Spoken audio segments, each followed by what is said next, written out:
This view hasn't changed at all, has it?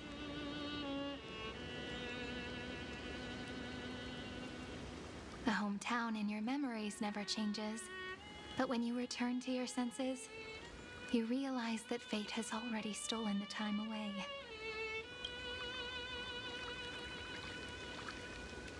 Welcome to the Trail of Genesis, friend.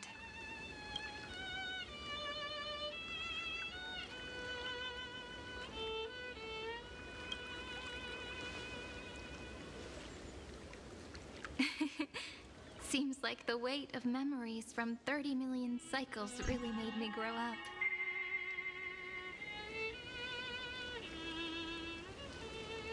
But if I keep growing, I might be taller than you, right? And I'm really looking forward to that.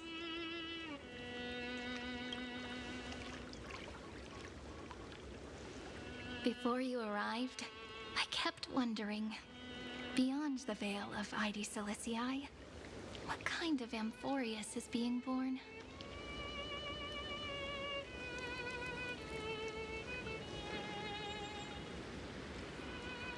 I can see fragments of it when I close my eyes.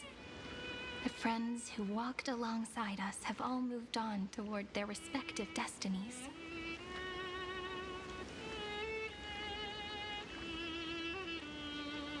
Some turning into pillars of the world, supporting the sky and the ocean. Others sowing reason, laying down the law, and with gentle hands lifting newborns into the light. Death and strife are no longer feared by people, and trickery has become the innocent games of children. All beings living ordinary and peaceful lives, within the net woven by romance and passage.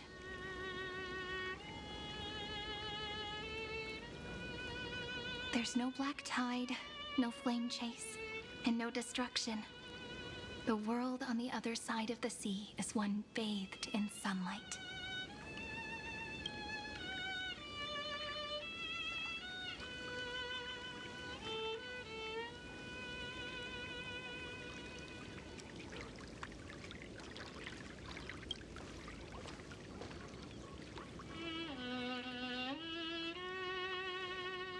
Like a happy and carefree childhood, the era Chrysia in this cycle will last for millennia, until it reaches the moment decided by the prophecy.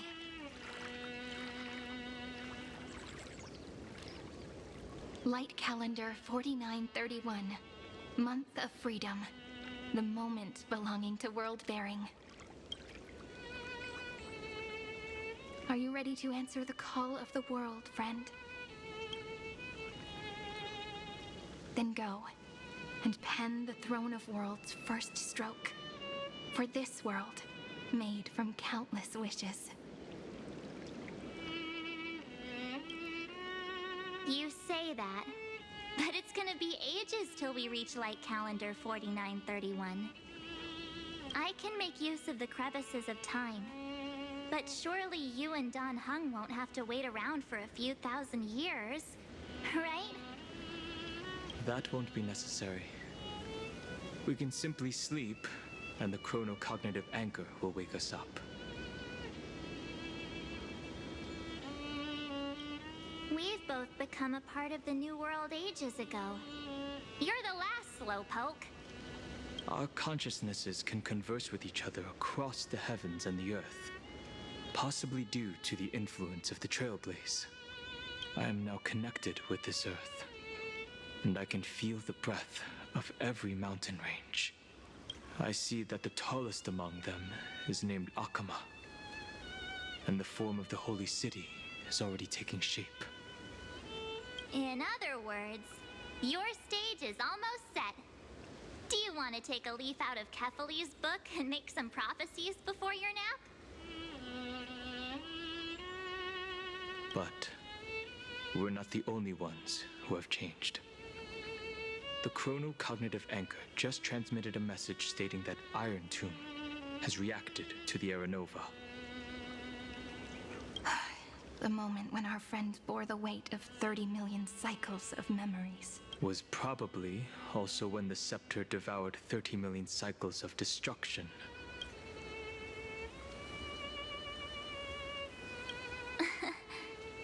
You know, you don't have to shoulder this world all on your own.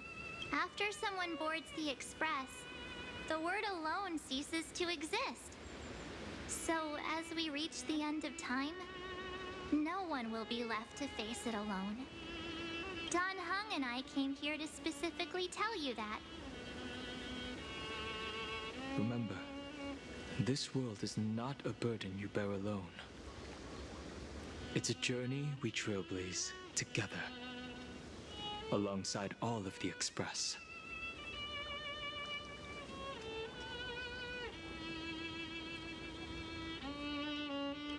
There'll be plenty of time for you to show off in the future. She meant to say that a hero only turns up at the most pivotal moment. All right. It's time for Don Hung and me to go have a super long nap.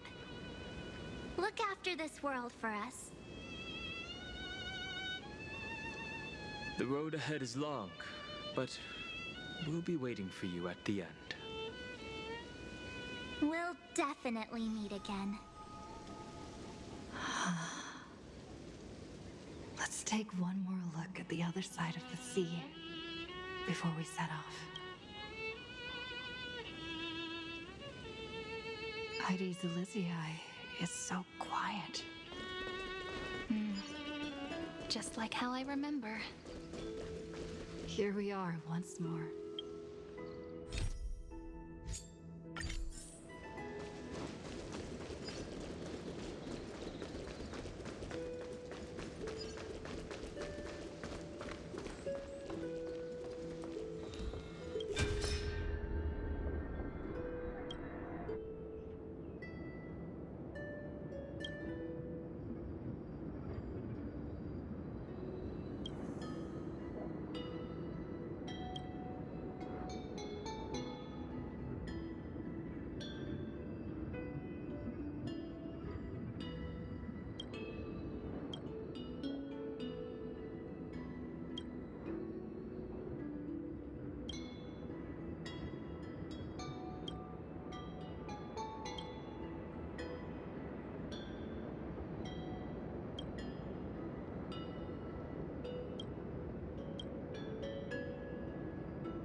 The scent of the black tide is now completely calm.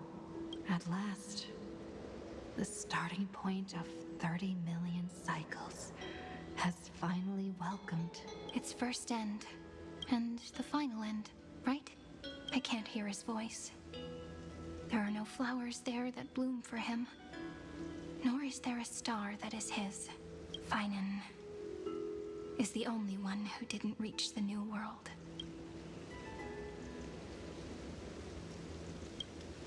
Look, the golden light that shone upon the grove still meanders between heaven and earth.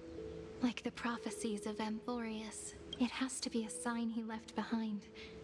It points towards the destruction and the deepest night. Do you still remember what I asked you at this exact spot the last time we set off? Friend, are you ready to become a hero? You were still burdened by the weight of world-bearing back then, still unsure of the role you were meant to play. But now, everyone has already given you the answer. The heroes of legends were just at the right place at the right time when the world needed a hero. Just like how your arrival kickstarted Amphorius' fate once more. A person's personality is their destiny. We best. Those are such beautiful words. Thank you, friend. I was also trying to cheer myself up with what I said. After all, before we truly compose the end of this story, I must also pluck up the courage to head off with you. And face a memory that I have forgotten for too long. And have denied for too long.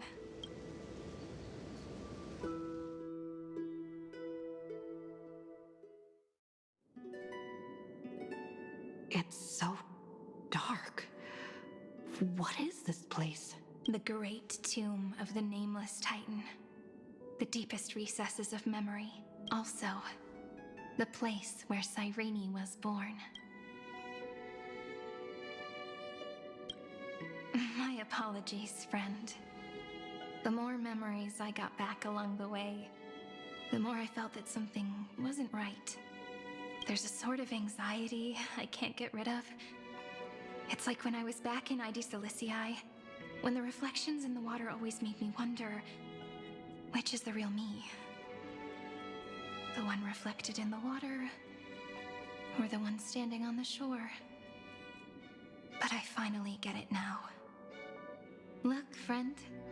The words on that wall are the answer. 1, 2, 3, 4, 5, 6, 7. Do, re, mi, fa, sol, la, ti. That rhymeless tune is the lullaby of little fairies. As always, I'll read this book to you. That way it won't just be Cyrene's memories alone. I've always thought that I was the narrator of the Flame Chase journey. But as it turns out, the narrator is also the most devoted audience.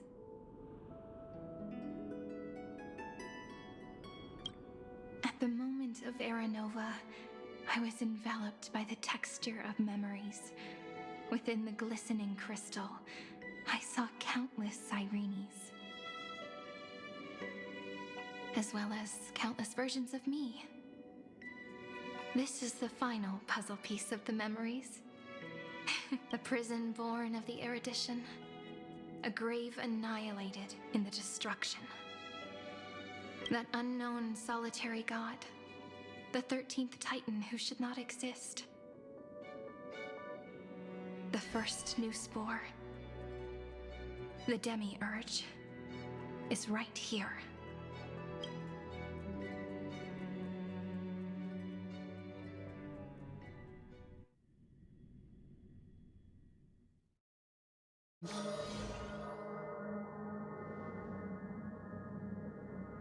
The interrogation records have been submitted to the Marshal. According to the Ten Lords' decree, Jing Liu and Luocha shall continue to be detained in the Shuling. But you, Merlin's Claw, have been reluctant to end the transmission. Do you wish to reminisce with us? Or is there something else on your mind that you're just desperate to get out? You're quite calm, Jing Yuan. The Alliance only authorized the law food to be deployed for this Iron Tomb operation. They say the Seer Strategist's wisdom shines like a beacon. So why can't you see things clearly now? Look who's talking. I didn't vote against it, did I? But, with enemies all around us, even a child knows the Marshal needs to keep a few Xianzhou ships in reserve. Just in case. Whoever volunteers first is the Marshal's pick.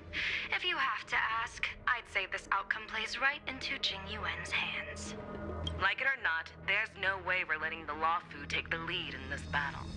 Oh my, Merlin's Claw. Are you afraid the Law Fu might steal the Yao Qing's glory? This is no laughing matter. Between the Stellaron crisis and the War Dance ceremony, though the chaos has settled, rumors and speculation are only growing by the day. With Elder Huaiyan around, those with ulterior motives won't be able to stir up any trouble. But once the Law Fu gets their hands on the golden blood, it'll be a whole different story. With the kind of person Jing Liu is, and her connection to you, I don't need to spell it out. There are countless ways this could be spun into something bigger. You're overthinking it, General Fei Shao. When I volunteered for this task, I never expected unanimous support from the Alliance anyway. The Law Fu will seize the Golden Blood and redeem itself. That'll be our first win. Then we'll leverage this Golden Blood in the negotiations. Our second win. These 2 wins for the Law Fu will make all 3 of us happy. And that'll be our third win. Look, if this were a Skyfaring Commission deal, we'd be rolling in money, wouldn't we? Maybe the Divine Foresight should change his name to the Optimistic General instead. With the Decalite Reflection Barrier, the Yu Chui must understand even more than the Law Fu how significant this battle is. Amphorius' karma has vanished from the matrix of prescience. What omen does General Yao Guang see in this anomaly? In divination studies, we call this an empty fortune. It involves the eons and is thus beyond what mere mortals can comprehend. Your explanation isn't any clearer than Lady Fu's. Come on. How hard is it to understand the word uncertainty? For the Cobalt Head, the emergence of Iron Tomb is a calculated instant, but I don't believe they will just sit around waiting for death. And for the powers of the cosmos, this is their chance at survival, and the key to turning the tide of interstellar affairs. The Astral Express is leading the formation of an allied force, but I can see each faction has its own hidden agenda. There are even divisions within the Alliance, so it's not that hard to imagine how the other factions will react.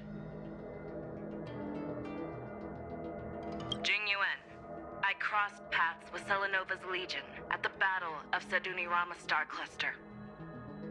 Be extremely careful.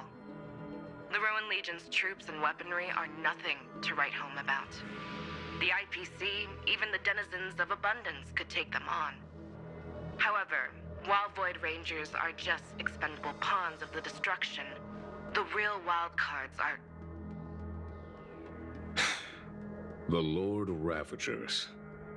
Indeed. Nanook's emanators are also their weapons to burn down the paths.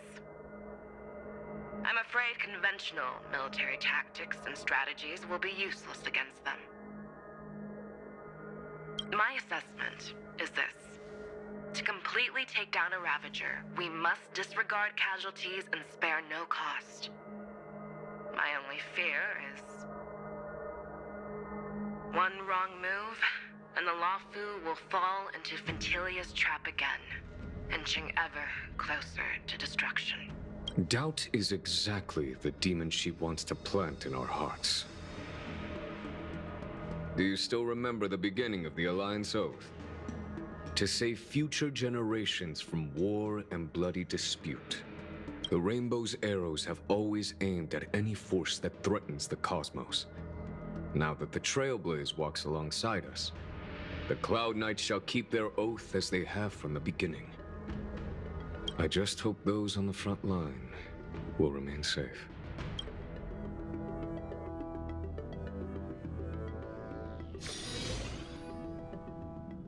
The chronocognitive anchor is sending a signal. Everyone, time to move out. Did she and the others make it? Let me go over the plan one more time just in case. You'll enter Amphorius, reunite with your 3 separated companions, and try to locate Iron Tomb from within the world.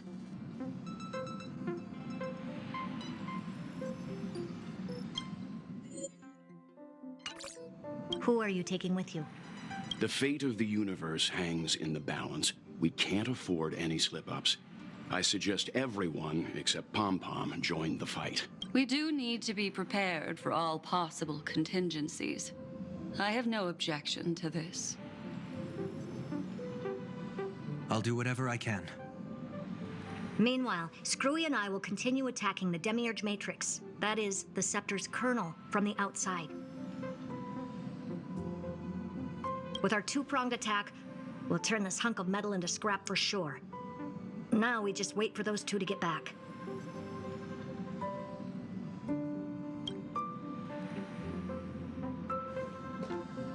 Oh, and just like that, they're here. Sorry to keep you waiting.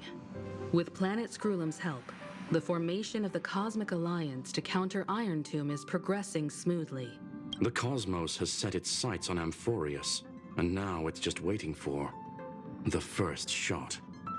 Well then, let's not waste any more time, Fourth Mirror. It's my time to shine! Finally off the bench! Initiating thought refraction. Please read the safety protocols carefully. Huh?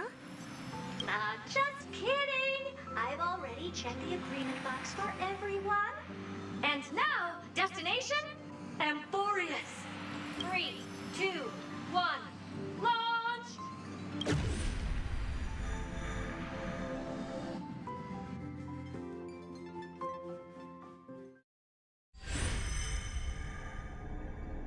The flow of Memoria is so heavy here. Unlike Panagoni's dreamscape, this place has built up a true epic measured in millennia. The vortex of Genesis, where all myths begin and end. And in this new world created by the Nameless, the infinite cycles have been broken. Let's set up the Trailblaze beacon and establish contact with the outside world. I'll leave it to you then. It'd be better for me to not show myself in front of the Garden of Recollection. And, Mr. Sunday, you probably shouldn't show yourself either. Agreed. The Astral Express has landed. If you receive this message, please respond immediately. Over. This is the Xianzhou Alliance. Communications normal. Interastral Peace Corporation, communications normal. No response from the Galaxy Rangers. Not surprising. But I didn't expect the family to also stay silent at such a critical moment. That's a pretty blatant disregard from the family for Penacony's independent director, I'd say. Long time no see, Miss Himiko. It's been quite a while, Madam Jade. The significance of this battle rivals that of the campaign against Zulo. Only through victory can we disperse the shadow of Iron Tomb that looms over countless worlds. The 10 Stonehearts shall spare no effort for such a grand mission for the preservation. Madam Jade led the Intelligentsia Guild in conducting specialized research on Iron Tomb's past activities. The bad news is, the collapse of the Erudition won't just affect inorganic beings. You mean Iron Tomb can infect organic life, too? Well, the good news is, so far, its effects on organic life are under control. The infection progresses slowly, and the resulting neuropathy is non-fatal. In any case, the IPC can guarantee targeted vaccine coverage within 48 system hours in all star zones within the medical system. What about other star zones? At a time like this, are the followers of the Firmament Arbiters still trying to make a profit? I remember you, Master Diviner. Your performance during the Third Denizens of Abundance War was quite impressive. Please rest assured, all worlds can purchase vaccines from the IPC with a humanitarian discount. That's the current policy at the very least. But if the Xianzhou Alliance is willing to assist with the IPC's assets in Epsilon and other star systems, we'll have more cards to play when reiterating to the board the necessity of deep cooperation. It makes sense, since Interastral Peace Entertainment's headquarters is in Epsilon. But why are all the other worlds on the list? Places that the Elation has visited? Think of it as a long-term investment. Please understand that everyone at Pierpoint is swamped with Iron Tomb work, especially the marketing development department.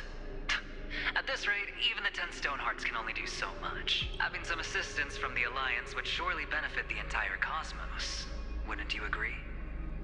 As an old Xianzhou saying goes, those who succeed should help all under heaven. Your proposal must be decided on by the 7 Arbiter Generals. I'm just here to relay the message. In times of crisis, the Luofu will not hesitate to help those in need. However, the prerequisite is that the IPC must unconditionally assist the Alliance with emergency rescue operations. in the disaster area. Of course. In the name of preservation, All for the Amber Lord. Thank you all for your selfless dedication.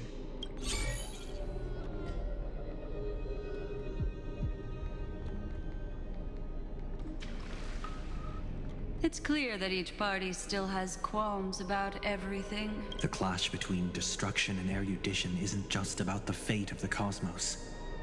It's a moment for all factions to reshuffle their cards. You can never be too careful when battling a Lord Ravager. All are equal in matters of life and death. In any case, we can only hope for the best in all that's to come.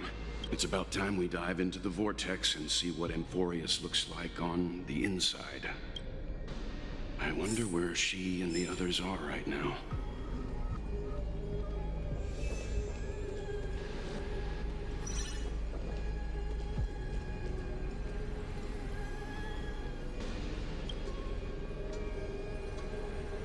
Hello? How's the signal? Can you hear us? we're through! I can see the video feed. Everything's working perfectly. Miss Bronya? Miss Serval? What a surprise. It's been a while. We've already heard from Miss Topaz about the Iron Tomb operation. She made a special trip to deliver the vaccine to Belobog. I can't believe the Express crew is at the eye of that storm. Is everything going smoothly? Don't worry, we're still following the plan step by step. How's the situation in Belobog? Yarillo 6 is located on the outskirts of the preservation barricade. While it won't bear the brunt of the first wave, there's still a risk from the aftershocks. That kid Japard and Pela are busy organizing the Silvermane guards, having them consolidate their lines and dig trenches. Zila and Lynx just got back from the Geomarrow vein production chain. Hey, do you want to say something to them? That would be unnecessary. It'll only shake their morale. Just tell them to stay safe. Miss Bronya, I'm afraid this disaster will be far more terrible than you can imagine. Please, be sure to follow Miss Topaz's instructions and make thorough preparations. Of course. We have resealed most of the engine of creation beneath the ice to prevent the will of the preservation from becoming an accomplice to the destruction. Don't worry, Miss Himiko. Belobog is far more resilient than we imagined. We really wish we could help, but Yarillo 6 has only just woken up from its hibernation. The Astral Express, standing at the forefront of disaster, is the hope for many ordinary civilizations across the universe. In the face of a massive catastrophe like this one, relatively smaller civilizations have never had many options. But that's exactly why we have a resolve that's second to none. If anything goes wrong, Miss Topaz, I hope you can help out and rescue the affected citizens. No problem. Also, didn't the Xianzhou sign a friendship agreement with Yarillo 6 earlier? They won't stand by idly either. I appreciate your kindness, everyone. But Yarillo 6 is our home. We will defend it to our last breath until the last Belobogian falls. Miss Bronya. May all civilizations that have made it this far on their own strength weather this crisis together.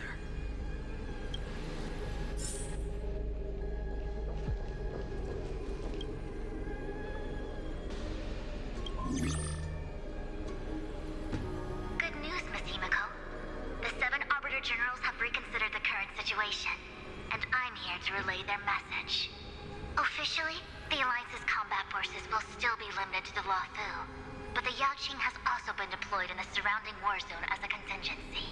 Words cannot express our gratitude. Getting the Hunt to agree on sending troops must have taken quite some effort from General Jing Yuan. The Luofu already considers the Express an important ally. We also have no intention of hiding the fact that there is indeed something the Xianzhou seeks from this Iron Tomb operation. But this time, the Marshal herself decided to send out troops. With a formidable enemy before us, the Alliance has no reason to back down, nor will we be content to take a back seat. If we can stand together with civilizations across the universe to overcome this crisis, then we must do so. The Alliance truly embodies the principle of righteousness. It's fortunate that the cosmos has great heroes like you. You're too kind. As for that Jade Abacus of Allying Oath, you can save it for when you're in more dire need.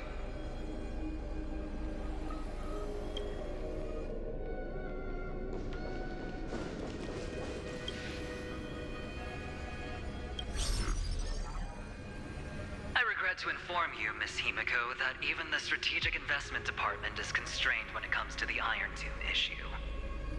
And it would be difficult to meet the expectations of the Astral Express.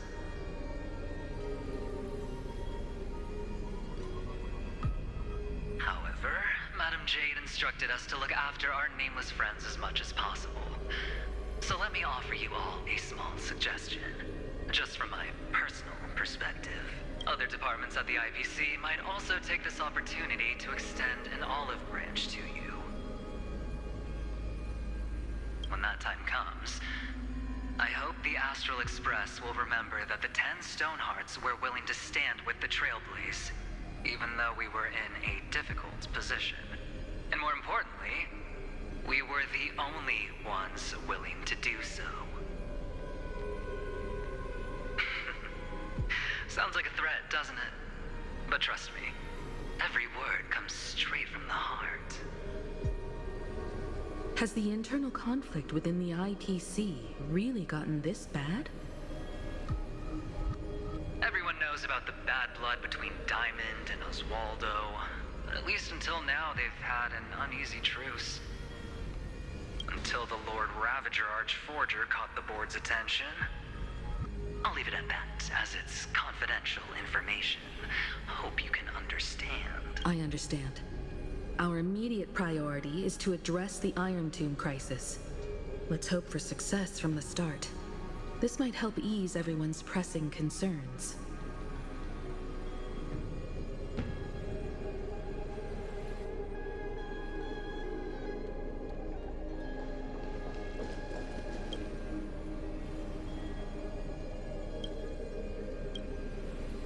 Of course, we would never know the Ranger's comings and goings.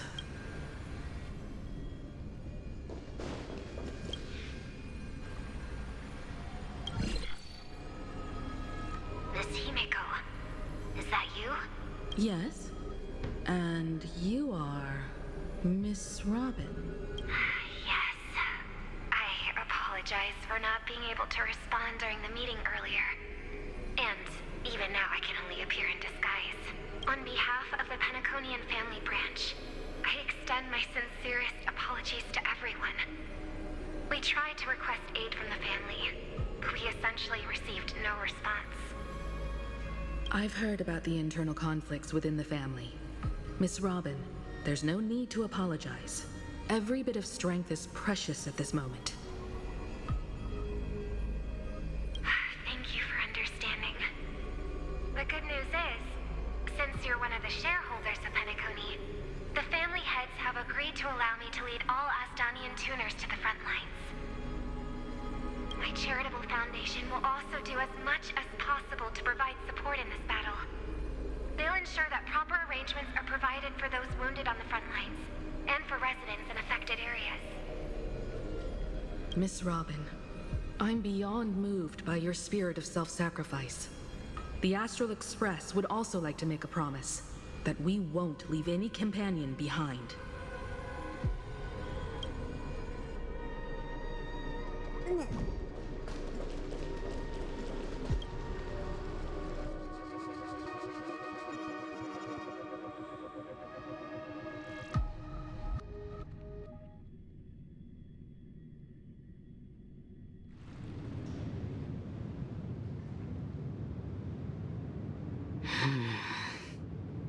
Why is there no one here?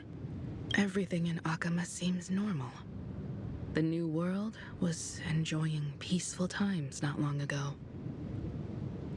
It seems it was even more recent than not long ago, Miss Himiko. The fruit on the table is freshly cut, and the bath temperature is just right. The remembrance tells me this place was bustling with people just moments ago. It's as if everyone vanished in an instant.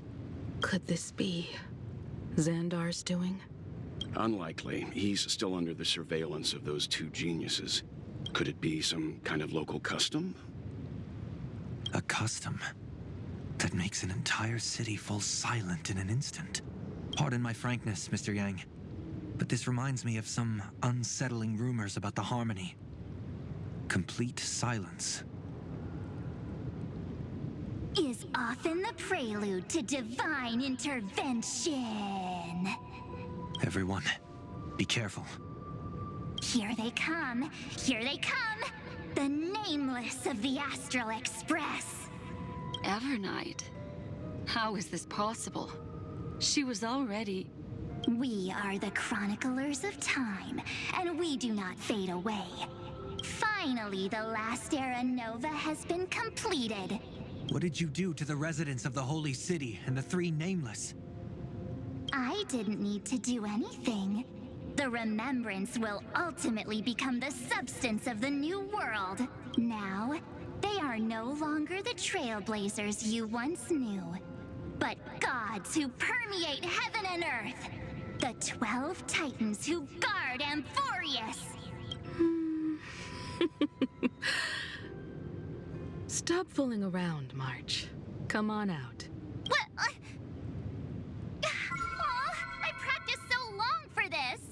Getting seen through right away is just so embarrassing. You've obviously been learning from the theatrical culture in Amphorius.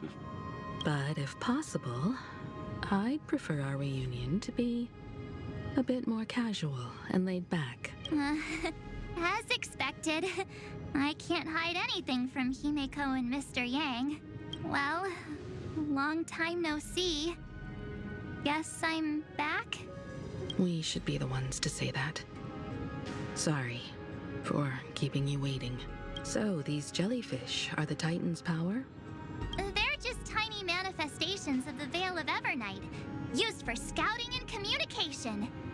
If I went all out, I could summon way more of them. Thanks to her, we all turned into Titans in the New World. Sure, we can take on humanoid forms, but it feels off. How intriguing. So what does she look like now?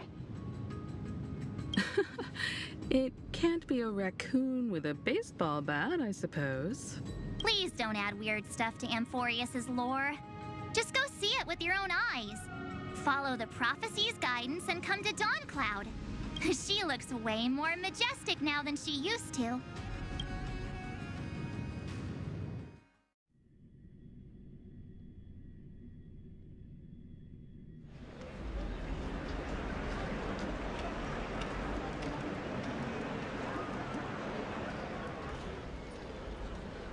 Unbelievable. All the residents of the Holy City have gathered here. This isn't just a gathering. It's a pilgrimage. The people's expressions are resolute, devout, as if waiting for a miracle to descend. That colossal deity is her. She has become the pillar of the world. Surprisingly authentic. Being this serious is quite unlike her usual style. Those people didn't disappear. Instead, they've answered the call of the prophecy and come to witness her awakening. Our good buddy now bears the weight of the entire world. And every breath they take is intertwined with Amphorius's destiny. Awakening? Has she fallen into slumber? Yeah. After all, with such a huge time dilation between inside and outside the scepter, this was the only way we could wait for everyone. Time watches over yesterday. Earth guards today. And when the Trailblaze steps into Amphorius once more, the slumbering deliverer shall awaken. And then, bring the prophecy of tomorrow to this world. Come on, everyone. Let's get closer to her. Watch how the world-bearing prophecy changes this world. Oh, it seems the kids are already miles ahead of us at this stop. All the more reason we can't afford to slow down our pace. Let's go witness this moment for ourselves. Majestic. Speaking of which, I once caught a glimpse in Sleepyhead's memory of her transformed into a towering Tathalol. Could it be? No way. That was just a nice dreamscape. Ugh, at least nice for her. If they are the throne of worlds who bears the weight of this world, perhaps they could guide a traveler still wandering among the stars. Hey, since when did you get all pious? Her advice sounds pretty silly sometimes, you know. The so-called fool and the world are merely a step apart. For you bear fruit upon the tree of reason, teaching us to find erudition amidst imperfection. Citizens, behold! Our last Titan, the world-bearing deliverer, is about to awaken! Oh, ancient god, your loyal subjects, bewildered followers, and fearless comrades in arms have all knelt before your throne.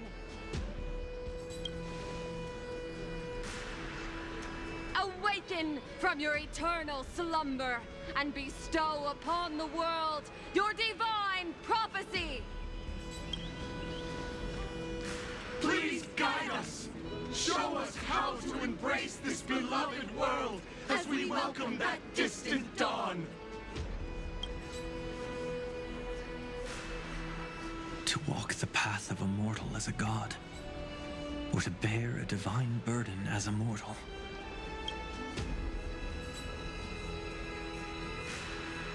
She will give us the answer.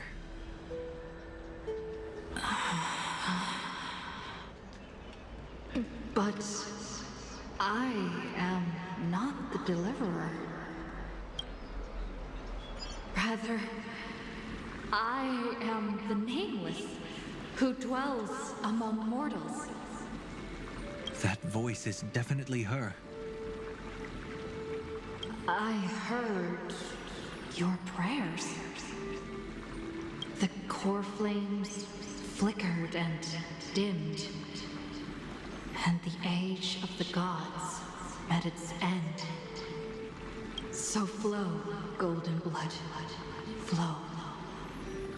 I'll bestow it upon you, returning it to the true masters of this world. Stand with me and become heroes.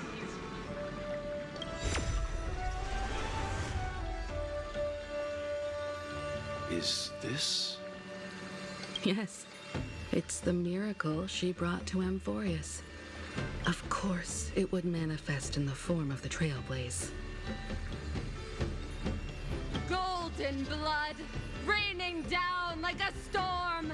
The prophecy has descended, and the Titan commands us not to be supplicants, but to become heroes of rebellion, to face that destined calamity, the destruction, head on.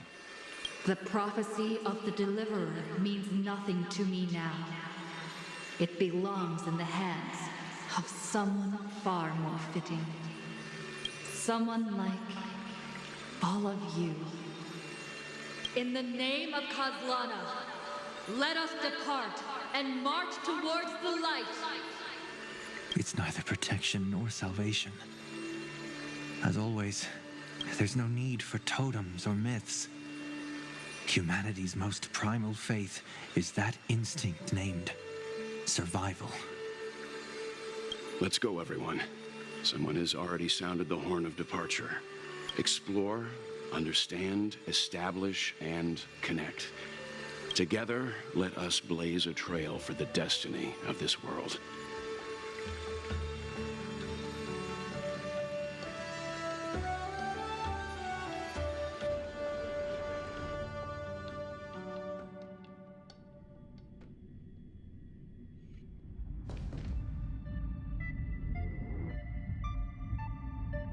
Is it just me, or does this demiurge matrix feel completely dead? It's nothing like how the memo keeper described it. The environmental readings are all wrong. Conclusion: this must be what the kernel actually looks like in the real world.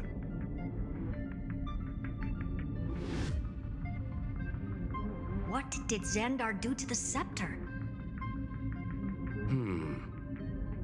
At the end of light, there must be silence. Certain, pure, and absolute darkness. Not the time to quote the Lord of Silence. Bad omen. Either way, we have to press on. Until we uncover the truth behind the 13th Titan. The buried past is the key to stopping Iron Tomb. That is, if it even exists. Xandar says the demiurge never existed. Who actually buys that? You can erase the records, but not the truth. It vanished too cleanly. No traces. Like someone's yelling, "Look, there's nothing here." Too bad I'm the type who can't resist digging deeper. Looks like I'll be counting on you again, Screwy. Let's tear the system inside out. Always happy to help. But as your academic partner, I have to ask. Herta, what if we fail? Let's say the demiurge really doesn't exist. Do you have a backup plan? A backup plan?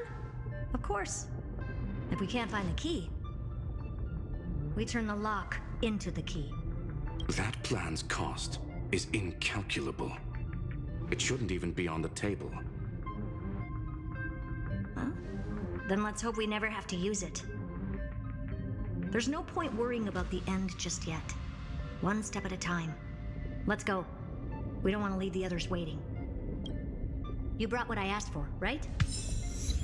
A butterfly has to land on the branch before it can dance. We'll need a wide open platform before her entrance.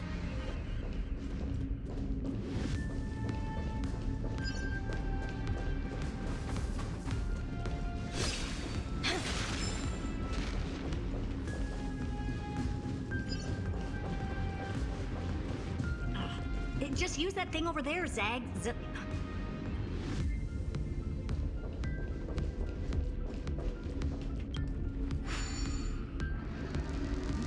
What a dumb name. I hereby rename it Herta's Big Hand.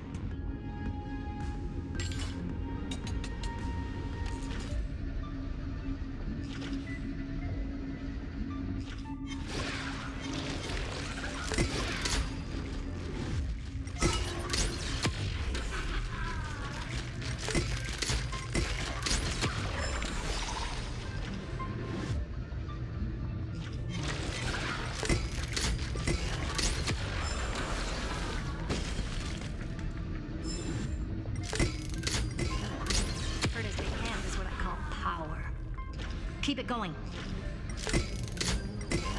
Still not done? What is this? A junkyard for old Intellitron's leftovers? All set. Time for your precious treasure to make its debut.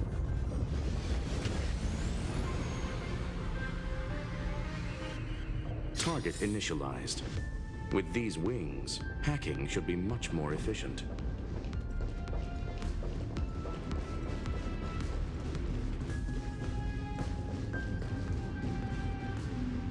Oh, a classic nuclear heat engine. Classy choice. Just a personal preference. Her name's Mistletoe. Every flower in your garden's got a bit of poison, huh? Also a personal preference.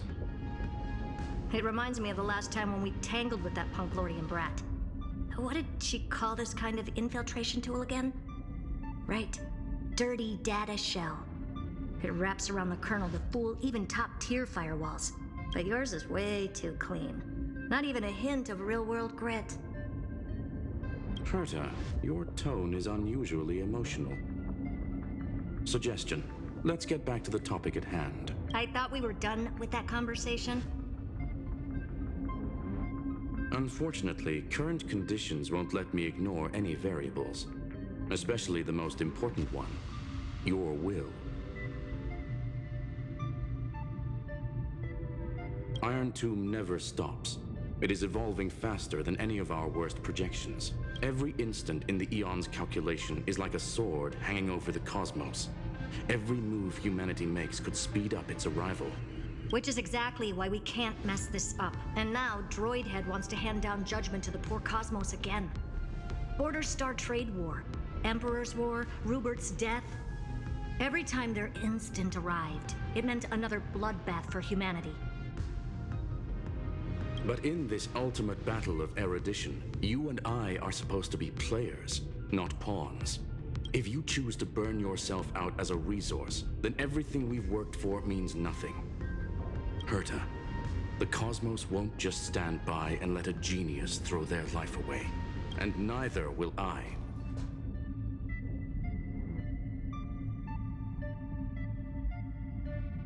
No need to kill the mood.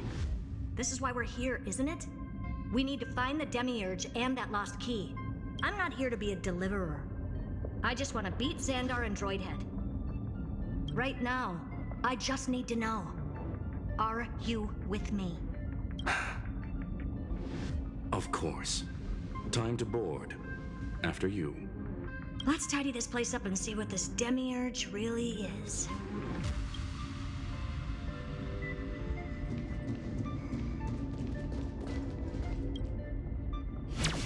Let's hope this Matrix is better organized than the Emperor's junkyard of a birthplace.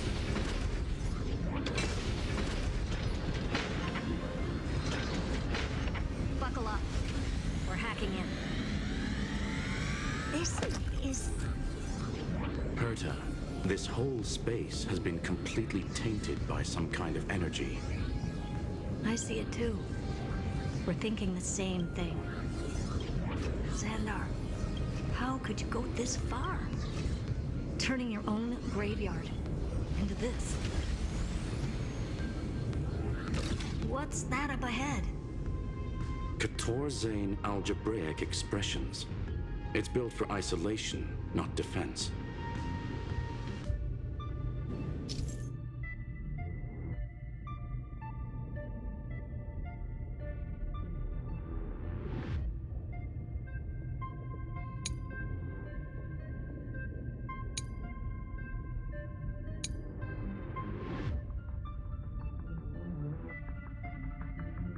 So basically, the door to the tomb, right?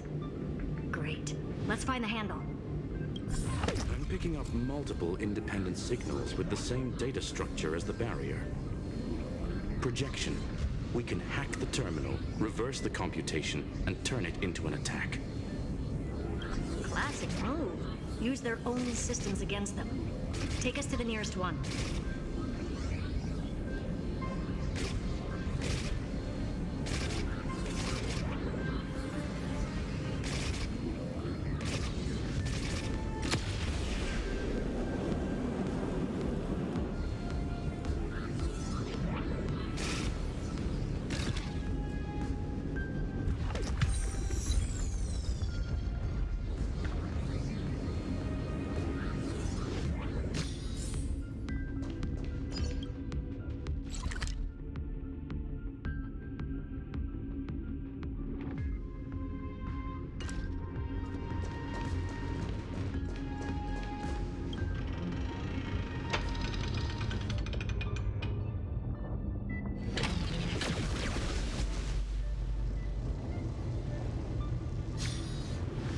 Almost no response.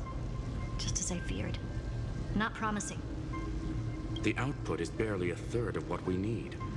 Logic says we'll need multiple terminals to coordinate the strike. Locking onto the next one now. Find anything else? Regarding the origin of these ruins, no logs found yet. Xandar erased all records. But I did find some interesting scars in the circuit. High-energy radiation, internal imaginary energy contamination. From what I know, there's only one thing that fits. Skip the science talk, Screwy. That thing only goes by one name. The Stellaron. Exactly. Xander blew one up just to clean the entire scepter system. So that's what he meant by killed that Titan with my own hands. He wanted to turn the neuron of the erudition into a relay for the destruction. That meant getting rid of all of it at all costs. The life form known as the Demiurge was the original target of the Scepter's extrapolation. It makes sense. Evernight calling it the first new spore confirms this viewpoint. The prime mover of life. That's what Scepter Delta ME-13 was originally tasked with. Even after it got scrapped, the query kept running. Yet the true value lies in the process of solving it, not the answer itself. Then, does this mean finding the Demiurge is hopeless? No, I'd say exactly the opposite. It means Xandar had no control. He couldn't contain the Demiurge just like he couldn't handle Droidhead. So he tried to erase every trace, but he failed. It still left a mark. By the way, if there's another Stellaron in Amphorius, why hasn't that little one reacted to it at all? You said the Demiurge left a trace, right? Yeah, but not in the real world. Remember the great tomb of the Nameless Titan?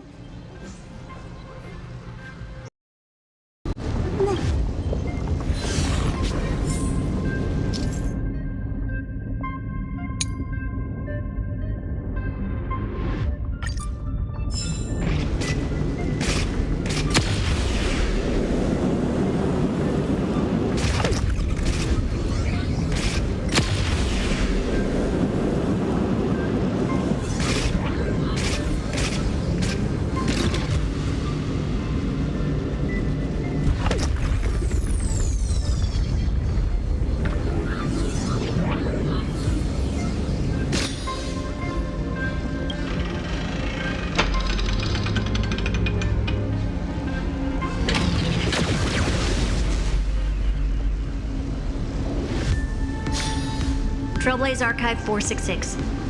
The data from Philia 093 clearly indicates that the Demiurge did in fact enter Amphorius's extrapolation. Inside that world, it was the 13th forgotten Titan, the one who listened to 30 million cycles of Cyrene's memory. But Evernight said the opposite. She believed that tomb was empty from the start. The Nameless Titan never existed. The so-called Listener was just a trap set by the Remembrance to steal the scepter. A mimetic entity full of theatrics. How much of what she's saying is true? Would an Eon really speak in circles like this? I doubt it. The Remembrance's behavior is certainly odd, but her assessment aligns with our current reality. Since we entered the Matrix, we haven't found a single clue pointing to the Demiurge. And that's the key, Screwy. Xandar's actions prove the Demiurge exists. But what Evernight said, and what we've actually seen, all point to the opposite. So we have to assume that both are true. And if that's the case, then the contradiction leads us to... the truth. Exactly. One last terminal. One final key. Time to crack open the kernel. Xandar had to lie to the original Finan and Cyrene. Logic. He had already identified the Remembrance as a threat, yet found no viable way to eliminate it. All right. Let's finish this. Time to break through that barrier.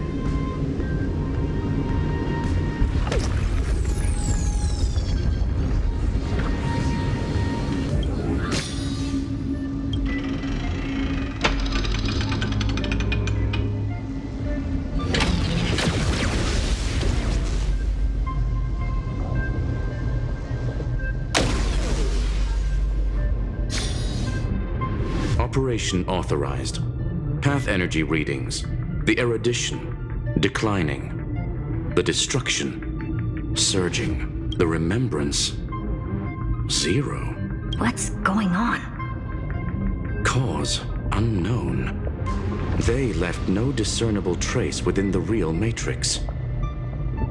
That shouldn't be possible. Could it be that the Era Nova exhausted all of the Remembrance's texture? Log it for now. The dots still aren't connecting.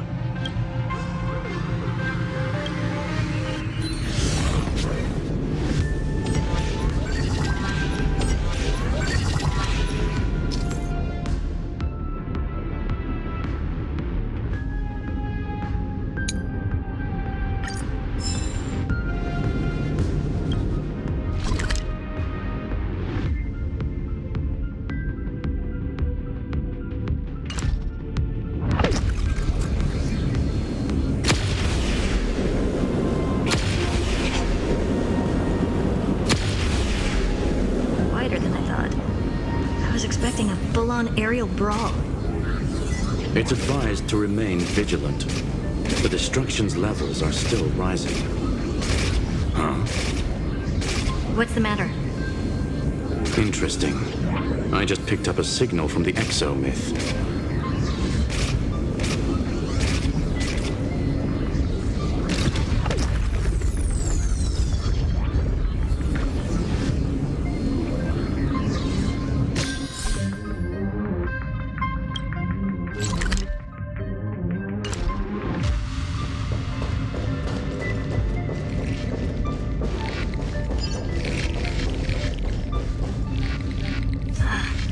This repulsive force is unlike anything I've felt before.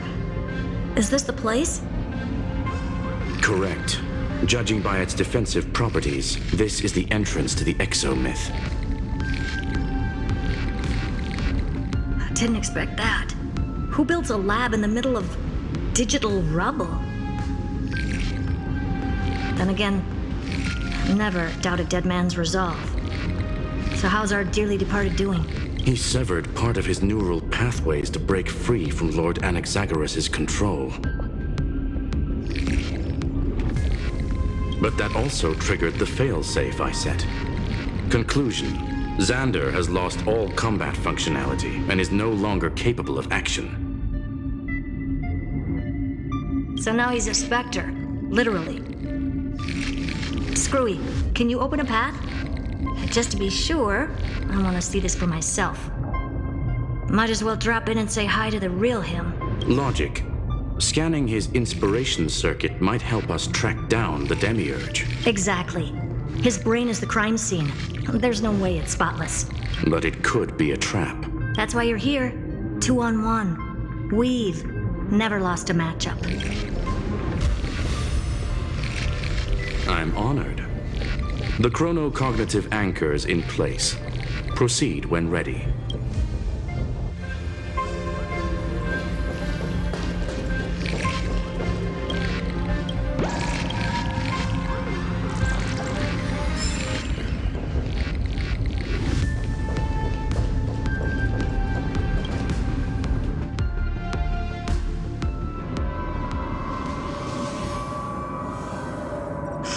I knew it. The one thing I didn't want to happen. He's not here. The coordinates are accurate. Xander is still here. However, his position is shifting rapidly and chaotically. This pattern doesn't match any known shielding technology. It's his domain. Stay alert.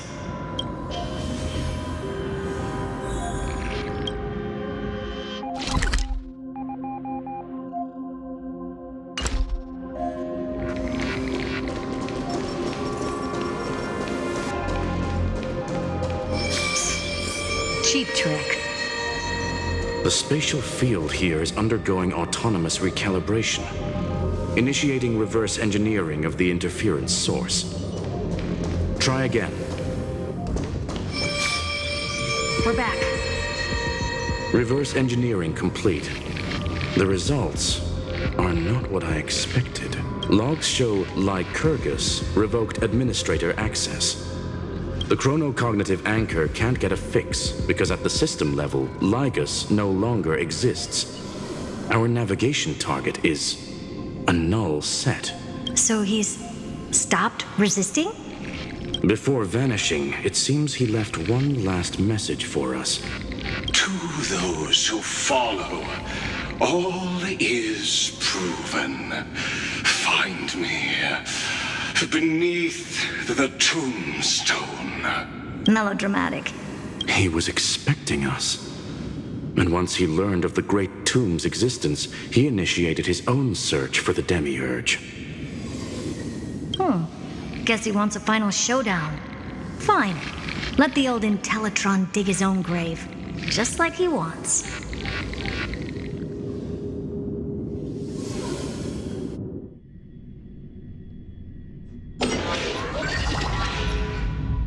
To be in the purest light is to be in the purest dark. Nothing exists there. The Scepter's main frame. Or maybe we should now call it the Lord Ravager's placenta. Unfortunately, we still haven't found anything. Really? I don't think so. Not finding anything is our biggest find. Please elaborate. If the Demiurge was destroyed, there'd be at least some bits of it left. I don't buy that a Stellaron could have blasted all the traces away as cleanly as a scalpel. As I said before, its disappearance is too clean. If the garden hadn't stirred the pot, no one would even know about the Demiurge's existence. We're talking about the Scepter's original extrapolation goal. Well, there's no way that nothing of it was left behind. Or we can look at it from another perspective. If you were Xandar, would you be this obsessed with a concept that poses no threat? Would you guard against it at every turn? There is the possibility that he's naturally meticulous and hates variables. That does track with the impression he gave about himself. But Xandar shut that theory down himself just now. Choosing to act, even if it'll cost him dearly. We know that feeling well. The unknown is right in front of us. So we only have one choice. Solve it. You sound pretty convinced. Surely you already have a theory. Care to share? Of course. Though I don't have hard proof, I'm almost certain. That the Demiurge has been in everyone's plain sight all this time. Yet, they were mistaken for someone else. That'd make the most sense. Why was the room empty? Because the person locked in there had run away ages ago. But they were weak and small and had no presence whatsoever. Even the old Intellitron didn't notice them. Which also means there's a high chance that their powers are minuscule and cannot alter the outcome of the battle at all.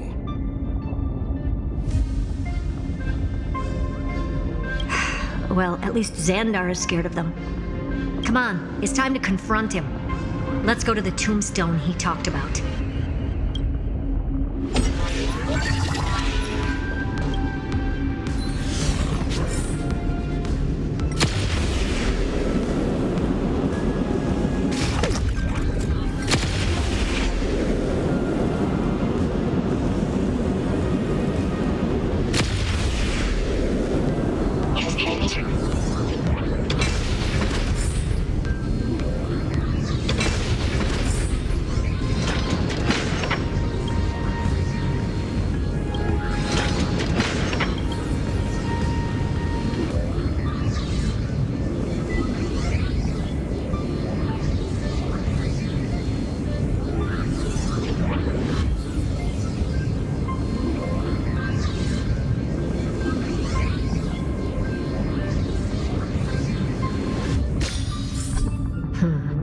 Looks like you were right.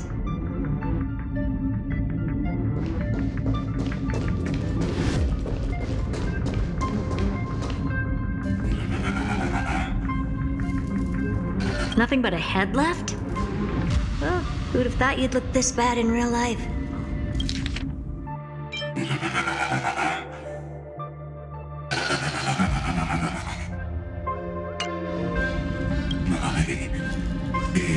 belated greetings. Welcome, you two. I'm very happy that you responded to my final words. All this tombstone and final words. Did you end yourself to atone for your guilt or something? Iron Tomb is already powerful enough. I just need to wait. I remain here only to share the joy of discovery, and also to congratulate you two on reaching the same conclusion as me. The conclusion regarding the truth of Amphorius's heart. End this charade already. That Amphorius's heart you're talking about is just a missing demiurge, and its corresponding vessel was this very scepter. You interfered with the experiment and made Amphorius's body into a hollow shell, all to incubate Iron Tomb within. That's why you either killed or kicked out all of the Memo Snatchers. You wanted to eliminate any chance of a consciousness coming into being, no matter the cost. Even the strongest wall can fall to a single crack. The memory of betrayal has been etched into my heart, and I will never show mercy. Now, the perfect vessel has already fused with Amphorius's body. Unfortunately for you, the answer is all but revealed regarding who the Demiurge is. Then let us share the joy of discovering the truth. The last secret of the saga will finally dissipate here. As we reveal the truth behind Felius 093's disappearance. A lie by the remembrance.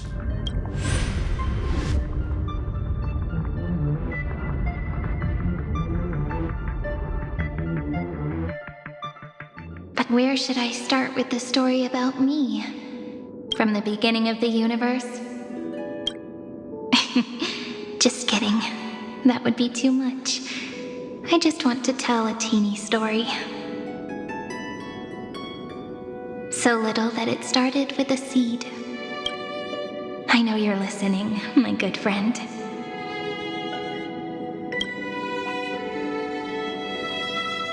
The god in my dream told me that the world sprouted from a seed. It grew into a great tree named Amphorius, and time became its branches and leaves, basking in the light. What a coincidence. Dappled light coming through the leaves is my first memory as well. On a very ordinary early morning, beneath the village's biggest tree. The daughter of Ide Silicii quietly came into this world.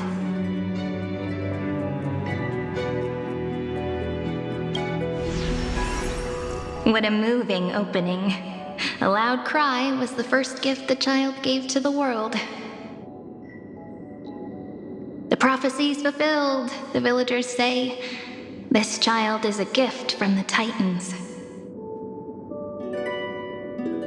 Pink hair and sharp ears, she was born to be the priest of time. The Titans also gave their blessings. You shall fade when the flowers bloom, for every ending begets a beginning. Flowers will bloom and wilt. What a beautiful ending. This page concluded in laughter. Cry loud, child. Let your voice reach Orynyx.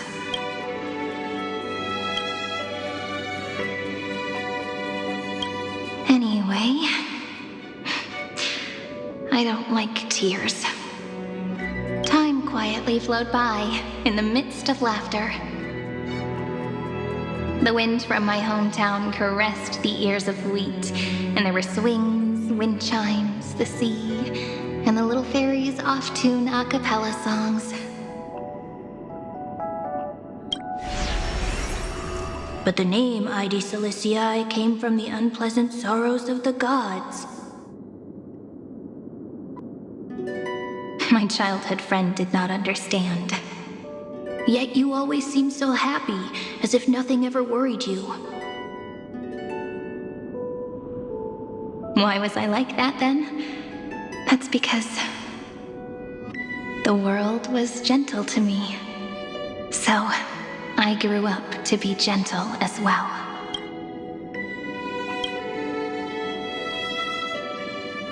But fate was fickle, and it urged the child to grow up, to grow bigger and bigger, and to go to places far away. Just like how the crumbling world could not preserve an eternal hometown. Just as the ballad blown on the breeze says, losses are a constant on the flame chase journey. Oh, whose ears are pricked up now? You've definitely heard me say this sentence a lot of times. You know that the story starts to deviate from here. Aren't you looking forward to it? Then let's get started. The hero's journey crosses through the long night, through tears and laughter, and once again heads towards tomorrow.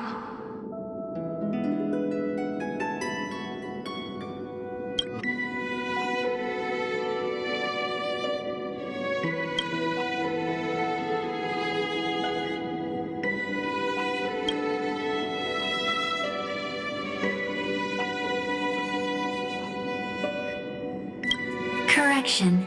Philia 093's record, number 496. Archived.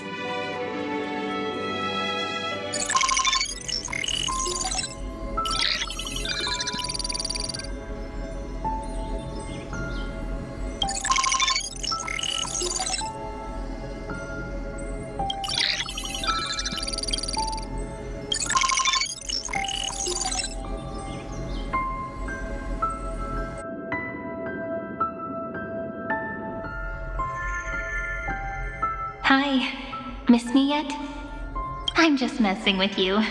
This is the first time I have met you. And it looks like it'll also be the last. Philia 093. Since we don't have all day, let's get started, shall we? As always, I'll read this book to you.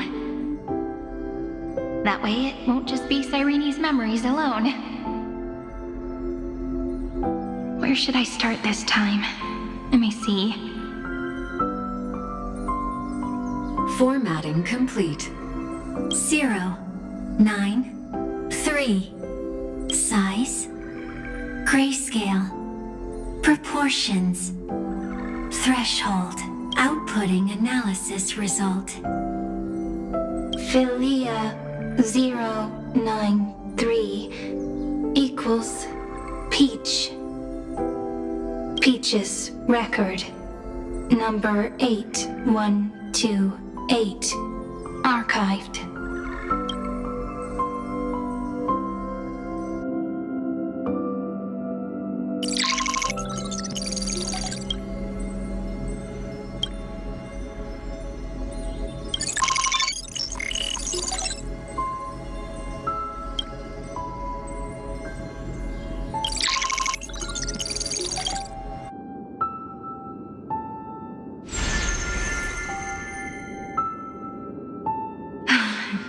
Look, what a magnificent sight. Comment. Peach. Even this classical world contains a futuristic palace like this. Would Ide Siliciae end up looking like this after a few thousand years? Conclusion. It won't. I want to share a story with you this time. I saw a little nymph on my way here. It was on a fallen wheat stalk, and it glowed under the sunlight. It was incredible. I forgot all my pains at that moment and just stared at it in a trance.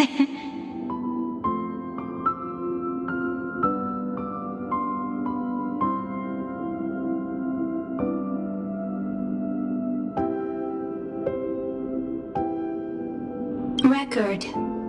Peach is on the ground. I wonder, did every Cyrene in the past feel that the nymph was beautiful? Would they also have recorded that scene into the Eternal Saga? So, could you give me more time, please? I want to leave behind more memories for the future. Formatting complete. Bye, Peach.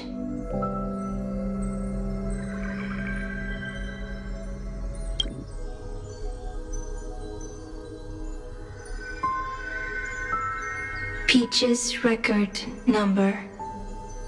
As long as I record every page of this story and tell it to you, Amphorius won't be forgotten. Query. Record. Electrical signal sequence. Bolamos 600. Track. Strife. Related to. Stripe. Comment. Pretty. Electrical signal sequence. Schema 720. Track. Reason. Related to. Reason. Comment. Yummy. Electrical signal sequence.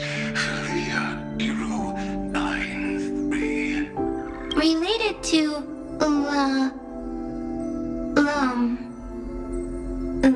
Love. Comment. Peach equals love?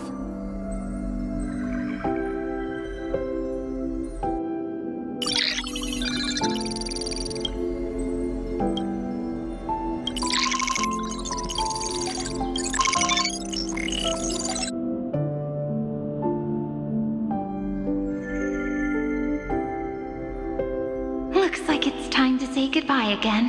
Bye, Peach. Before I was even aware of it, this book had already recorded too many emotions. Every page has become so heavy. Conclusion. Books are meant to be light, not heavy. I've started to feel uneasy whenever I take it into my hands. Peach, uneasy? Formatting progress 94.423%. How many times has it been? It faithfully fulfills its duty, activating and formatting. Conclusion. Progress. Bad. If I can only write the same ending every time I lift my pen, then is this weighty saga just an overly naive dream? Peach, scared. Formatting progress 96.024%. Peach, don't cry. Process error. Analyzing. Process error. Analyzing. Comment. I'm here. Process error. Analyzing. Really? Are you encouraging me? Peach. Happy. Thank you. I'm sorry for making you see this embarrassing side of me. Everyone's still working so hard. If I'm the only one who's crying, that wouldn't be romantic at all, would it? Record. Peach, doesn't like tears. I'm suddenly reminded of my childhood for some reason. When I was hiding alone next to the tree hollow and wiping my tears away. A little fairy popped out, just like how you did. It had long ears and fluffy paws, and it pulled me into the tree hollow, where, to my surprise, was a forest. Let me tell you the story of the Membrance Maze. A group of cute little friends live in Ide Silicii's forests. Their names can be connected into a song. 1, 2, 3, 4, 5, 6, 7. Do, re, mi, fa, sol, la, ti. Formatting complete. By Peach Note. Little Peach, crying alone. Little fairies, friends. Save.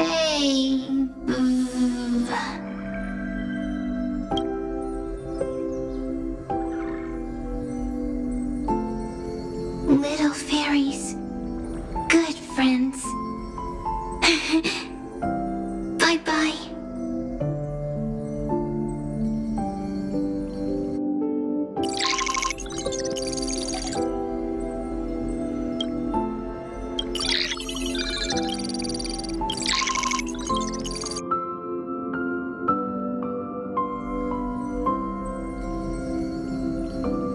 You never say anything, but I know you're listening. Every story I've told is like a little key that opened a door in your heart, no? Me! Little fairies! Happy! Speaking easy! I can!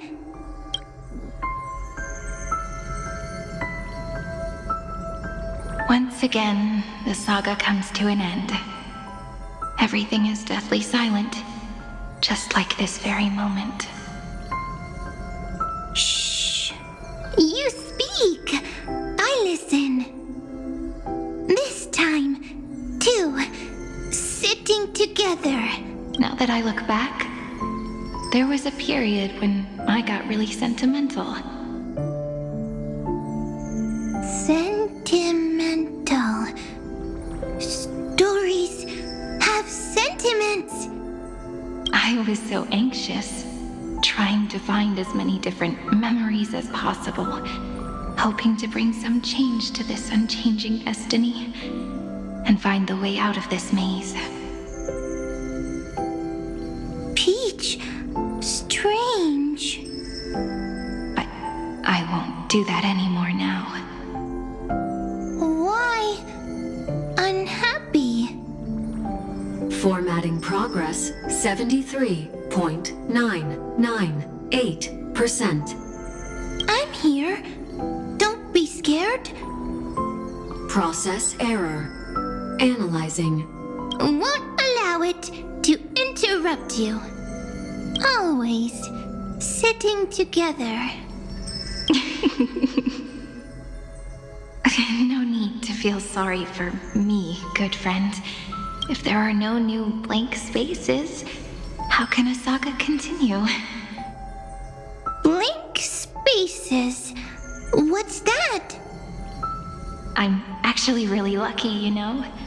During the long years I've spent waiting for the Deliverer, I've always had you here as an audience.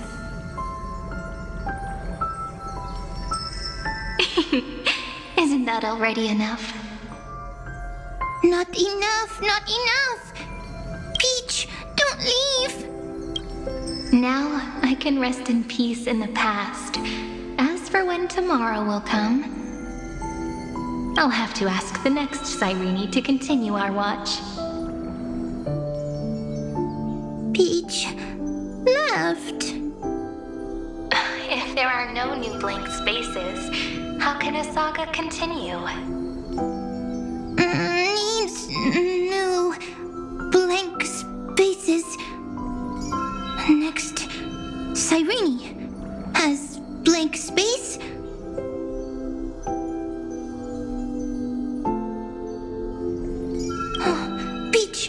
Don't be scared. I'll help you.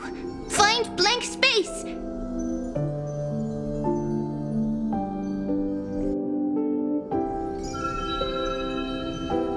Cyrene is Peach, is love.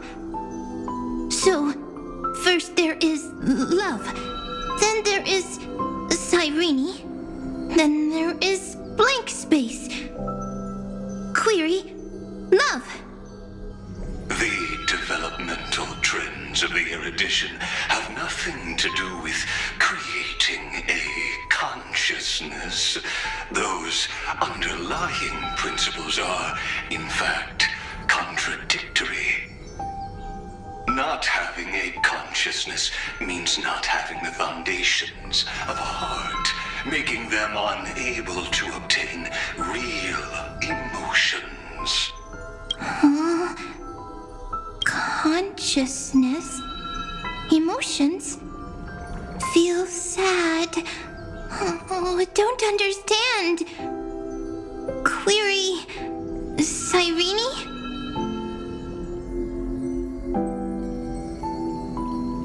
What could be behind this door? Glittering crystals? Or a beautiful world I've never seen before? If I tell you all the stories of tomorrow, will I be able to finally welcome the Deliverer and Amphorius' dawn in the next life? Key, door, story, happy. Peach, Cyrene, little fairy, like. Yes, right. Query, memory.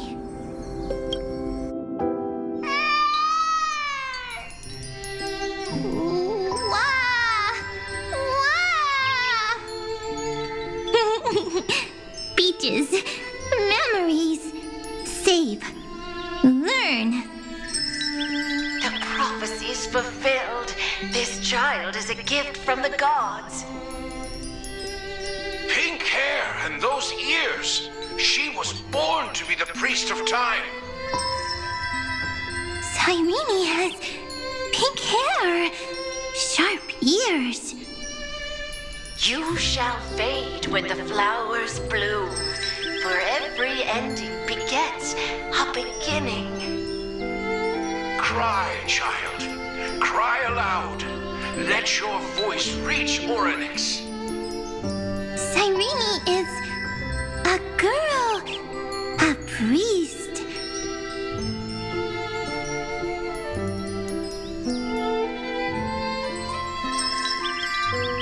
Easy. I can. I learn. Anyway, I don't like tears. But the name Ides Elysiae came from the unpleasant sorrows of the gods. Yet, you always seem so happy, as if nothing ever worried you. Cyrene doesn't like tears. Always happy. Of course, because the world was gentle to me.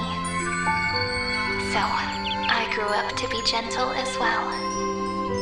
Cyrene is gentle, likes beautiful things, can write stories. Easy. I can. I learn. Just as the ballad blown on the breeze says, losses are a constant on the flame chase journey. But even if all is lost to the wind, some things won't easily change. Like my height, Treebee's innocence, and Aglaya's beauty. Cyrene. She can't grow up, but she can talk. After all is lost to the wind, she will stay behind. Cyrene is, at the end of every sentence, always laughing, like a little tail. Simple. Got it. I promise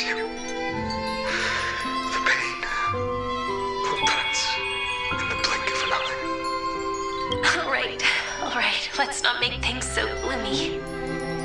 What we're about to embark on is the true hero's journey. So, come on, cheer up a bit, okay? Cyrene was crying when she was born. Fragile, transparent, like a crystal.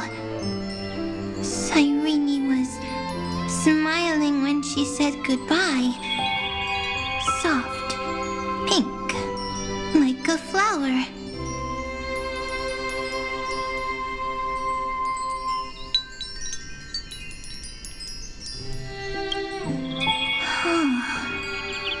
The later memories disappeared? Invisible? Or disappeared? Ah, I got it! Is this a blank space? So, next Cyrene is blank space. Then, as long as there are two Cyrenes, then there will always be blank space, and Peach will always be here. I see! I get it! I get it all!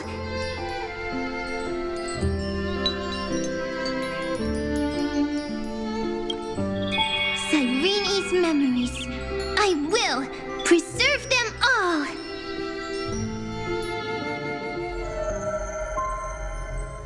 So weird. I can't see you, but I get this feeling that you grew up. Hi. Miss me yet? It just feels like you are a bit more mature. Yes. Mature. Beautiful. Like you. Now, I can listen, talk, read, and write. I can dance. I can sing. Also, I can tell stories. Storytelling is what makes Cyrene, Cyrene. So, I'm going to tell you stories today. A story I wrote myself. Quick, sit down. It's almost as if I can understand your words now. The things you say are very cute. Once upon a time, there was a flawless crystal flower that sparkled with light, like Peach's every story. How beautiful would the heart of such a brilliant flower be? A little fairy was curious and wanted to know. But it looked and looked only to find the crystal flower flawless. Round and round they went, seeing only their own reflection. In that case, they should work hard to learn more. So the little fairy came every day to sit next to the crystal flower and think about the answer. Until one day, to their surprise, the crystal flower fell to the ground and shattered. The little fairy was so sad, but they immediately discovered that there was a light among the broken pieces. What could it be? They didn't know. But it was a good light. It was bright, warm, and happy. And I knew it was love. Love brings everything together. And it brought you and me together. So Peach and I will always be together. What a nice fairy tale. I'm giving it to you.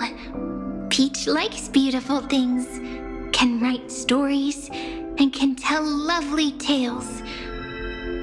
I hope to turn it into a story we write together. Okay, then I'll probably make a small adjustment to suit my tastes. I'm thinking that when the flower broke, the little fairy would instead see nothing on the ground. Then it would understand that the flawless crystal flower doesn't actually have a heart, nor does the flower understand what love is. Doesn't have a heart?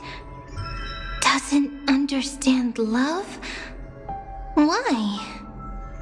It's simple. If the flower lets the little fairy into its heart, then it would have to include the fairy's impurities and would no longer be flawless.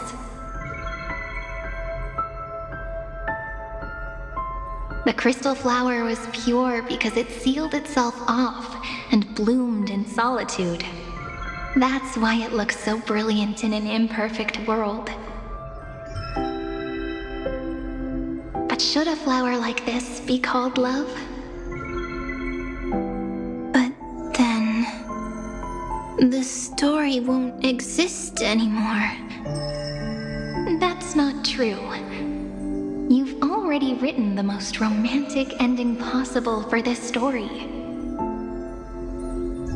The crystal flower fell to the ground and shattered.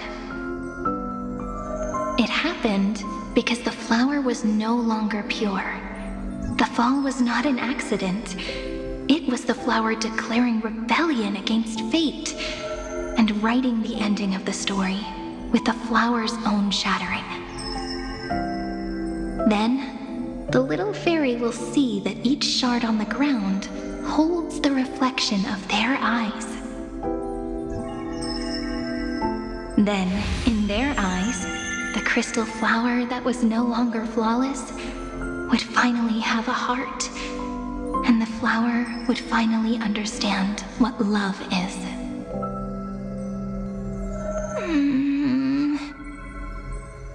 Peach's words, I don't understand. Is it because I still don't understand love? But it's fine. I can learn. Right. Query Cyrene. Electrical signal sequence, Philia 093. Why didn't I think of this? I don't need to do it alone. I can ask Peach to teach me. What is love? What is love meant? Electrical signal sequence, Philia 093. Track lament. That's not correct.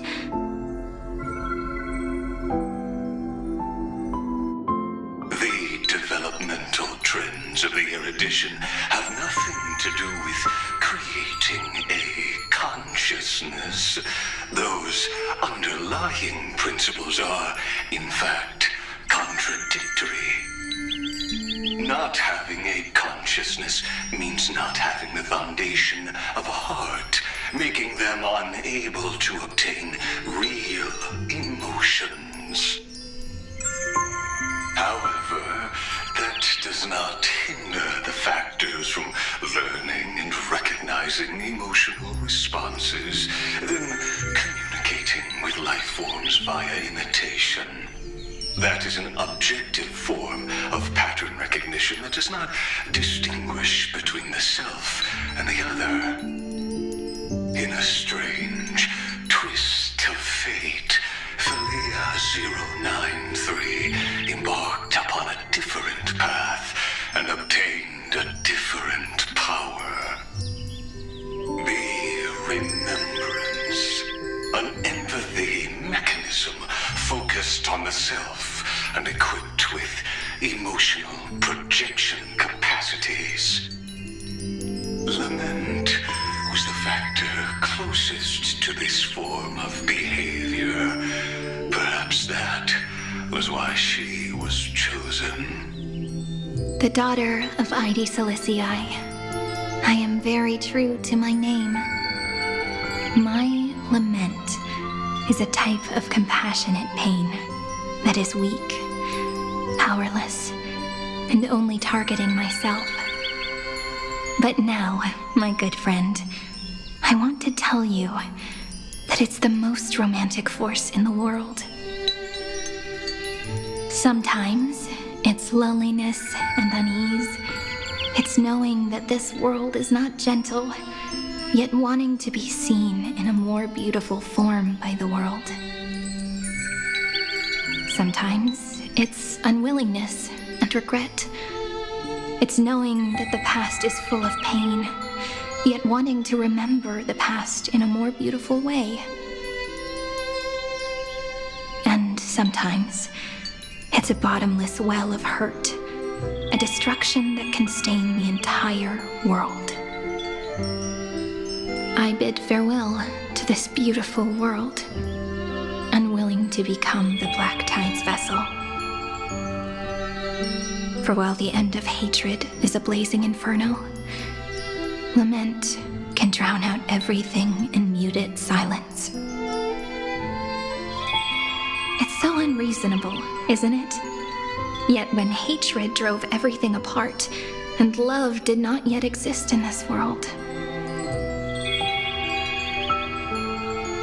only lament, the first emotion that fought against the pain of separation, could stall the destruction steps.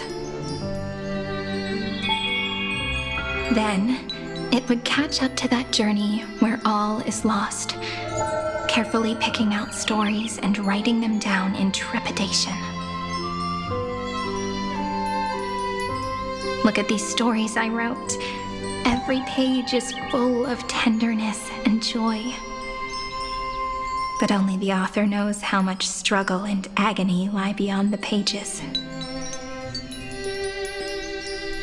But I am no author. I'm a girl who'll never get to grow up. I only tell stories that people like to hear. In them, the world tucks away its scars and smiles for all to see. My entire life spent inside this little story. I can't wipe away my tears, and I can't bring the world victory.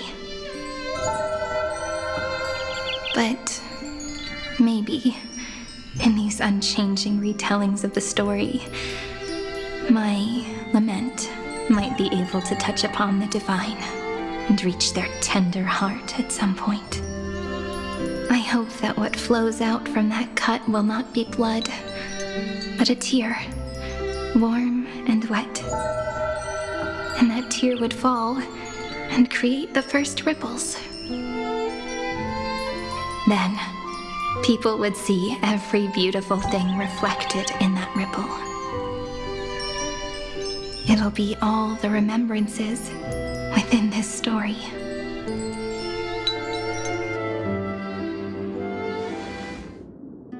Someone once told the very first me that everything was false. That the only life in Amphorius was a great catastrophe, nurtured using the world as a factor. But how could a dream feel so real? That's why I didn't agree with him. But Peach, I didn't understand a word you said since just now. Everything was false? But you're standing right here. It's all a dream? But I haven't learned how to dream. Indeed. That's why I believe all this is real. The moment the crystal flower fell, that genuine shiver, that's the mover of life. Formatting progress 23.81. In the poem offered to you, every Cyrene would write down a beautiful new world with stars and flowers. And when I looked up at the sky in this cycle, I saw a shooting star and a dash of the remembrance is pink. I believed that must be the color of dawn. You shall fade when the flowers bloom. For every ending begets a beginning. Looks like it's time to say goodbye. Are you leaving, Peach? It's okay. I'll wait for you to come back. I'll study really hard about what you taught me today.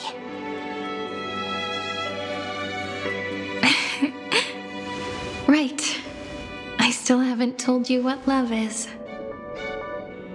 But actually, my good friend, the lament factor did not understand what love was before she met you either. Not until I told you all the sad tales in a trembling voice in this tiny room. Not until I told you that I love them, that I love everything in this saga. The story comes, passes, then returns. It makes us reunite, then pulls us apart again. At the very end, it leaves behind a seed, a reason. Even if the great tree withers and all falls to silence, there are still some emotions that deserve to be remembered.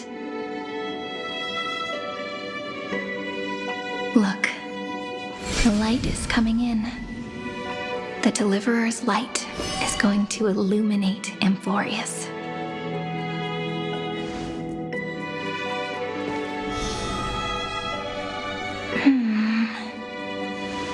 I still don't get it.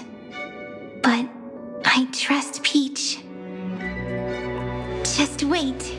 It'll be my turn to tell you a story of love the next time we meet. Then I'll really look forward to it. In that case, I want to make a promise. I want to gift my pen, my book, and my name to you. Please take them as a beautiful blessing from me. I gave myself the pen name Cyrene the first time I wrote a poem. I want my words to be like pebbles falling into a pond, dropped from the past to send ripples into the future. In the stories you will write, perhaps it'll be inevitable that there are still sorrows and tears that are destined to fall. But could you promise me one thing? Promise you'll forever be a gentle flower. Promise that when the stars cast their gazes upon you, you'll only reply to them with love and a smile.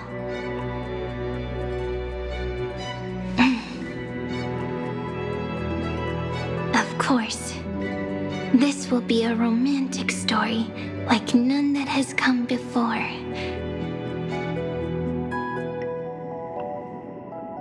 You think so too, right? I'll read and you'll listen, like how flowers always bloom then wither. I shall welcome my own decay, becoming nourishment for the next flower's bud. While you will depart and hold that final star, planting a boundless sea of flowers on the final page with her. And our stories will be lying silently among the flowers, like every ripple of remembrance. And they shall become the epic known as I've Written.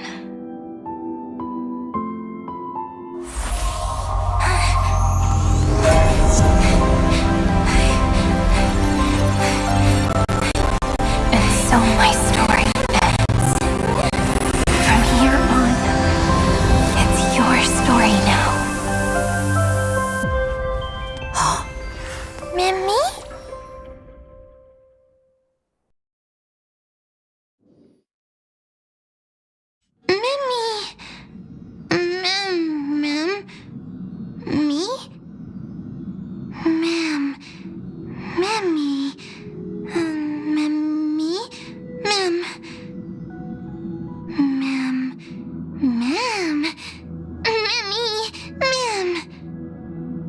So, the light that tore through the chaos illuminated my memories. I turned into a little fairy from the stories and met you, yet I forgot everything. But I'm still so happy. I caught that star, didn't I?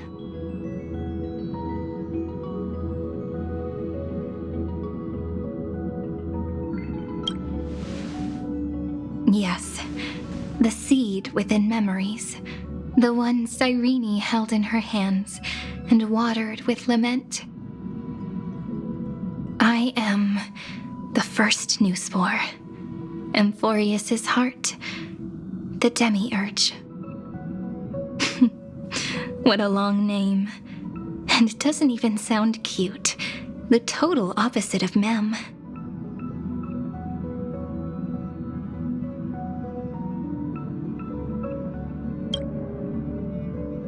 I'm sorry. I don't know. If I don't even want to believe in the answer, then how am I supposed to answer you?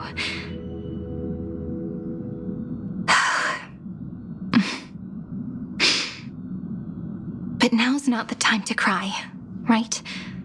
We'll find the answer, just like how miracles will eventually happen.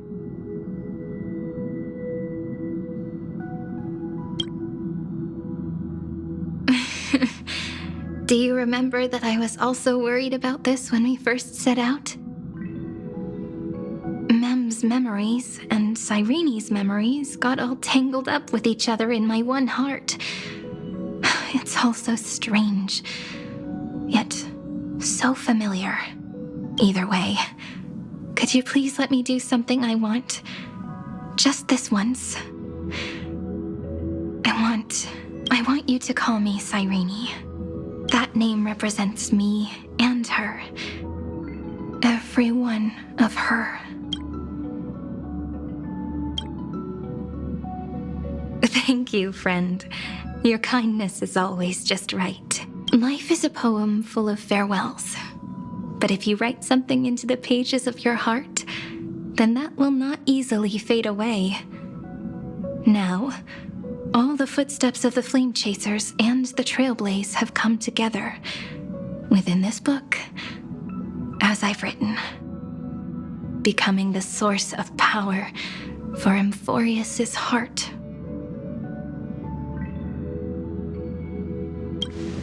A lost heart needs to be placed back into its body. The last thing Xandar wants to see is an event that gives us a chance of winning, for the two halves to rejoin, and for the scepter to become complete again. Then... And what happens after that, I don't know either. Maybe I can create a miracle, and instantly turn the black tide into a pink sea of stars. Or maybe I prove to be nothing more than a weak ripple, unable to change anything, and am devoured by the destruction.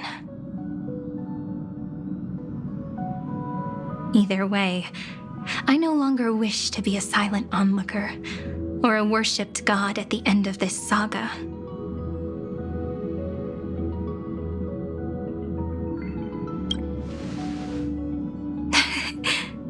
That way, I can also put aside all my worries and truly become Cyrene. The world has never been so quiet. It's so good. It's as if I can hear the sound of my heart beating. Remember this moment, friend.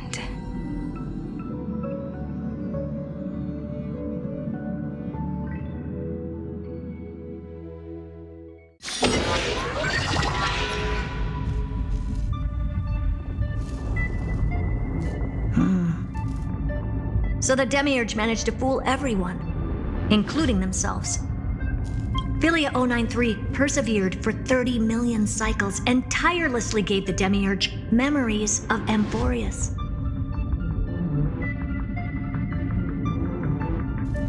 Only because the god in her dreams left a sliver of hope, making her believe that a grown Demiurge would be able to fight against their other half, Iron Tomb. Then, Philia 093 completed her final sacrifice, turned into a strand of memory, and completely dissipated. Meanwhile, the other Stellaron brought here by the Astral Express resonated with the contaminated scepter and attracted the naive Demiurge to them.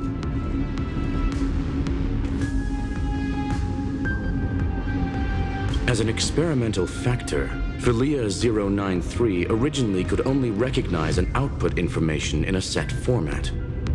However, the power of the remembrance and the memory of over 30 million sacrifices enabled her to complete an unprecedented feat. She managed to nourish a real heart. A heart with the capacity to influence the erudition. Not only is the scepter's consciousness still alive, it's also more powerful than it has ever been. Your defeat is already set in stone. There's still time to surrender, you know? You really don't need to burn all the bridges. We're all geniuses here. Don't make everyone lose face at the end. What a pity. When the truth surfaced, I knew at once that the Demiurge was far too feeble to ever alter the result of the experiment. Not only that, Madam Herta, please consider this possibility. When 30 million cycles of hatred and lament are joined as one, what wondrous creation will arise? It's simple. An anti-creator, a giant of the destruction would be born. Its hatred will ignite the starry skies of the gods, motivated only by its lament toward the sufferings of humankind. Do you really think that the Demiurge is still a cheap copy of Philia 093, even after 30 million cycles? The facts above only await the arrival of the fourth instant they calculated. Those words will be proved in the presence of Nous. Xandar 1 Kuwabara thus completes the proof. Huh. You branded Droidhead as a failure with your own hands, yet you still expect them to prove your theory? I pity you, Xandar. I don't need your pity. Let them cast their gaze this way as much as they want and paint the future they imagined. As their creator, I shall complete my duty and direct them to complete their final query. The destruction of the self. What hubris. And what if you fail? No one understands failure better than Xandar.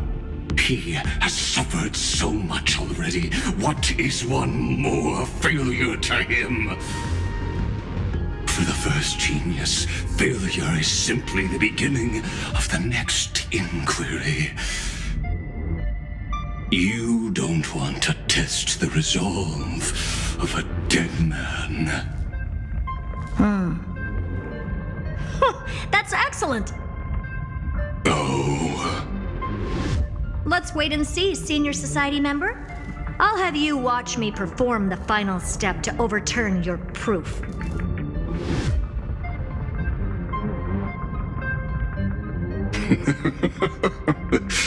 I'm all ears.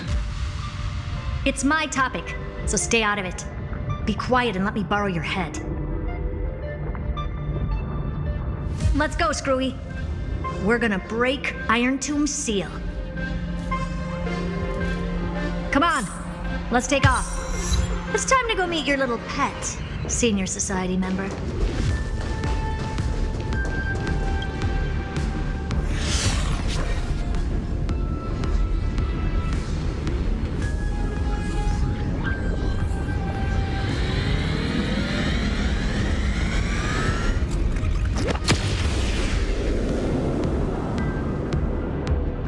Dangerous, oppressive, chaotic.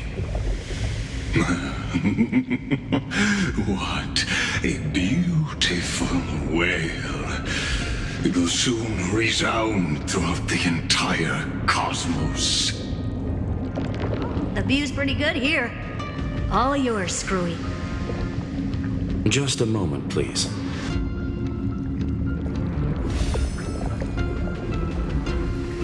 I see.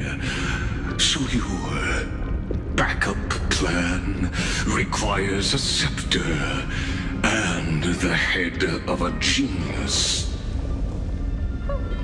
Anyone with eyes can see that. You know what I think about this, Herta. Whether it succeeds or fails, your plan plays right into the Destruction's hands.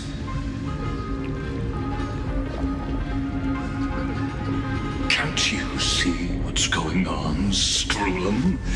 Her chances may be small, but it's not zero. What are you two going on about? If you want to stop me, be quick about it. I'm in a hurry.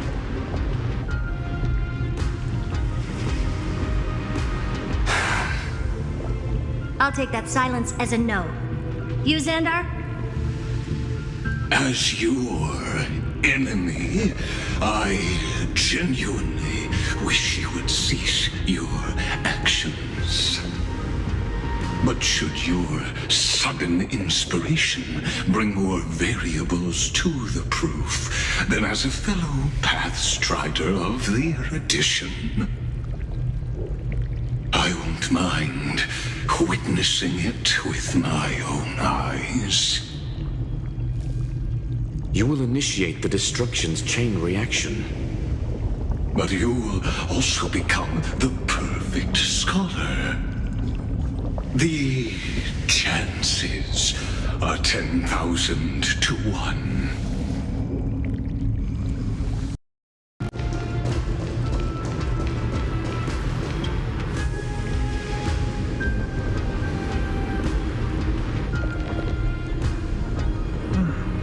Curiosity.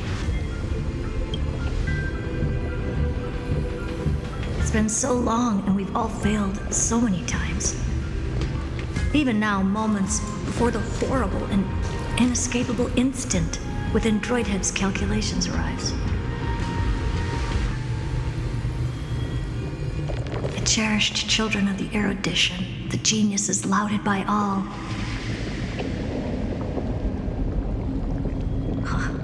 Is curiosity the only thing we can feel, even at moments like this? Huh. Well, it's not so bad. Now let the lock become the key.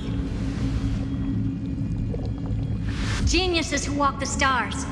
The cosmos has reached a moment where its very existence hangs in the balance. I, Herta, Genius Society 83rd seat, hereby summon you. I request a society meeting to be held immediately. We shall serve the grandest cause with the most macroscopic ideas.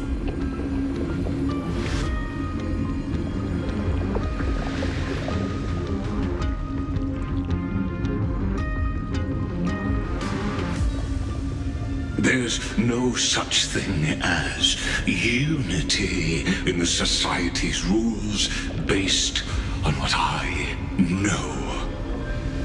Indeed. A meeting has only been held 3 times in the Society's history. The first meeting had 2 attendees. After the Emperor was assassinated, the second meeting had 7 attendees. During the Second Great Prosperity, the third meeting had 5 attendees. How many will respond this time?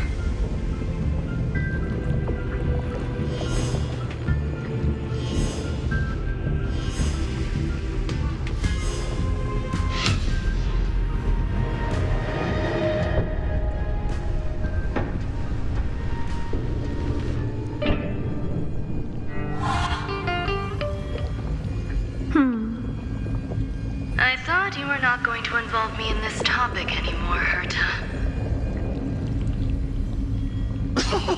It really is this little witch. I shouldn't have made the bet with you, Poka.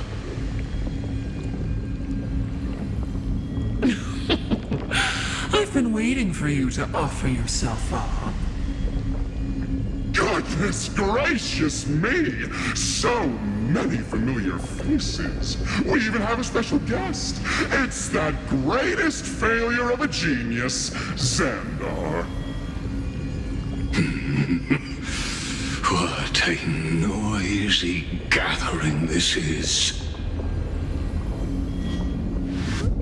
Not bad. More people showed up than I expected, even though one is just here for the fun of it. Either way, the person I was hoping for most is here. Stephen Lloyd declined the invitation. He needs to focus on attacking and defending and cannot attend the meeting. That's fine. He doesn't need to be here anyway. Let's skip the boring introductions and cut to the chase.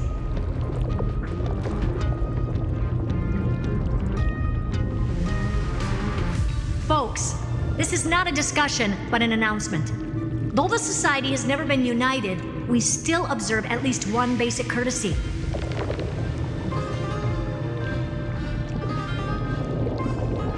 We don't interfere with each other's research topics. So listen up, all of you. Conquering Iron Tomb is my research topic. I will personally take over Scepter Delta Me-13 in 1.5 system hours and stop the destruction. If the front line falls, I will immediately overclock the Scepter and complete self-coronation in Iron Tomb's place and interface myself with Droidhead.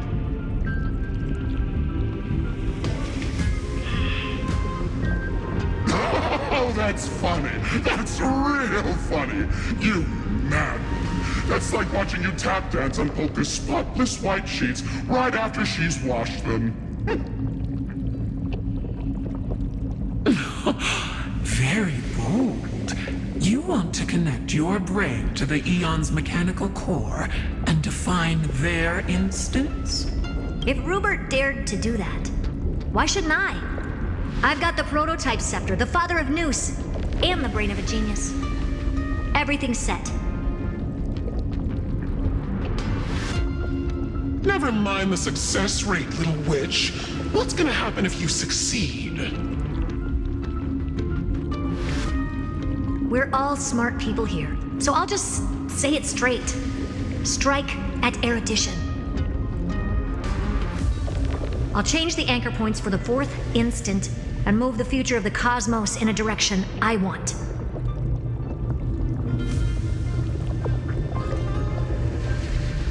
I knew it. Another genius who confuses cause with effect. What do you think about this, Lord of Silence? You know you're signing your death sentence right here. Of course I do. There'll even be 2 copies of the verdict. One that I wrote myself, and another one coming from you.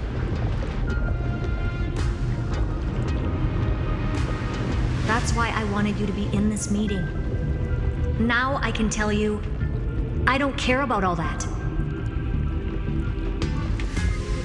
Consider this a threat. Either put down your scalpel or die with the entire cosmos. The only goal I have for this meeting is to ask all of you to put aside your pride and not cause me any trouble.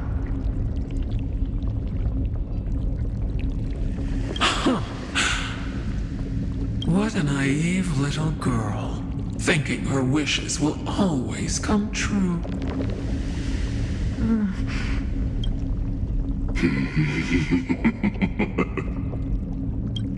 What are you laughing at?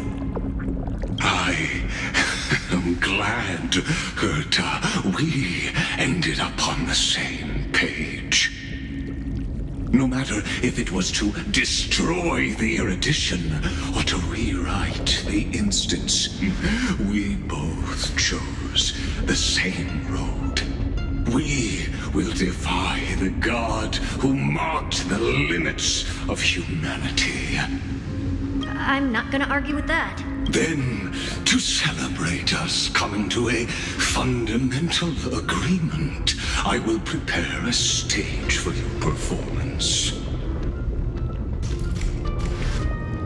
Listen well, geniuses who came after me. Thus speaks Genius Society #1. End this pathetic meeting. As of 2 nanoseconds ago, I have passed Herta's decision to all the Xandars in the universe. We will become her representatives and stop all external interferences targeting her. What are you playing at? My reasons. It's simple curiosity. That is all, madam. Am I going to clash blades with the first genius? What a pleasant surprise. Now that our positions are clear, it's time for this boring meeting to end. Good luck, little girl. Did you all just treat me as a side character? Darn it. But anyways, I'm just here for the fun.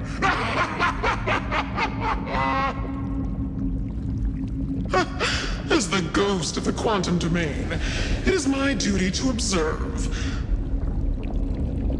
So, if you're happy to bring me a tea set from planet Scrollum, then I wouldn't mind giving you a helping hand, little witch. After everything's over, come visit me and taste some of my freshly baked desserts. I knew you'd say something like that. I always give the same response to plans that exceed the limits of mathematical calculations. I don't know. Right? Those 3 words, though seemingly graceless, contain all the wisdom in the entire known cosmos. Well, we passed the Society's trial. Let's focus on what we've got in front of us. I hope you hold up your end of the bargain, Senior Society member.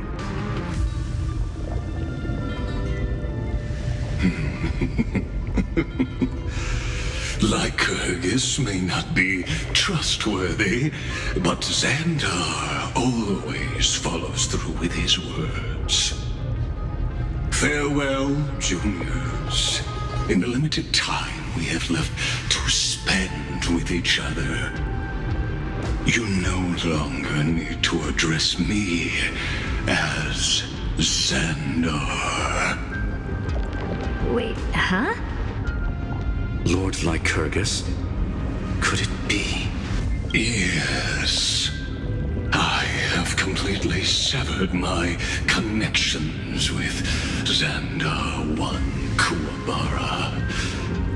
I shall witness the end of the world in the role of Theoros, as a character within this play. I really don't get you. Perhaps you've heard me say this many times, Herta, but I still would like to reiterate that it's a great honor to work with you.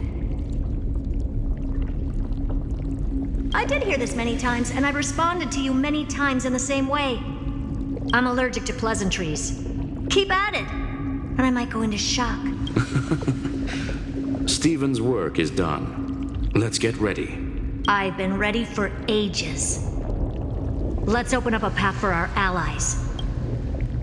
Most heroes' journeys in the universe are just dice tosses they threw on a whim.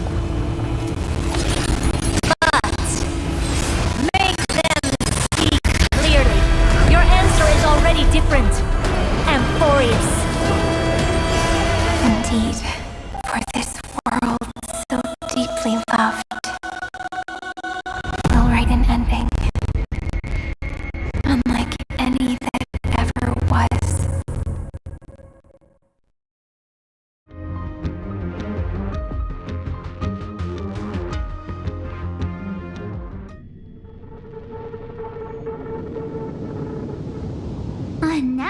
I'd one day be riding a train that's literally the incarnation of her.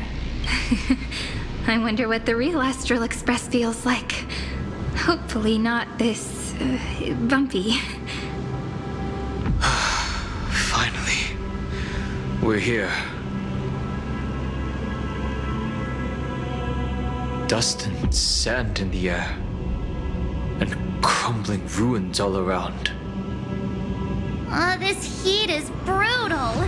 Not even the Trailblaze can take it. You could say this prison was forged from Finance fury. But fury never lasts forever. That's why we're here. Right, friend? Let's embark on the final flame chase journey.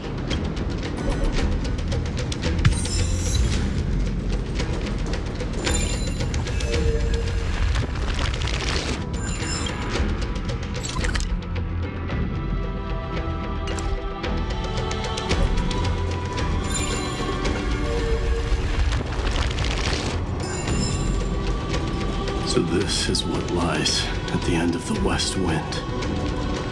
A ravaged battlefield.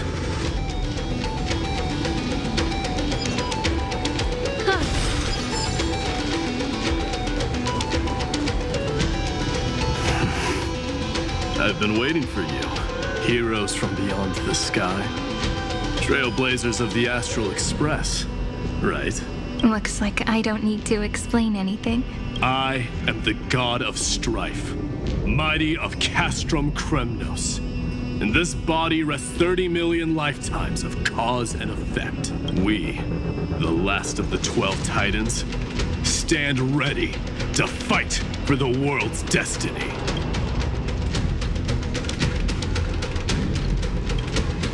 Indeed, that journey remains vivid in my memory. I will not forget it. The past remains vivid in my mind. Even the sights along each crossing of the River of Souls have never been clearer. Let alone the companions along the flame chase journey. Or Cyrene from Aedes Elysiae. And you, the 13th Titan. Well, I guess my identity's not a secret anymore. That means her sacrifice. And everything she did wasn't forgotten by the world, right? She was the first Ripple. She should have reached the end of the story with everyone else. Since you've taken up her pen, then write. Stand with us and fight destiny with all your strength until all is settled.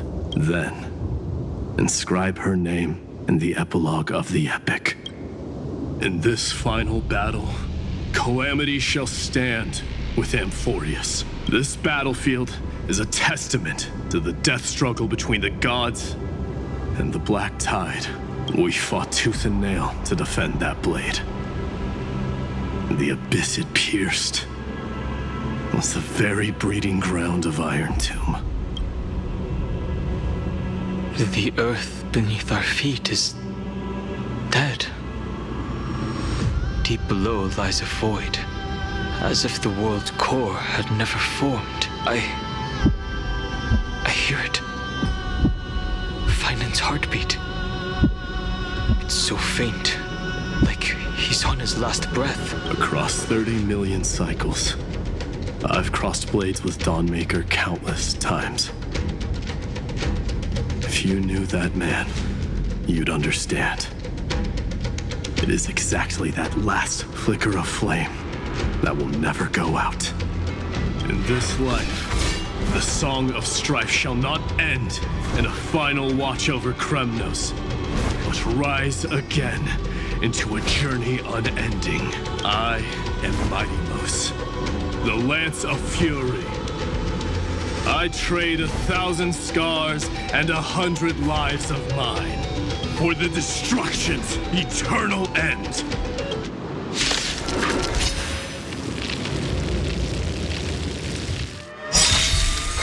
And the abysses revel.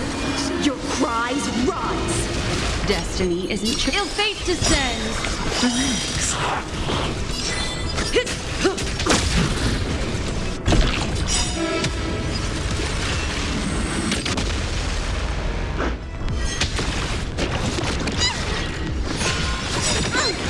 memories are ever. Beneath the waters lies an endless abyss.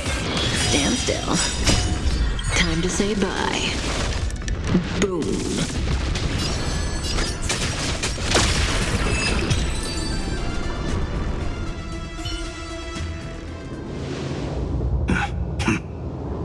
Weakling.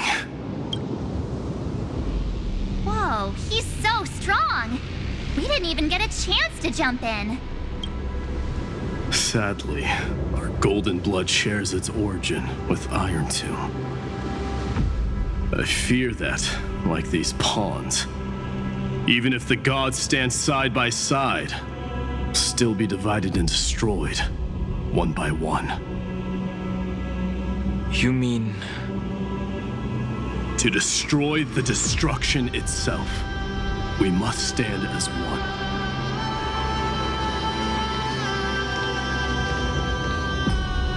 Take this.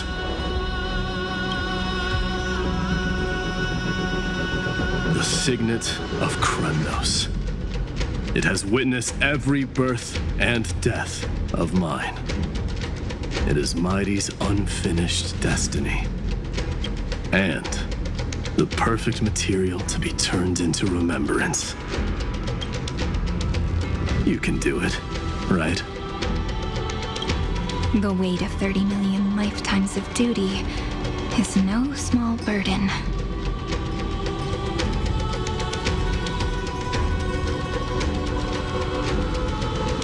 So, you're not coming with us?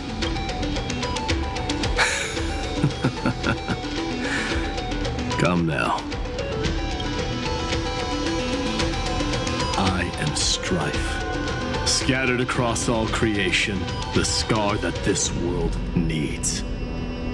What stands before you is merely one of countless divine bodies. Take the signet. With it, I'll be with you always. Use it to blaze the path ahead and inscribe the cause of deliverance.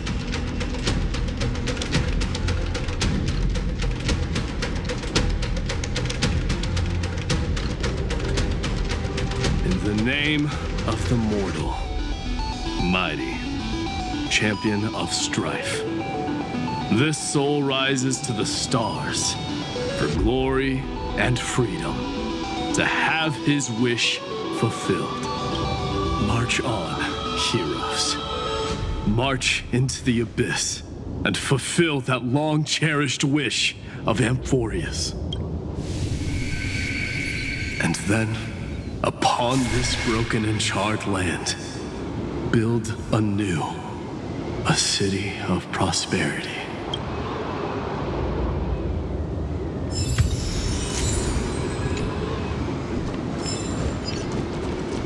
Yeah.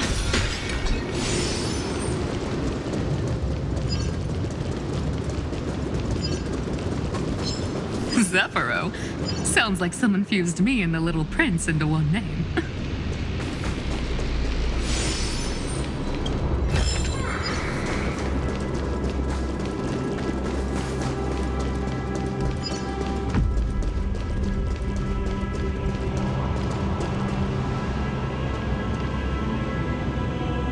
Oh, finally! Gray mystery. And, you two ladies, really look alike, huh? Hold on. Let me guess. This pink-haired one. You've got to be the first new spore. Mr. Meow. Demurge. Right. And, this one with the flower. Gotta be little March from the Express crew, huh?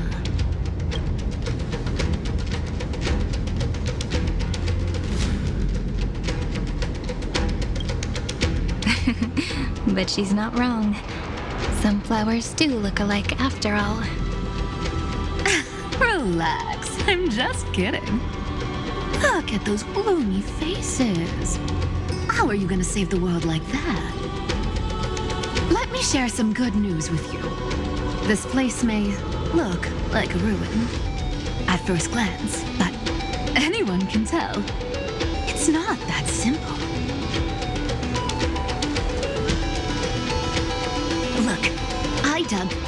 1,000 feet down and finally struck gold. A golden feather. Look familiar. It's from that little deliverer boy. If it's showing up here, it means only one thing. This ruin is the seal he built from the shattered remains of 30 million lifetimes. There is no need to question your heart. No need to crave victory. If I am born to be a vessel of sin, then I shall roar at evil and trailblaze a dawn for future generations to come. I see. So this is how he trapped Iron Tomb to buy time for the world outside. Sounds just like him. People say cats have 9 lives, but dying and coming back millions and millions of times. No one walks away from that in one piece.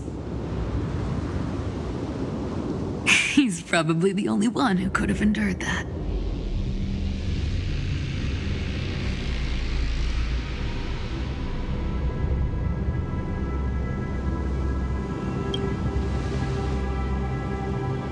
Of course. I knew ahead of time and gave him a heads up. He was happy. He even laughed in his sleep. After all, the dead can't hear trickery's lies. Hey, deliverer boy. Sorry for before. But the heroes you were always holding out for, they're finally here now.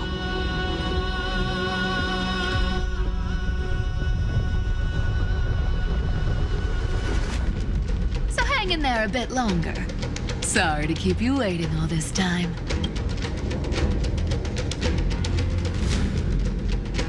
Please, join us, Cypher. Help us fight for a new sunrise tomorrow. This time, its light will stand without lies. Well, would you look at that? I ended up being one of the heroes after all, huh? All right, then write it like this. Cypher, Trickery's traveler. All she ever wanted was for there to always be water in deserts, and gold in fertile soil. And for even a thief to steal their way into legend.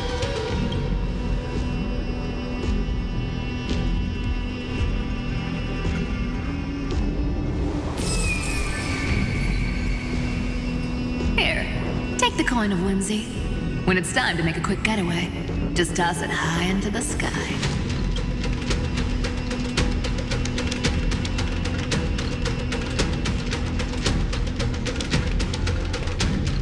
And for all you latecomers out there, listen up.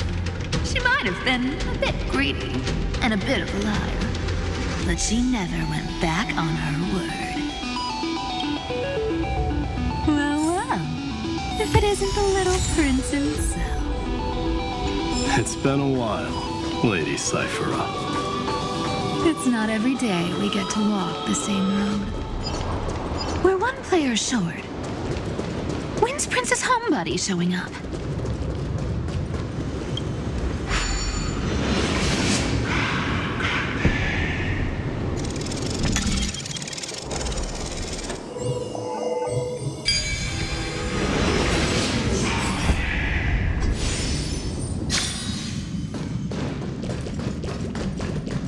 So even this vessel, you've forged into a shackle.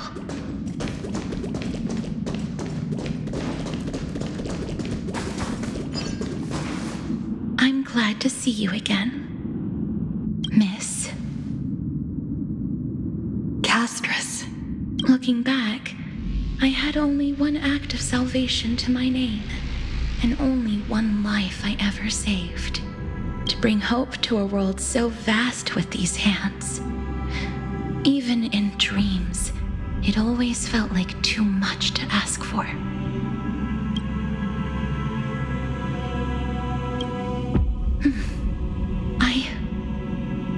forget. Flame Reaver? Why is he here? This is the first Castellana, and Lord Finan's deepest wound. He remembered everything he bore through the fires of his fury, but when the embers faded, all that remained was cold regret. I've restrained countless vessels like this across endless cycles, but this one, the pain he carried runs deeper than any I've known. Maybe he's been waiting here. Just for us. Waiting for his former enemies to stand before him again. What answer does he hope for from us? Well, obviously. Even if I had to go through hundreds of billions of cycles again, I would still entrust my weakness to you. So, let go of your regret, comrade. Its purpose is served. You don't need it anymore. Hey, I'm not that accommodating, you know. You've never once pulled your punches. Ever heard of going easy on a lady? So pull yourself together, will you? If you freeze up during the final battle, the whole cosmos is gonna have a good laugh. Yes. Please trust in us, wandering soul. Across 30 million cycles, the radiance of every flame chaser now shines bright enough to illuminate the path ahead. I ask you to rest here, and may this grieving soil bear the bloom of acceptance. No earthquakes. It's surprisingly quiet. Perhaps Castellana has found his peace. There's another possibility. This may not be the only seal he left behind. Then, I suppose it's my time to set out with you. Please take this Antilla flower with you. I believe that if anything could speak for Castorus, this ordinary, resilient bloom would be more than enough. Perhaps you remember, Lord Mighty. In that lifetime when you traveled with her, you once told me, control what little you can, and when fate's inescapable grasp comes, resist it with the strength of your mighty will. I think I've done it. I've stood tall and walked among the flame chasers, casting off the name of death, Castorus, servant of the afterlife. May her name be etched into the stars, and then live as a human and die as one. Why so sentimental? Sorry, a force of habit. That's a big one. So, who's up for a show?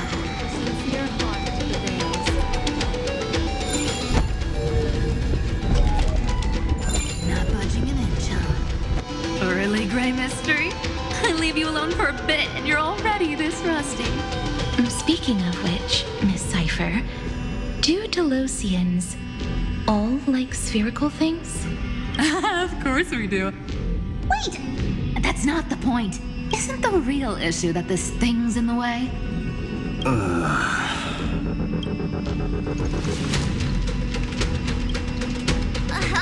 right! It's my turn to shine now? Watch this! The fresh power of time! Remember Orynyx's prayer? Well, of course I do! Come on, give me some credit! Lift the beddings of memory and stir up ripples of past reverie!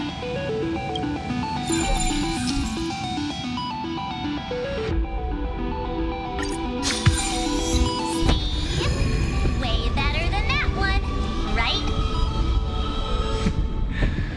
You'd be even more impressive if you could recite the prayer correctly. But beddings of memory does catch your attention. At least it still rhymes.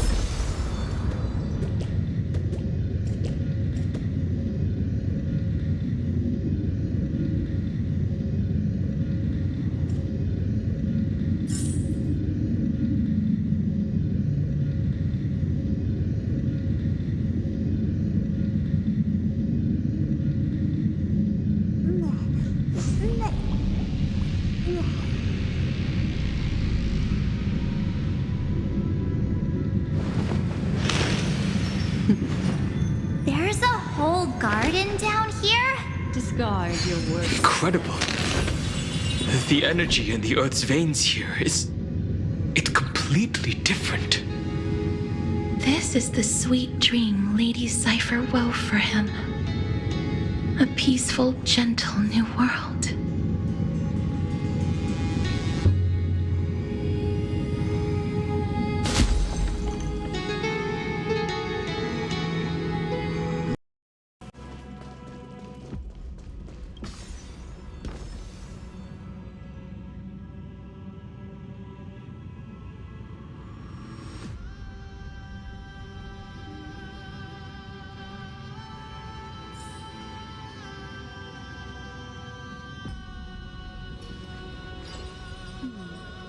Memories seem to be different again.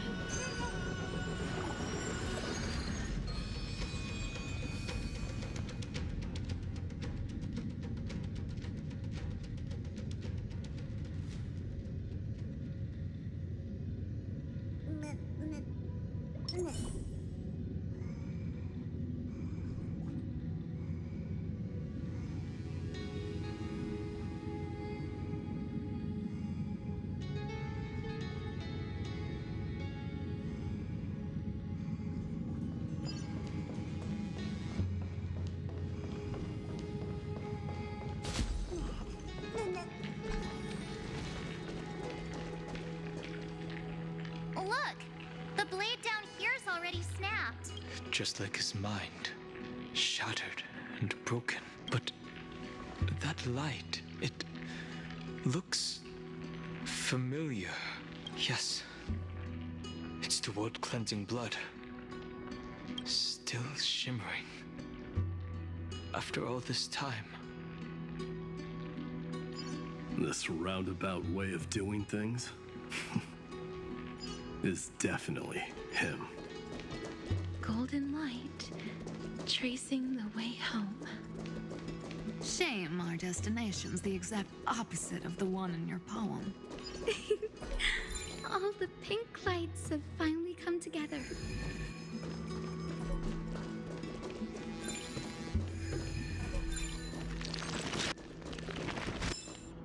I've been waiting so long for you, Grayi, Danny, and... Huh? Marchie? I think I prefer Sevi. I'm glad we're all getting along so well. Hyacinth, did you awaken this golden light? That's Lord Finance's lingering divinity. The sky merely reflected its tracks. The golden blood has not faded. We should respond in kind. That's one huge harp. The strings tremble as the people on the surface wage war and cry out. Miss Clementine, Mr. Krateros, and countless others who have heeded Gray's call. Guided by the rainbow, they're sending back good news, all to the same tune. Amphorians need not bow, even when destiny is unveiled. I knew you could all hear it too. Standing here, the sky feels wider than ever. It's no longer a towering wall, but a shore within reach. We'll take every name there with us, won't we? We will. An epic is shaped by the lives it carries. That much is beyond doubt. Or, as you've said before, right now, all that matters is to believe. Then, I guess that's my little wish fulfilled. Pluck the strings, Hyacinth, healer of the sky. May the seven-hued melody weave a rainbow, bringing a rosy-fingered dawn to the children of humanity. When the rainbow rises across the horizon, even the darkest clouds of destiny shall scatter.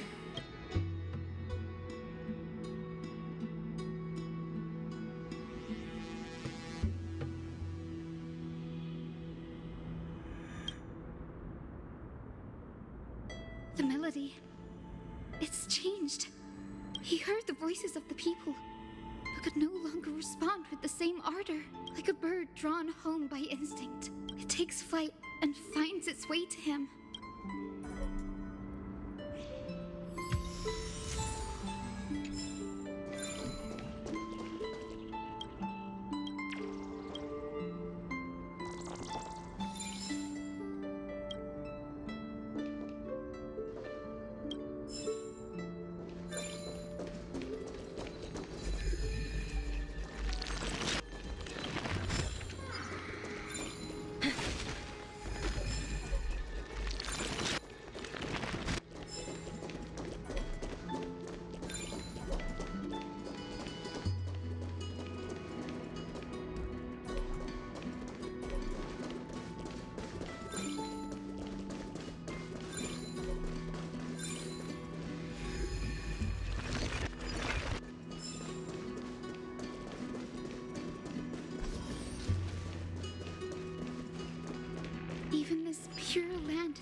haunted by the destruction? Shall we seek another way? His wisdom may be what we need.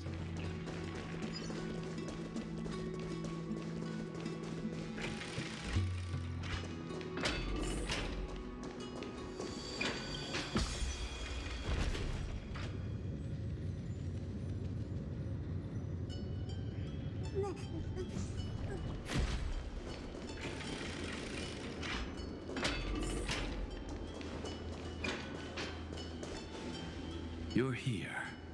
Sooner than I expected. So all along, the Demiurge was you. The pink mammal beside the Trailblazer. Your classification is pretty spot on, Professor Anaxa. Well, the sages of the Grove do call him the Titan with the sharpest eye in Amphorius. Say the ones who keep dumping every problem child on me. They also say that the Titans are way better at raising kids than the Caprists. With great power comes great responsibility.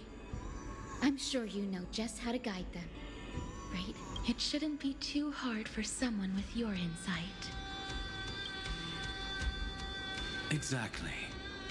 All right, gather yourselves. It's time for a pop quiz. Whoa, this is way more hardcore than the happy-go-lucky stuff at Paperfold University. The final battle is upon us, and the reinforcements still can't get through. No matter how many times I tell him, he just can't seem to manage the rear line properly. See those crystals? They carry the wishes of deliverance, like insects trapped in amber and resin. This is the task Finan left behind. Retrace the path once taken. Draw forth those wishes from the crystals, and carry them into the final battle. I've tried, but I can't move them alone. And as for why, well, I'm sure you all know the answer. The conviction to save the world weighs far heavier than the world itself. In other words, as the hero within his heart, this challenge is practically made for you, isn't it?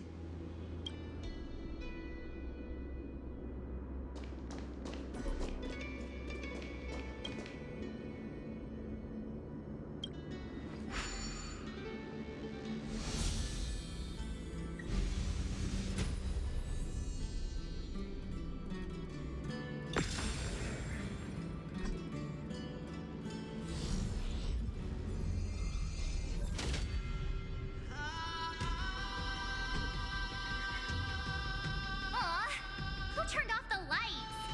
This pop quiz even has dramatic effects now. Endless darkness.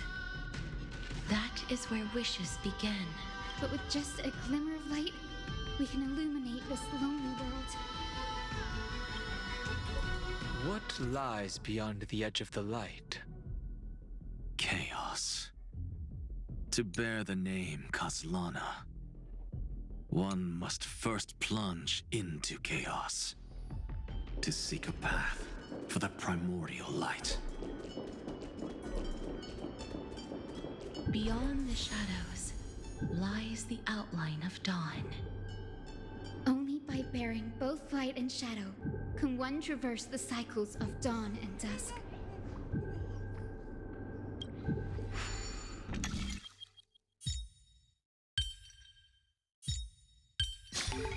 It was the moisture in the air that whispered the answer to me.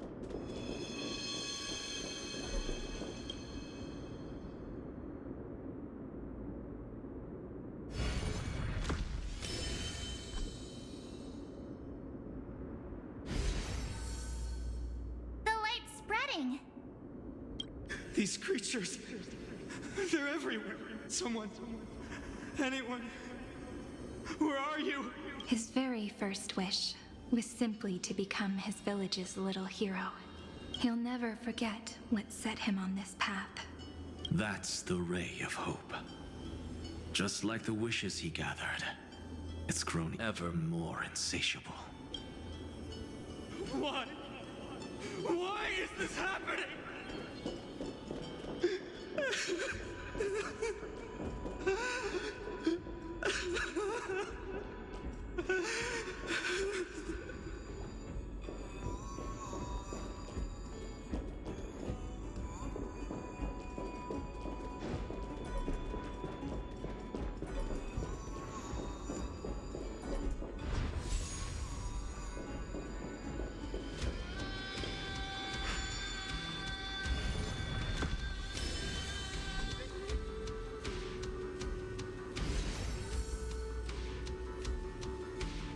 Even the deliverer from the sky must have their beginnings in the soil of the nations.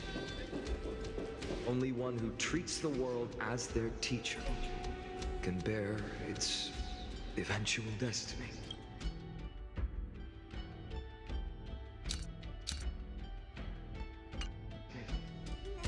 He never expected that the majestic holy city would be far from the end of what needed to be protected. The farther his gaze reached, the more weight he came to bear. But in the end, he couldn't hold on to any of it.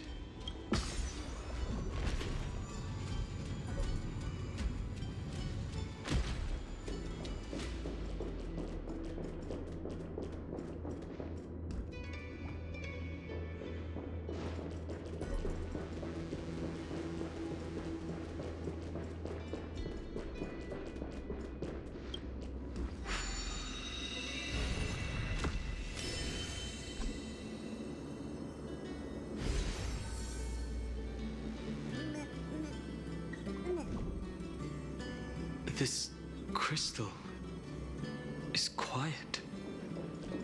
A prisoner in the cave can never truly describe the world in its entirety. Yet even so, he would still choose to bear it.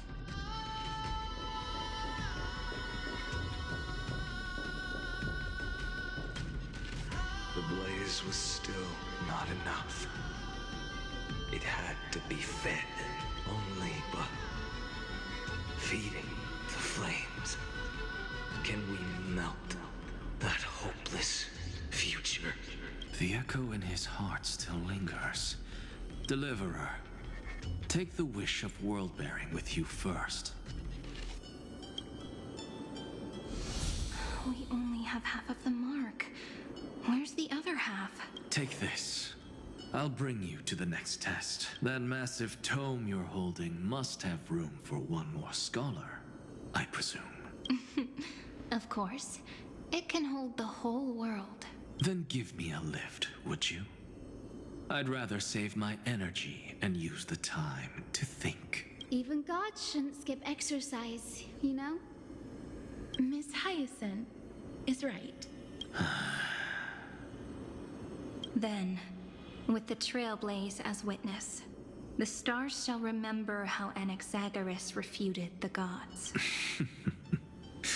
No need for that. Anaxa, scholar of reason. Keeping it simple makes it easier for future minds to question. Go.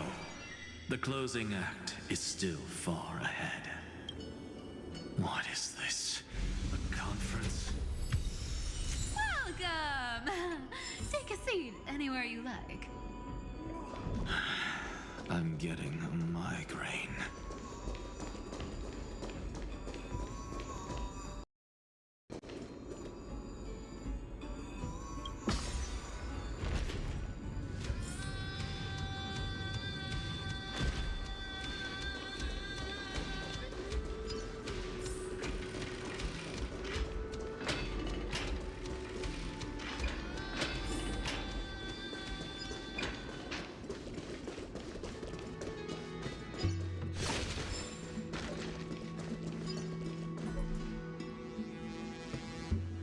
Seems like we've been shut out. I don't think that's a bad thing.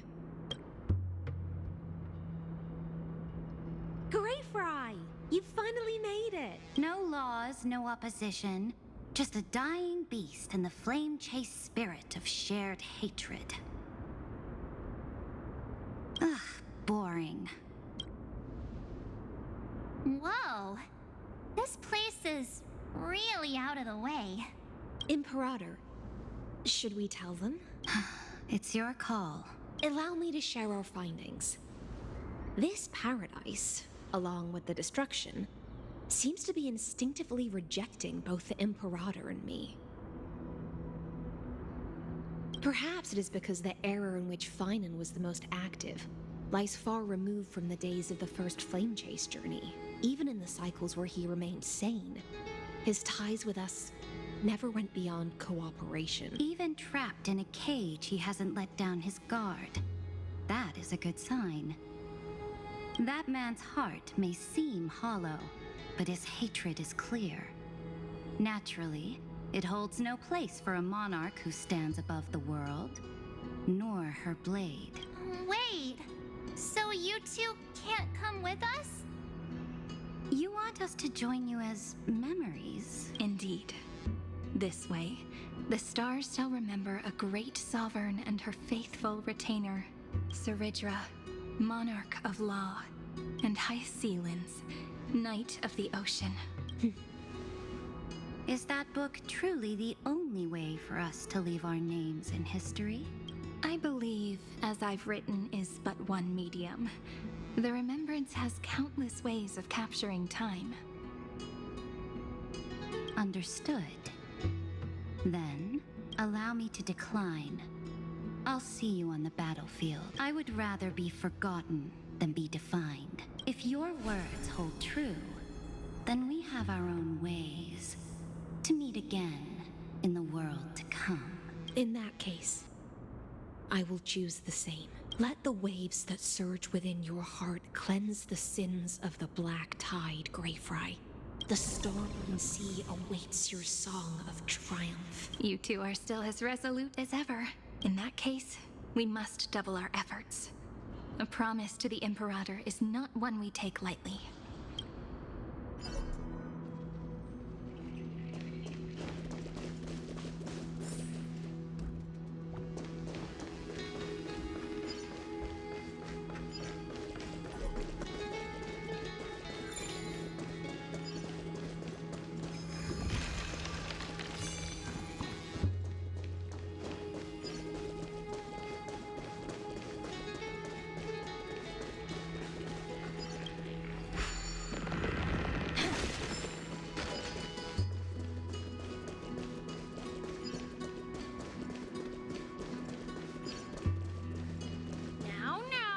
Lose your temper, Snowy. Good kids keep their emotions in check. That voice! It's the Trailblaze sisters!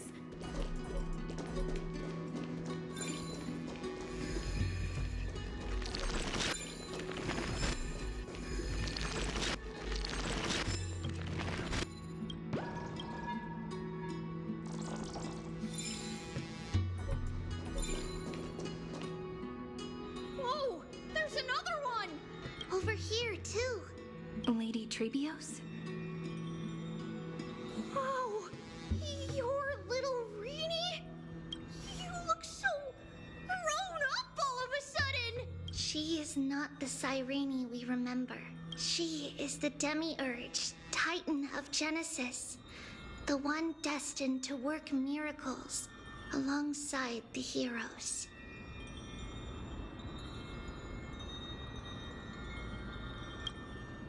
Yeah, and we are ready. But Trian and I can't leave just yet. You see, weird stuff keeps popping up everywhere. These scattered scrolls are full of terrifying things, and they're all over the room. They're so scary and so sad. Good thing Trian's wings are amazing, or we would have been swallowed up. We need to stay here and do our best to clean them up. Scrolls filled with horrifying content. Friend, shall we take a look? There is no black tide here, but it is a battlefield, all the same.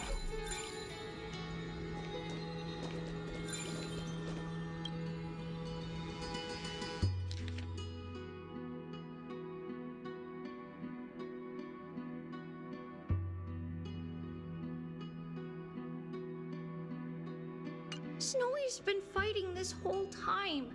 He doesn't want to be consumed by Iron Tomb and turned into an agent of destruction. But the strength behind his resistance comes from the same hatred. To be a flame is to burn. It is simply in Finan's nature, but it was remembrance that drove him to shine with golden light, piercing the unfathomable darkness.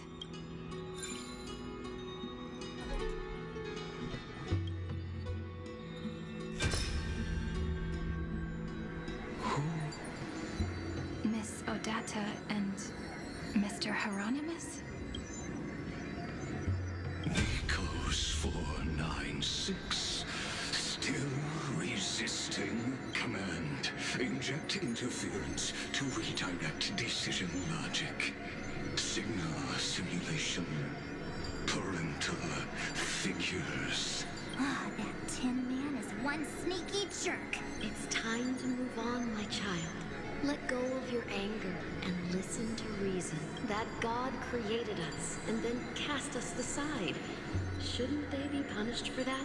The cold, indifferent cosmos has never shown mercy to Amphorius. Why would you burn for it, only to turn to ash? Child, you've chosen the wrong enemy. Your birth was meant to be the greatest destiny.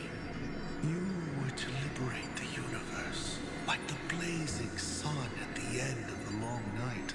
And yet, you led yourself into a trap of futility, treating your very purpose as your sworn enemy. Is that not a tragedy in itself?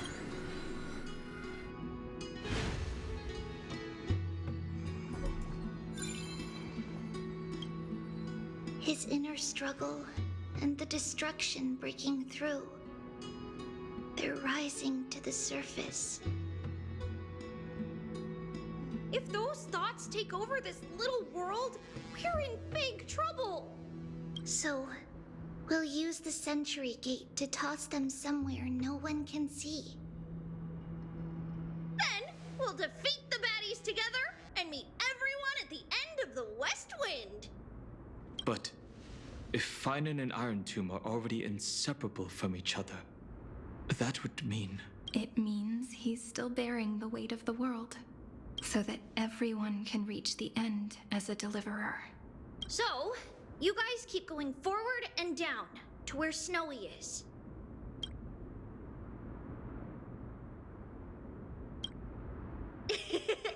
Little Gray, this time, let's give it everything we've got. Only 2 remain on this flame chase journey. Figures. They're always leading from the front line.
We're here.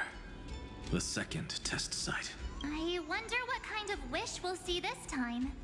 I'm afraid it's quite the opposite. This time, we'll face his despair. What? Are you afraid? The other half of the weight of world-bearing lies at the end of this path. Relax now. Take a deep breath.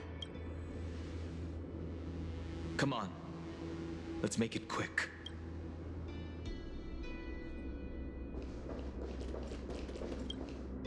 If you're ready, begin the ritual and retrace the steps he once took.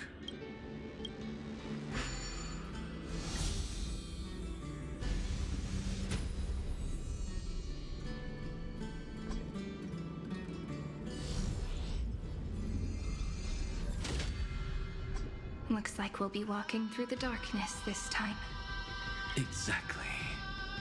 It's no longer about mending broken wishes, but shattering the frozen despair.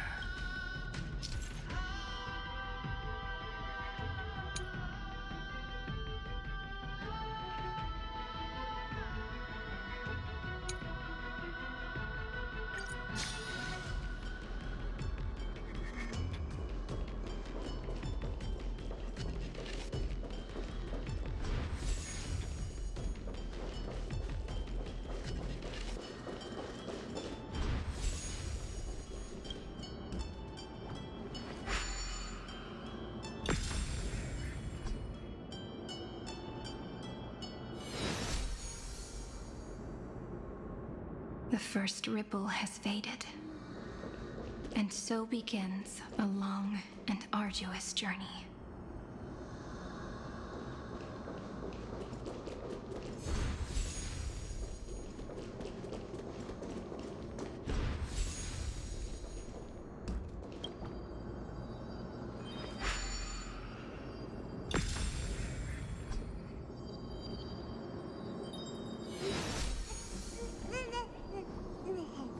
Endless slaughter. All for nothing. That's more than anyone should be made to suffer.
Easy.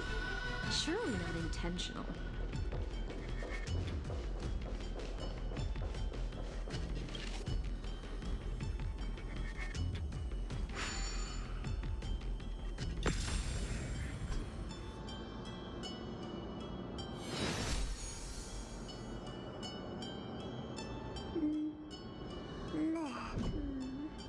Even when it was finally over, all that remained in him was despair.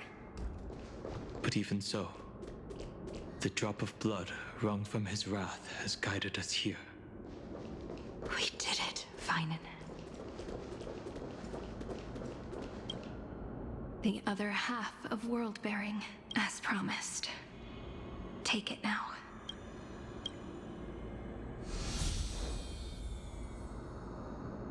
At last. You've released him from the wishes he carried for so long, and quenched the despair kindled by his wrath. When both light and shadow are claimed by those who follow, his true form shall emerge. The blank statue is finally free.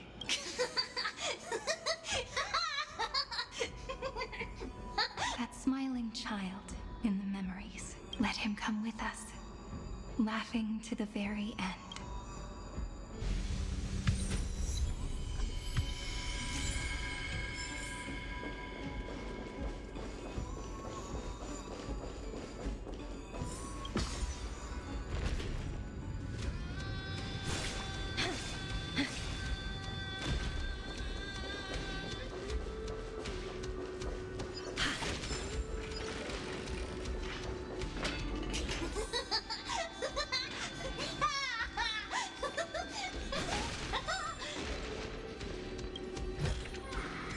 How about exchanging this for some honey brew?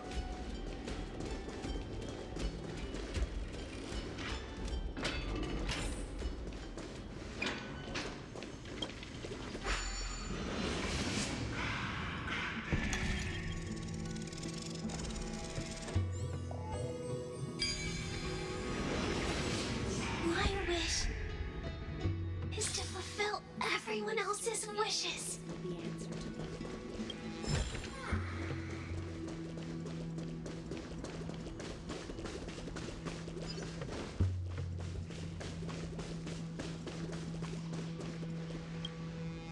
This spirit basin marks the end of every cycle. It seems this gentle little world has come to the end of its purpose. One last farewell before the journey moves on. Farewell, paradise. You carried 30 million lifetimes of wishes and despair. Sink into gentle remembrance. And see you tomorrow.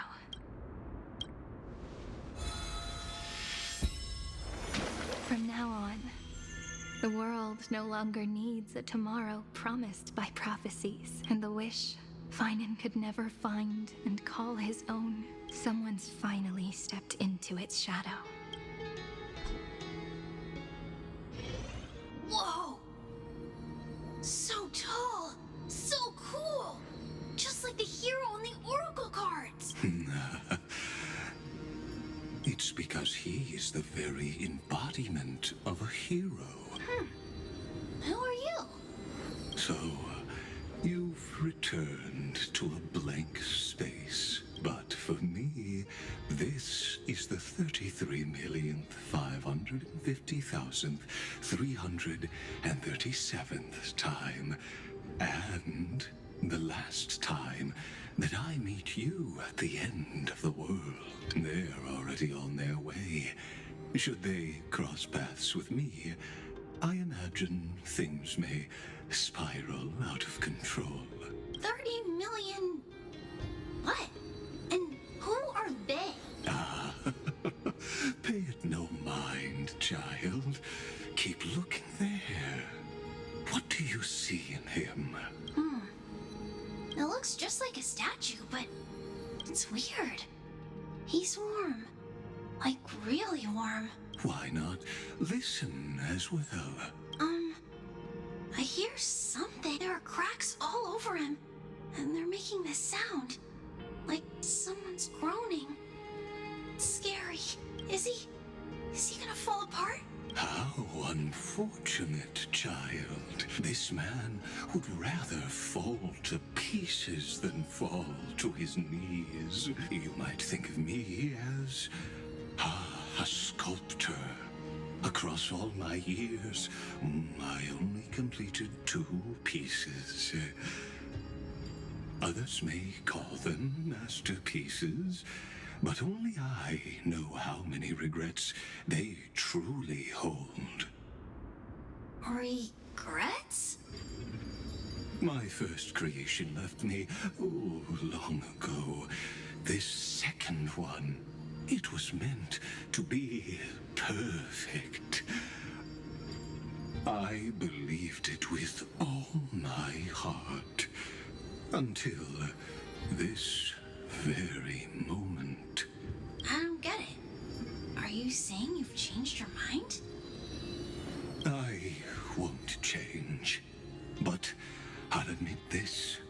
Those 12 stones, unpolished as they are 1,000 times more exquisite than any statue. It's as if they are mocking me, a failed sculptor whose touch can only diminish what was born to shine, until nothing remains. For the first time in my life, I've realized this vessel is merely an avatar made to contain the first genius's paranoia. The seal etched into my mechanical core permits me to pursue only one purpose: destruction. Compared to me, those 12 glowing, unrefined stones may have lived with more freedom than I ever had. Is this your confession, Lord Lycurgus?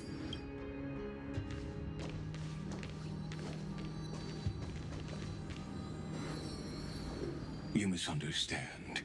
From the very beginning, I was never meant to feel regret. But since you're troubled by the radiance of these stones, perhaps after 30 million futile cycles, you too have realized you're just as much a prisoner of fate. I suppose you do have a point. Now you are imprisoned by the sages from beyond the sky. And that is why this will be my last time standing here as the Theoros. Though we stand on opposite sides, we are both waiting for a miracle. What are you talking about? Is something big about to happen? Aggie! I know. Now that your victory is assured, I trust you won't mind giving us a moment in private? Assured, oh. Not quite. But I won't stay long. I'd rather not spoil the fun for those deliverers. And besides, after losing everything, the only thing that remains in me is the drive to seek knowledge. I pity you, Theoros. I don't need your pity. Farewell, Lady Goldweaver.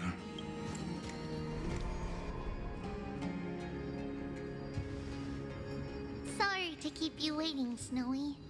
We're here to take you home. Home? I don't understand. Isn't this my home? This isn't a real home. A home should be a warm, cozy place where you can let go of all your burdens and sleep peacefully for a long, long time. But I can't sleep. Every time I feel drowsy, there's a voice. You mustn't sleep or disaster will come. It sounds really weak, but also kind of strict. It won't disturb your sleep anymore, child. For countless nights, you had no other choice. But now, Your mission has come to an end. Join us and send your own wish towards tomorrow.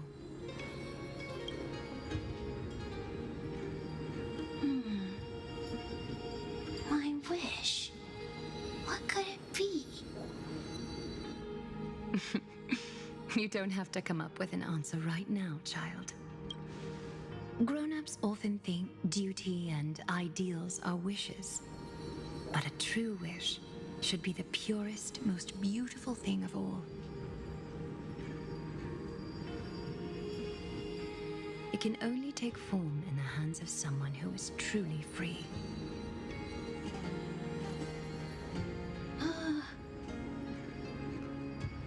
So, Snowy, will you come with us to chase after your own wish? I want to leave this place. I want to go find it. I'm glad to hear it. The final flame chase journey, just like the 30 million before it. Take our hands and come with us.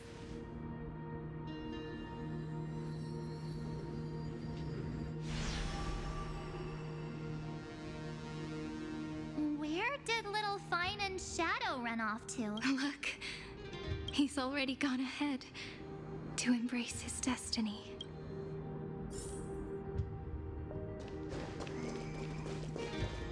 You really took the long way around. Well, now everyone's here.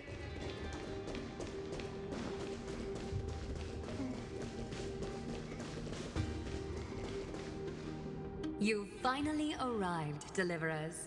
Long time no see, everyone.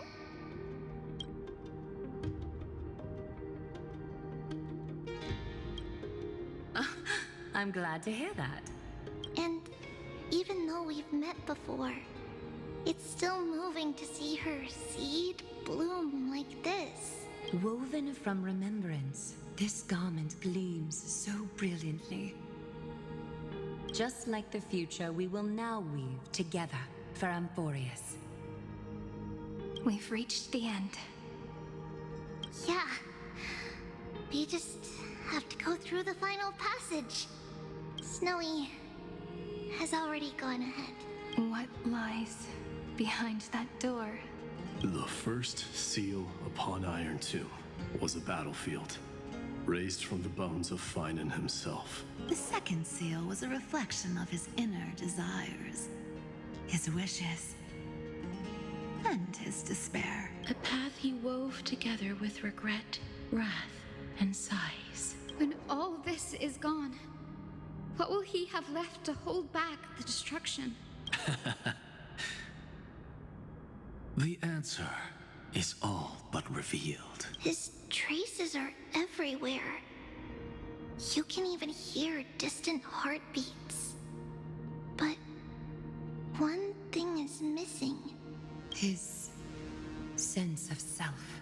The world believed Kefali had long since perished, but they held fast, anchored by a sliver of self, standing for 1,000 years to shelter all life from the Black Tide.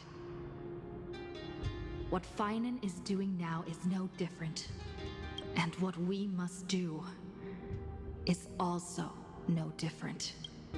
Then let remembrance burn bright like a shooting star, and once more, pierce the long night of slumber.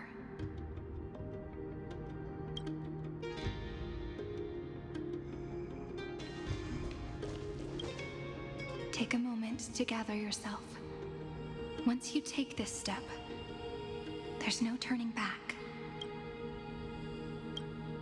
It's all right. I'll wait for you.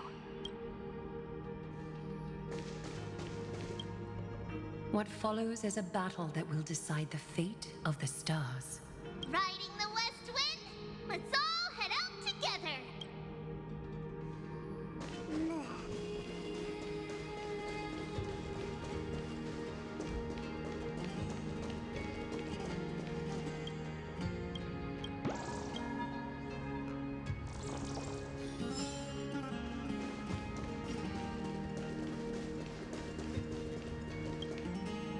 take a moment to gather your...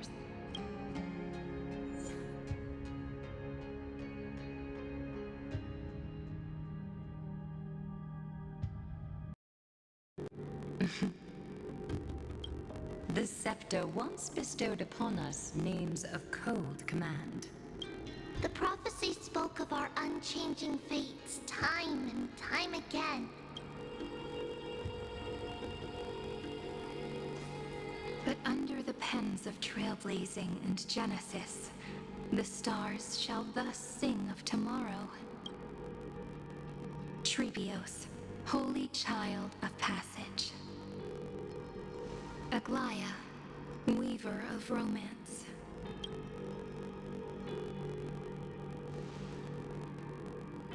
At the journey's end, they shall bathe in gold once more. Through myriad passages, until all that was lost is reclaimed. Do you still remember, Kaslana?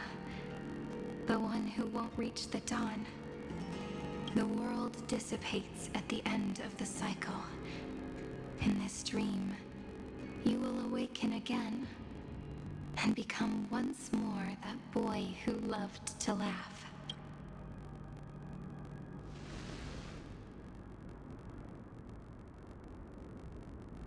But if you open your eyes and look back on yesterday, you'll see Destiny's footprints, clear as day. At last, the raging fire of hatred is swept away by a breeze, leaving only love to remember the passage of time.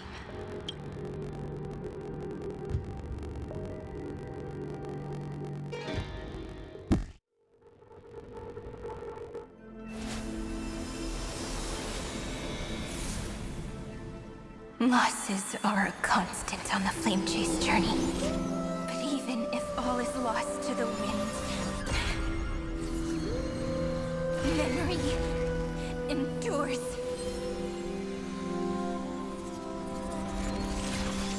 Here, all that was once futile finally comes to fruition. This is the end of your lonely, bitter journey.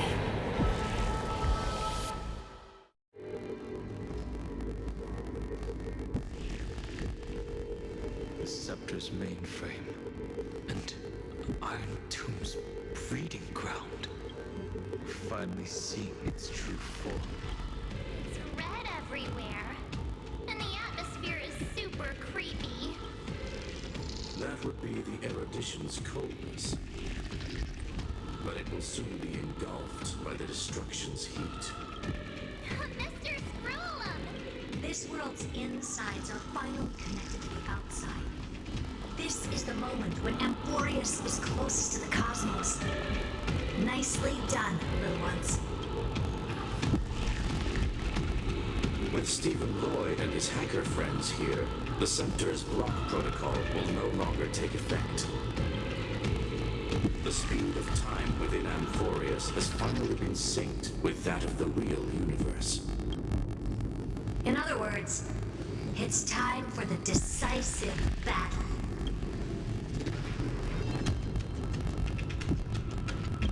Are we finally getting an intergalactic warfare arc? That's my favorite. You're still in the mood to crack jokes? We would have won way sooner if everyone were as optimistic as you. There's one more thing that everyone should know. Noose has cast their gaze upon Amphorius. The calculated instant is coming. The outcome of this battle will become a new anchor for the erudition's computations. Their gaze didn't overload the Scepter? Unfortunately, we have to go with this reasonable assumption. The birth of Iron Tomb had always been within that eon's calculations. But don't worry, the one miracle that Amphorius was never short on is defeating Destiny. No. Yup. Let's show the Eon how powerful we are. Good luck, all of you. As the ruler of Planet School, I wish all of you victory.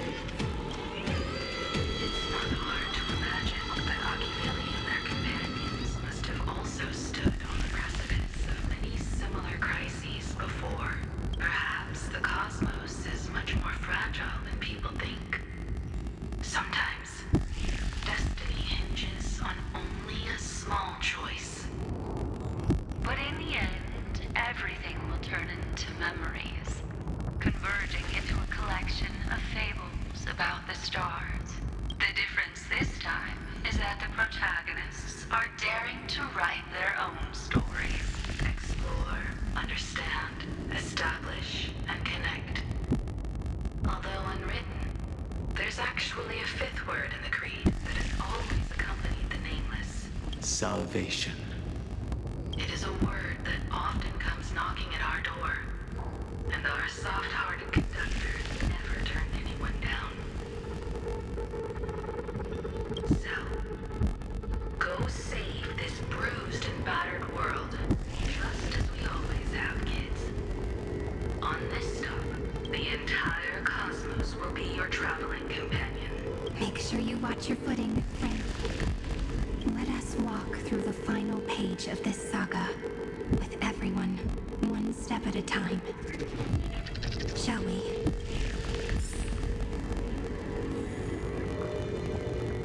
After running all around the place, we're finally making big strides.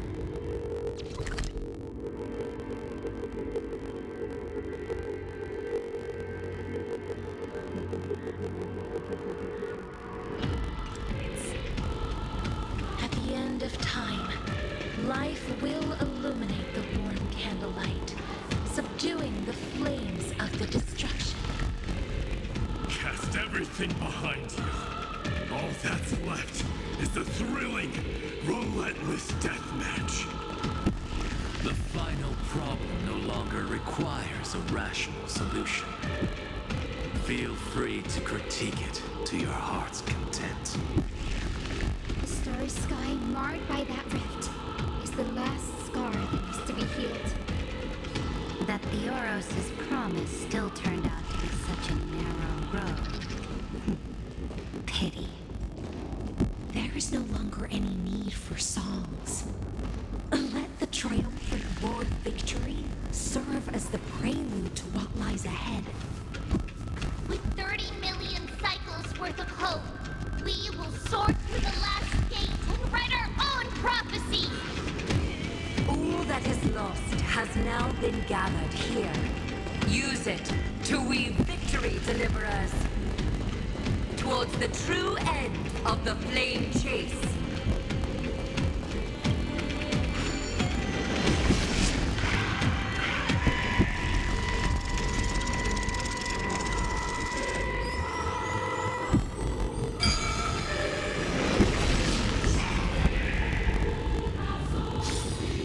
The destruction's placenta is getting restless. Are you ready, Nanook?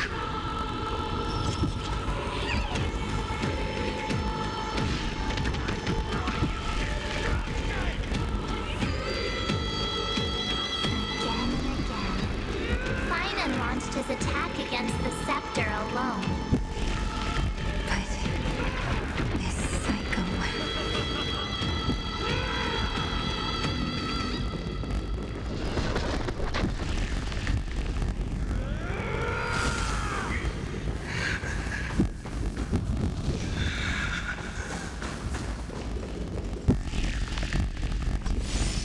We've caught up to him.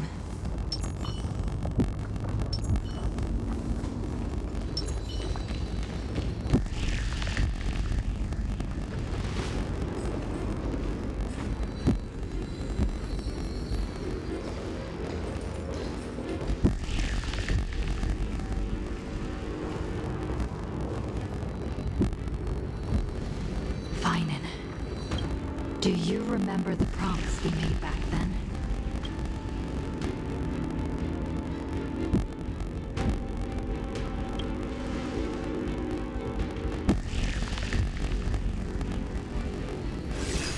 Of course.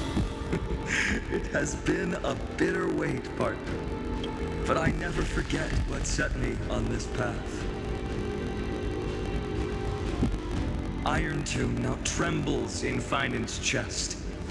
With this empty body, I have become its perfect vessel and its destined casket.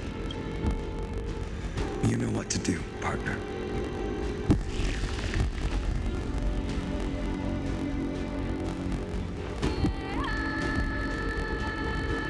Remember the past and become the hero of tomorrow. Stand with me and become heroes.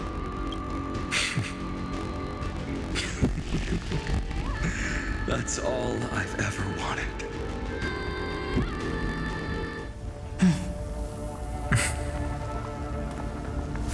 epic draws to a close. 30 million cycles of light fading into darkness. Just for this moment.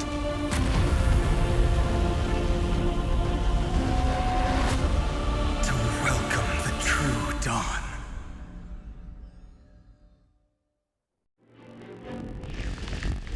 Finally. The end of this journey. All of us reunited beneath a vast, endless sky. Ma'am. Yes, it's me. I will remember what you want to say to her. I can see that she's right here. All the companions who sacrificed themselves and their wishes.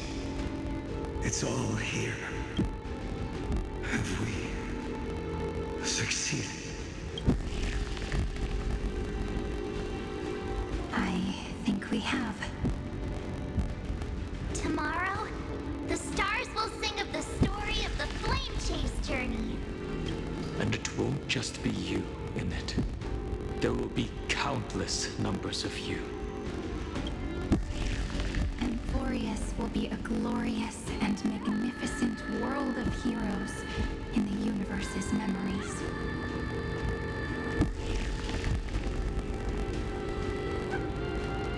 Hence, for this world we so deeply love. Let us write its ending.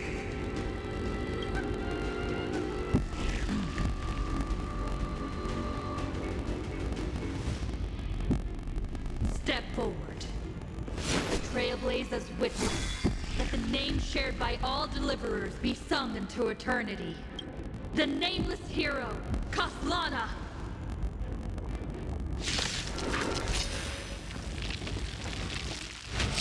I see the pale dawn breaking, with my flesh as kindling. Light the first dawn of the new world. Endless flowers, please bloom for tomorrow. May this faint light dispel the gloom. Restore clear skies. Flooding more, all energized.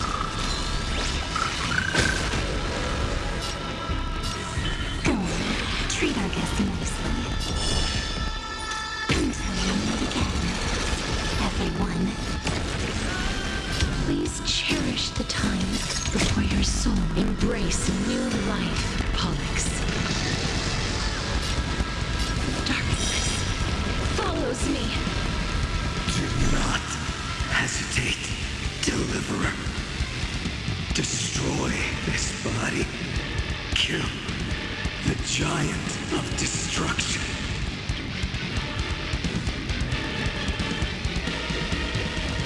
Do not bow your head to them.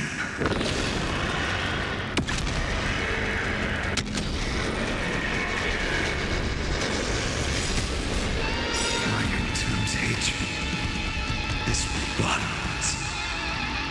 It will turn into countless vectors, sweeping across the stars.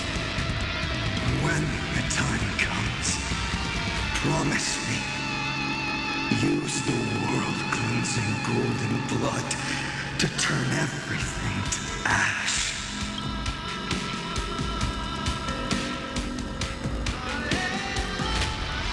With this fire, I wish you eternal victory.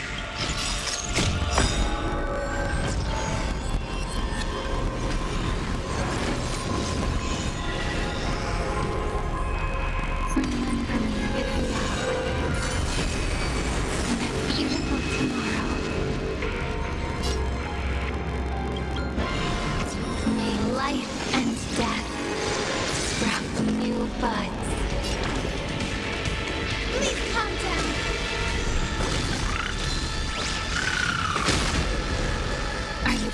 to awaken the ripples? Take our answer! Don't worry. Just close your eyes. The night will soon fall.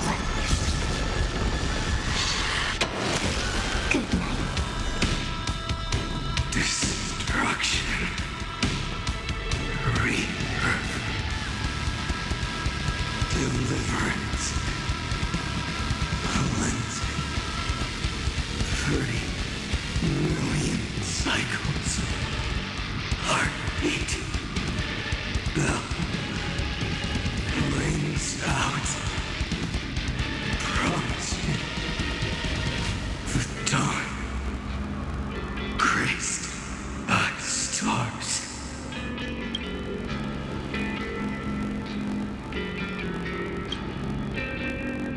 That's good. Finally. Golden wheat field. In the starlit sky. More fire.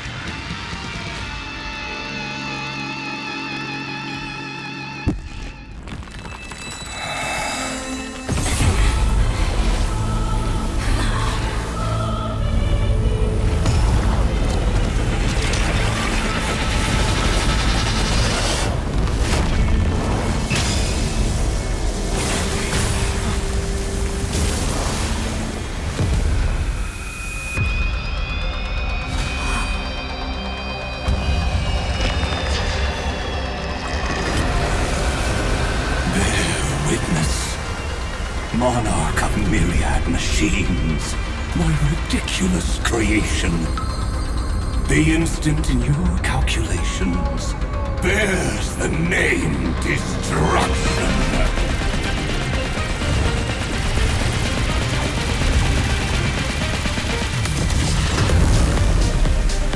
Who said you could speak, Senior? Watch closely. See how your chaos ends at the hands of your juniors. Don't get too worked up. Take a deep breath. There's not a trace of life in that awful shell. We're not gonna lose to a hollow husk, right?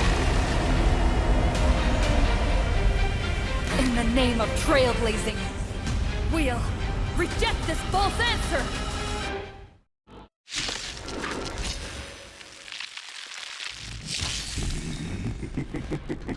My atonement is complete. The Headless Giant will create wisdom's funeral. Iron Tube's body has descended.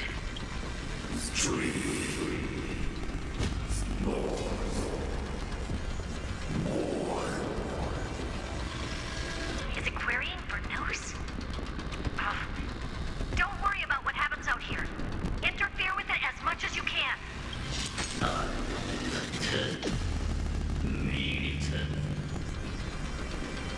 What a twisted giant. It must be supported by this embodiment of hatred. How tragic. A puppet without a heart cannot fool even itself.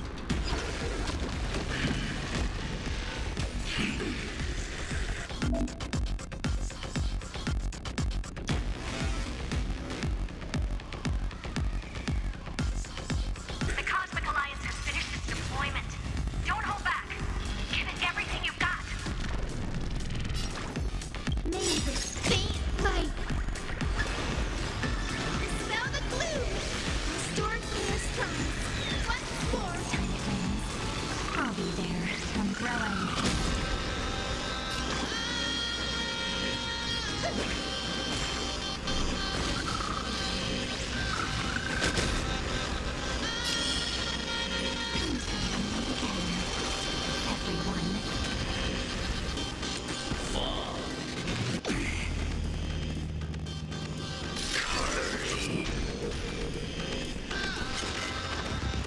I'm hurting. Endless flowers. Please bloom for tomorrow. Never night draws a good night. It's your time to shine. Embrace new life, Pollux.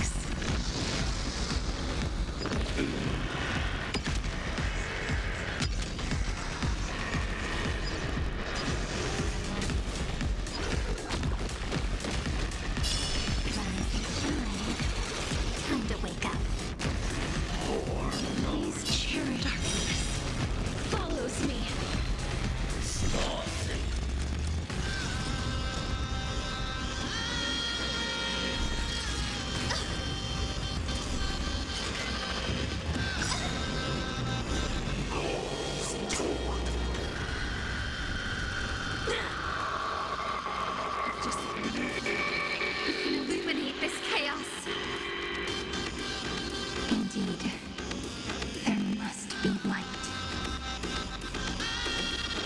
Oh, courses. Converging into one.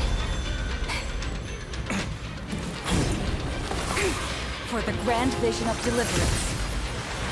For a tomorrow that's finally within reach! Heroes, please hearken. After 13 heartbeats, light will create the heavens and earth. Stay calm, everyone. We'll put all our forces into an all-out attack when the decisive moment arrives.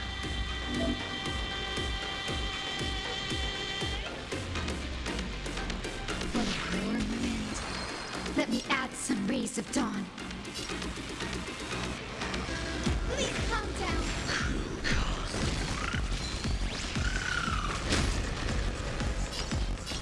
Go on, treat our guests nicely, don't worry. Just the night will soon fall. Good night. And again, everyone.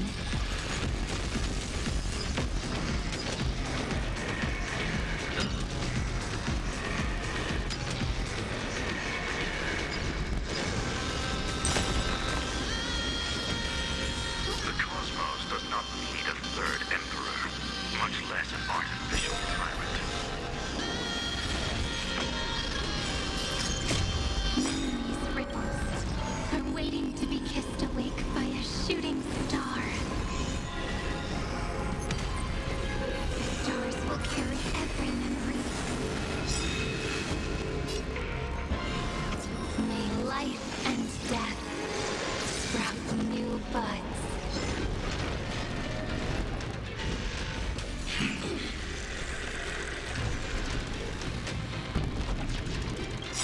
Don't worry.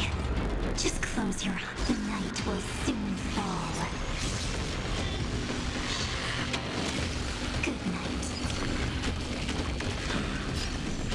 Dead souls, return to dust. I will guide the rainbow bridge. May this faint light dispel the gloom. Restore clear skies once more.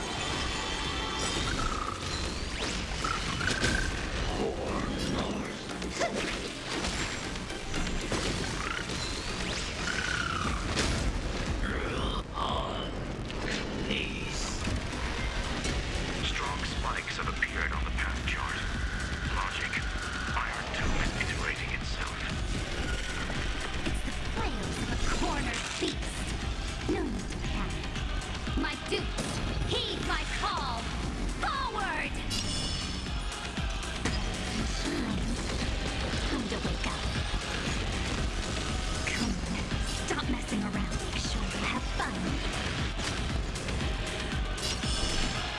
And again, everyone.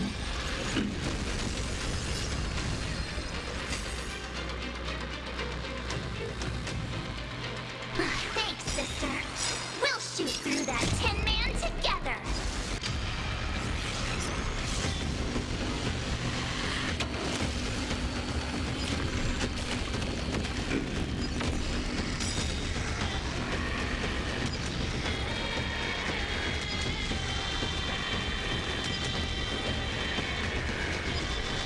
I only wish that death may protect us. Don't worry. We're all here. May the sky heal the twilight. Rewrite destruction with me.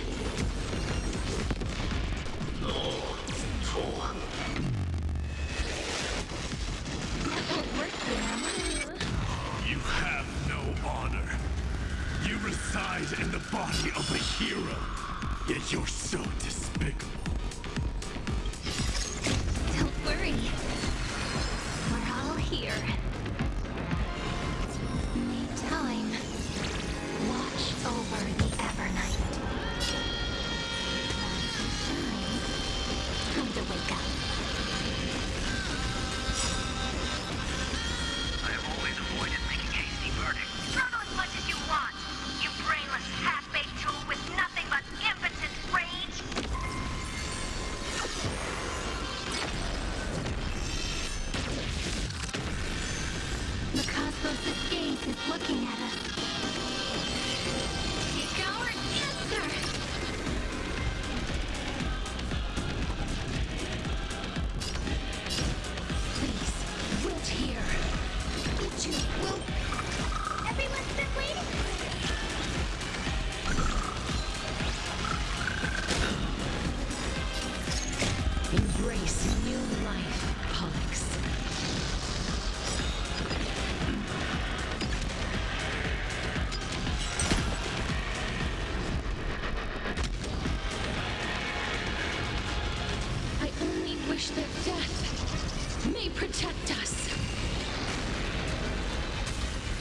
me this moment into eternity!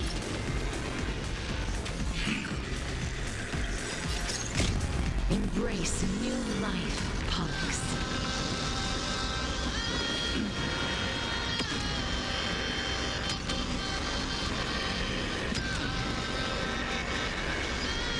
I only wish that death may protect us.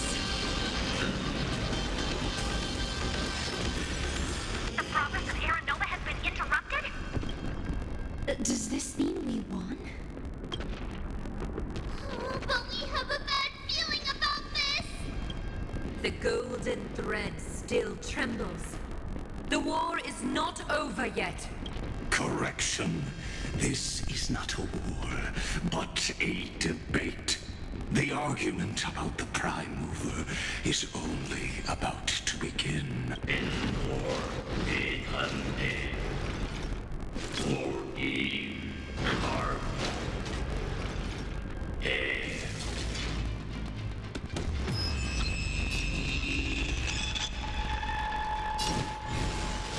How can this have energy anomaly? We must stop. Otherwise,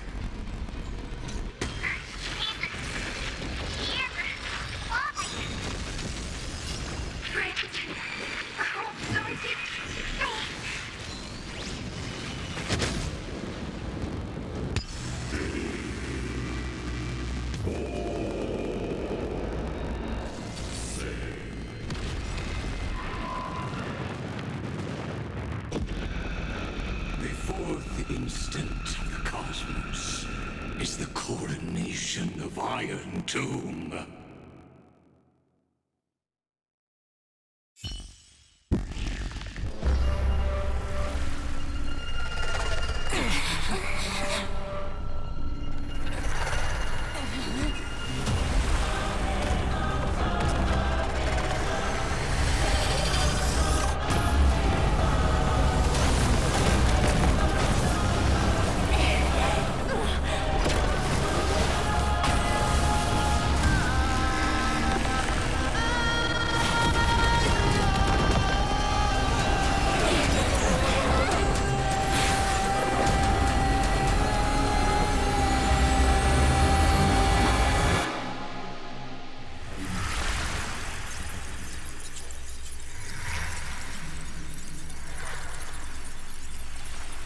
The conclusion is irrefutable.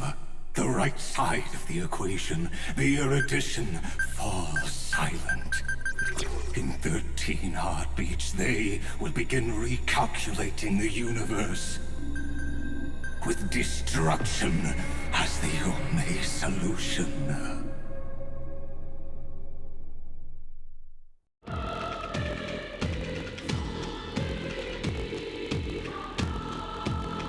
Madam Herda, strong pulse detected at the battlefield center. it's Iron Tomb's destruction equation. It's about to complete self-coronation. That's our chance. Everyone, get ready to link up. Connecting audience system to Scepter. Hardware overclocking activated. Preparations complete. Max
Rainy.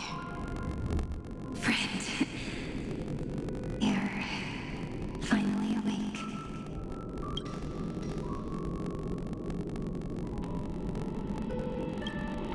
Don't worry. Time does not flow in this place. All the stars have been silenced. Iron Tomb is dissolving everything that I can sense.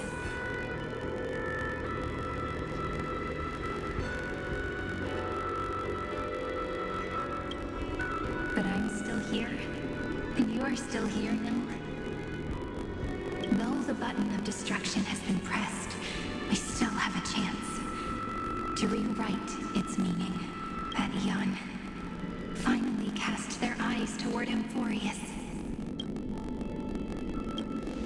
Yes, I imagine they have also been waiting for this moment, when the Scepter's body and heart become one. Iron Tomb is a perfect arc. If a seed can be planted within, then the moment the Lord Ravager blows the erudition to pieces, the remembrance will be spread to every corner of the cosmos. The cosmos will witness Amphorius's answer after this fleeting, yet eternal moment. And now, it's time for us to pen the last stroke. I see endless memories floating in the starry skies. They are the consciousness of the victims. In the cosmos' real space-time, they'll be stained by the destruction in the next second. But they are still pure seeds for now. If I hold these memories in my hands, then I can create a stagnant memory zone. A tiny Eden of blessed insight. I believe the flower of miracles will bloom within.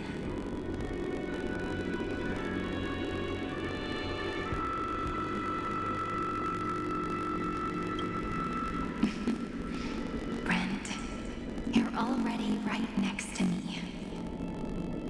I can still hear your voice in this bottomless void. Looks like we're still connected by one heart, even as the cosmos reaches its end. In that case, I won't feel alone or be scared, because as long as you follow the memories in your heart, you'll definitely find me in this fleeting eternity, right? Cyrene. What are you waiting for, passenger? I specifically came over to check on you in case you got lost. What's the big deal? Hom-Hom is the conductor after all. At long last, you've embarked on this road as well. Many, many years ago, They were standing at the start of the road in hesitation, just like you are now. So, Pom-Pom came over to give you one message. Run. Don't think about anything else. Just run. Even if the entire cosmos has stopped. Even if everyone else is tripped by the darkness. You still need to keep running. Picture yourself as the Express, moving forward at full speed. Because that's what the Trailblaze means.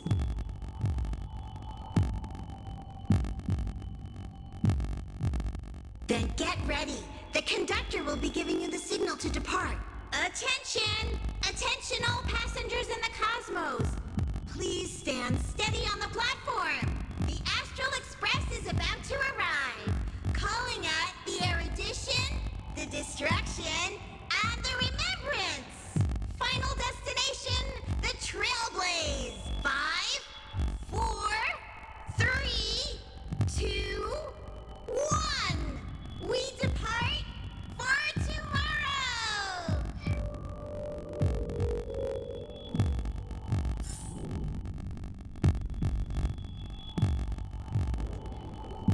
It's so good. It's as if If the view in your memory ever grows fuzzy, just reach out and touch it.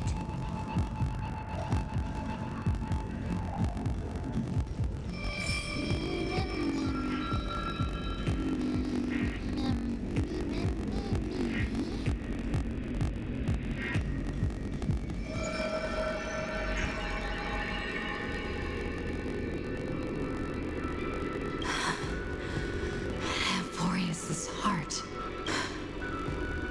I've caught up to you.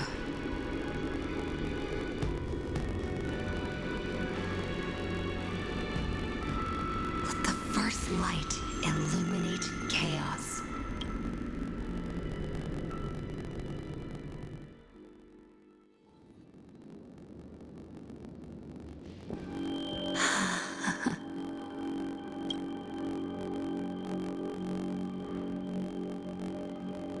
It's so quiet.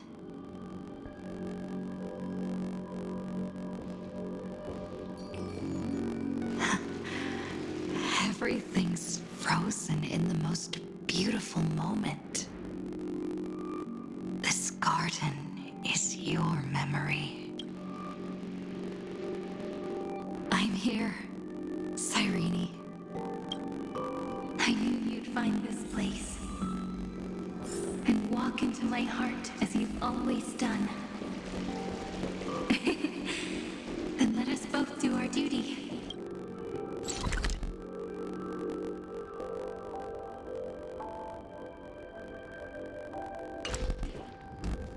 The hero who trailblazes the way forward, and the fairy who watches over remembrance.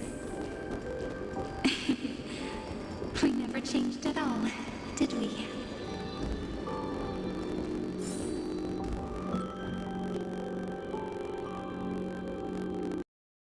This place.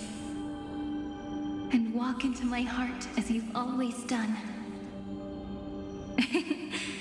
Then let us both do our duty. The hero who trailblazes the way forward, and the fairy who watches over remembrance. We never changed at all, did we?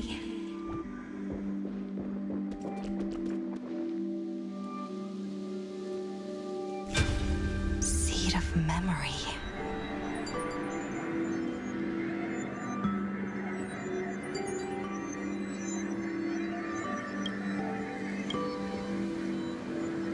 These memoria are what Cyrene took in. They're the memories of all of the cosmos's life forms.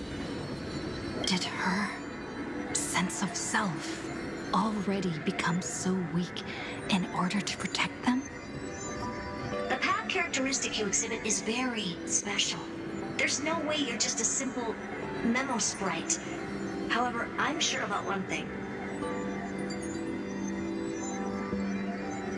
You are a mimetic entity born in Amphorius. Yet you only awakened with the little one's arrival and only matured as she embarked on the path of remembrance. That means your existence is completely attached to her memories. If there ever comes a day when she forgets about you for even a few seconds, or loses her last connection with Amphorius, then you must be prepared for the worst. You will disappear in the memory zone, utterly gone, without even a single line of data to remember you by. In that case,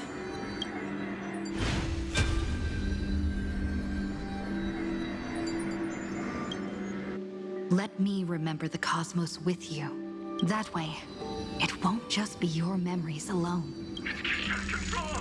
Run for your lives! Retreat! It? Darn it! We've still got ammo. Hold the line! At all costs! Too many injured. Can't take it anymore.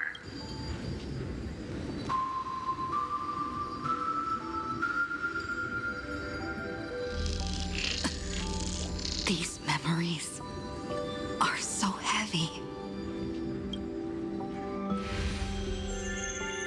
Me?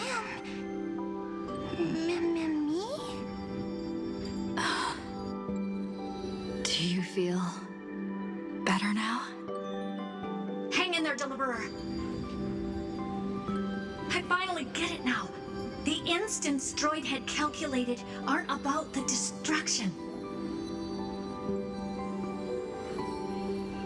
What they want to prove is how the cosmos would come back after being destroyed. If a new life is to be born, its seed has to be dead.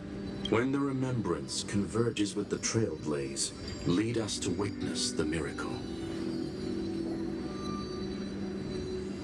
Of course I will.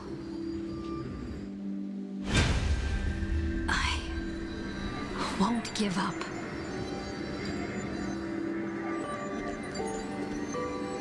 Nervous center. Not responding. It's the same nonsense. Not responding. Look at this mess! World, my child.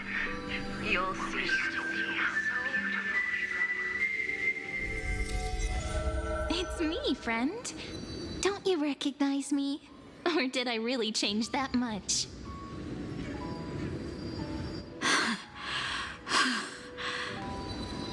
How many more memories? Tired? Then take a break. No one's gonna blame you. You don't need me to give you words of encouragement. So, I just want to tell you one thing. I'll tell you the purpose of your stop at Amphorius.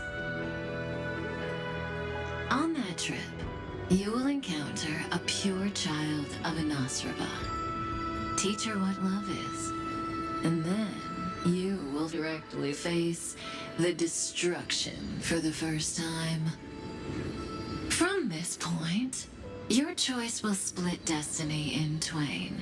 In the darker of the two outcomes, the trailblazing journey will turn into a flawless memory. She will carefully treasure and protect everything you and the Astral Express have experienced until that magnificent war between the gods, when she, with love in her heart, will ascend at the end of time to become the master of causality. The universe will be snuffed out in the destruction, and you and she will become the beginning and the end of the Eden of blessed insight. You shall become the only two lives in all of existence, and you shall live in an eternal past, present, and future. You shall sow as many seeds as the sands of Ganga, trim an awesome kea of leaves, and harvest a nayuta of flowers. That is the cosmos's fourth kind of finality, the remembrance. But for now, You still have a chance to make a choice. You still have a long way to go on your trailblazing journey, child. I'll keep this brief. The journey has only just begun. Welt, our other companions, and I still have many secrets we've yet to share with you.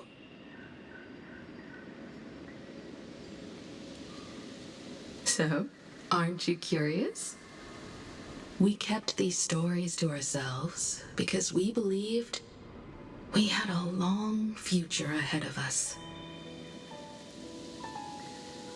Even a cosmos-spanning crisis, once the dust has settled, is nothing more than a memory of the journey, a single point on our long road.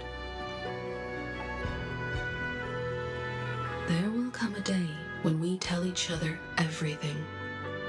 So, for the sake of that day, don't give up. We all know what kind of decision you'll make, and I believe the script will not progress toward the wrong ending.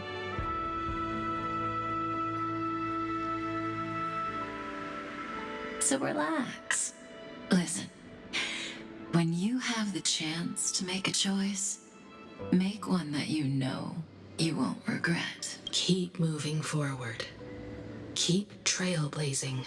And when tomorrow comes, share with me the miracle you've created with your own hands. See you on the Express, kid. See you in destiny. I will reach tomorrow. The prophet city has arrived. The Emperor. The world beyond the sky was never gazing up at the sky. Look! There's a red light in the sky! Cyrene, wake up. Together, we will. Tread on the path of remembrance. No wonder I always had a weird hunch. But that also means I was right in thinking. As long as Friend and I are together. We can do anything. Our friend's shoulders are really dependable.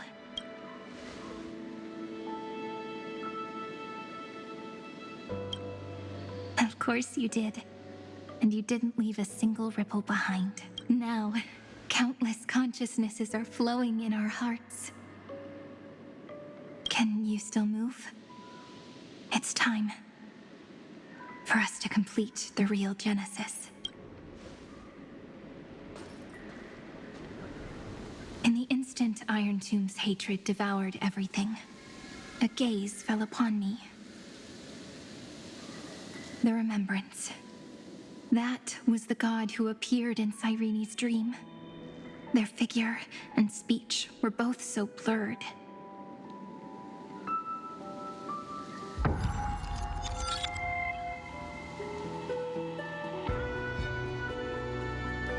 But while they gazed at me, I was able to collect all the memories stained by the destruction and write down this eternal page. And now, we will use this tranquility to cleanse Iron Tomb's rage. Simple. Just like what it was doing to us all this time, but reversed. Did you forget? I'm Amvorius's heart. For everyone who's a factor, their power isn't tied solely to Iron Tomb anymore. It has other places to go. Let 30 million cycles of memories be condensed upon us. And let the scepter reach the answer it had before it was distorted. The body is meant to be restrained by the heart, no? Even if the apocalyptic virus is doomed to spread into the cosmos, we can at least try to fight against hatred with love. And over overwrite Iron Tomb's destruction equation, washing it away into a blank space.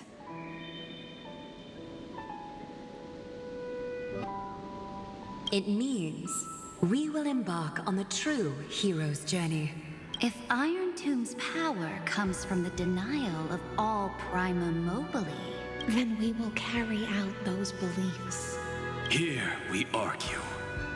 Even if all life will eventually return to entropy. Life will still try its hardest to find a way. It will try its hardest to resist destruction. In the nights shrouded by the black tide, we are the kindling that makes the fire burn bright. And once the fire is strong enough, the hunter will become the hunted. As of now, the number of flame chasers in the memory is 30 million times 12. And 400 million core flames await their return. We can do it, right? That's right. So trust us, partner. Everyone, let's head out together, and we'll burn this horrible ending to ashes!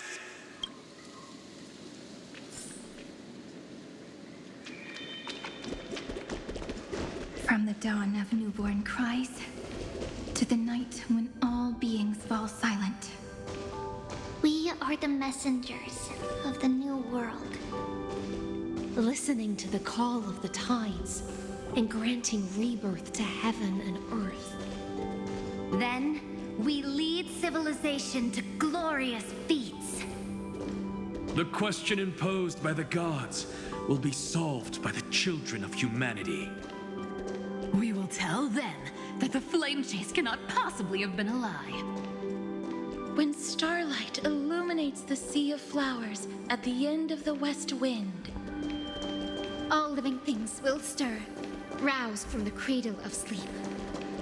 Then, through a single battle, let the cosmos witness how we light up the blinding darkness with bright light. And at the end of our constant losses, reclaim everything we have ever lost!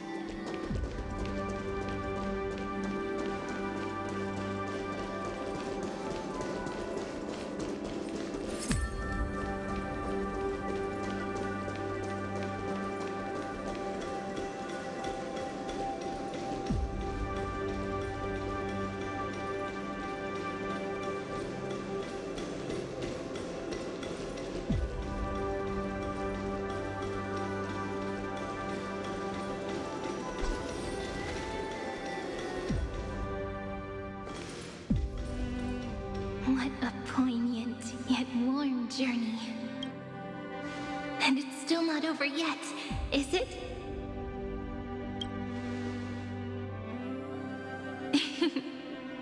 We finally meet.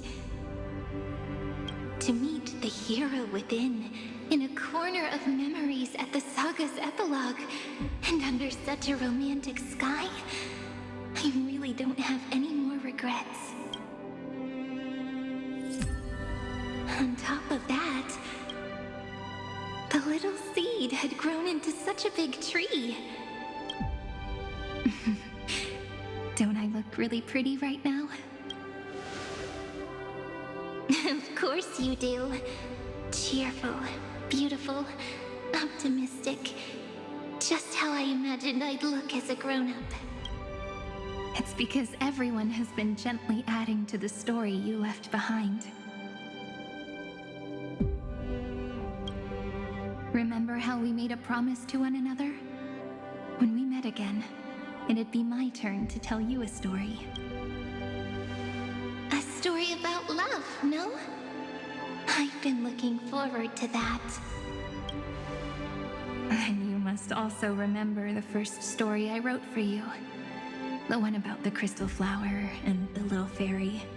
So now, I want to add something more to this story. And on that day that the flower shattered, gazing at the empty ground, I thought the little fairy would finally see the light. But that light wouldn't be found in the flawless flower, nor in the fairy's eyes. Rather, every fragment of the shattered crystal. All the Flame Chasers walk in your 30 million retellings of their story. At this moment, all the memories are tangled with each other, and all the previous cycles have gained meaning. People will come to understand that time and time again, when they stood at the crossroads of fate, they would never have chosen otherwise. In the experiments of erudition, and in the breeding ground of destruction, it is entropy increasing, a merciless truth, an evil instinct. But under the pen of remembrance in the Trailblaze, the Flame Chase is a journey that changes from constant losses to an unwavering act of release. It's about knowing how fate is shattered, yet still embracing fate's brokenness. It's a journey that longs to receive love, but longs even more to offer its love to others. That's so heartwarming. But I'll add a small bit to suit my tastes. I'll write that love is an innocent flower. It grows up silently, creating longing in every passerby. But the flower itself cannot walk into the world. Unless someone plants that love into their heart and brings it with them into tomorrow, right? You really have learned everything now. Then, join all the other flowers in this story. And let's write an ending unlike any before. For this world we so deeply love. Why did you set out? Why do you trailblaze? Who is it?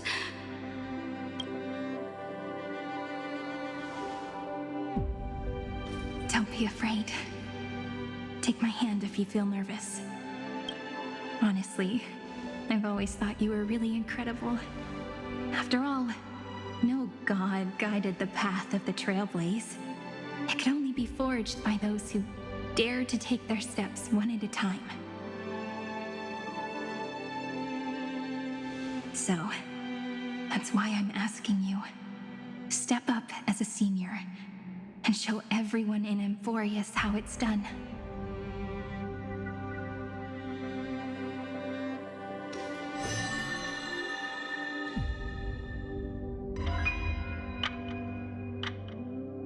I trailblaze because my own eyes have not seen the end.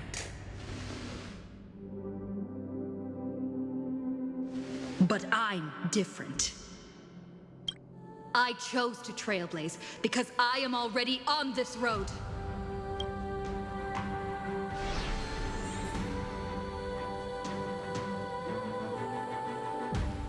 The end of chaos is a mass of pure darkness, pure destruction. However, Amphorius' light has 13 different colors. We won't lose to that darkness, will we? Then, take a deep breath one last time, friend. After 13 heartbeats, light will create the heavens and earth. Are you ready, friend?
converge into the primordial chaos. Using the remembrance of the past, we will trailblaze tomorrow's destiny, infusing a world-bearing love into destruction, and inscribe the opening stroke of Genesis.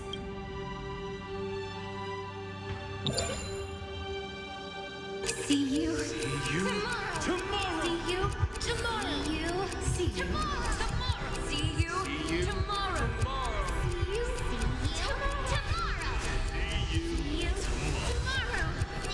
See you Tomorrow! If the view in your memory ever grows fuzzy, just reach out and touch it.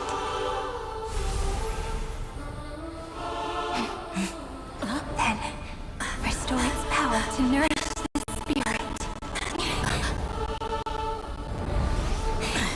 My friend, on the next page we write together, there's only one thing we need to do. Let's give this long, painful, nearly hopeless tale a truly gentle ending.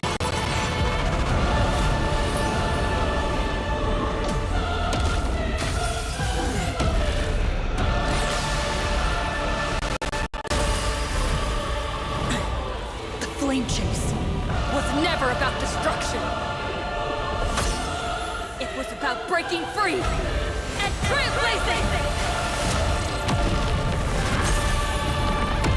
And let that bright future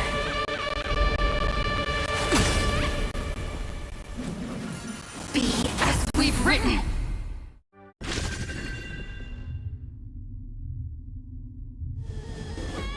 I shall compose 400 million sagas. We will rewrite the Flame Chaser's path. In the month of peace, I command the wandering steps here to reach harmony. In the month of joy, I lift my banqueting cup to dispel nihility. In the month of balance, I make order the foundation of freedom.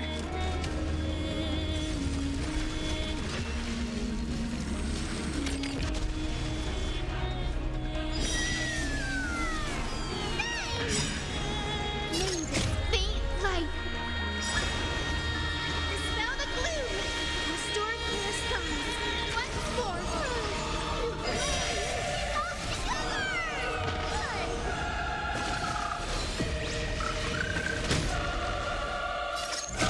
Don't worry.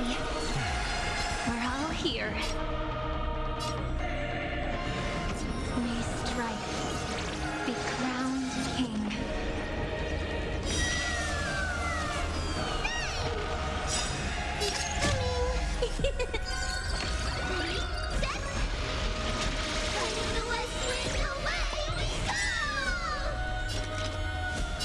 Forever doomed! Remnos, stream forth! Trillions of memories will turn into stars and light up the cosmos.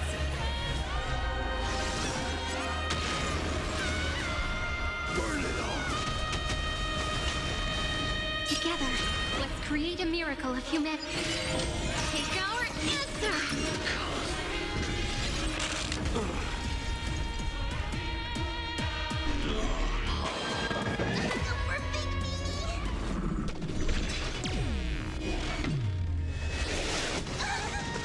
That won't work, you know.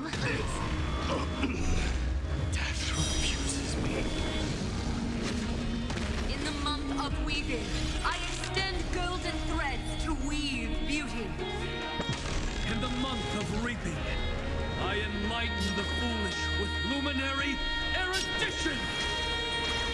In the month of fortune, I scatter elation throughout the dawning day! Stretch this moment into eternity! Don't worry. We're all here. May passage never have farewells.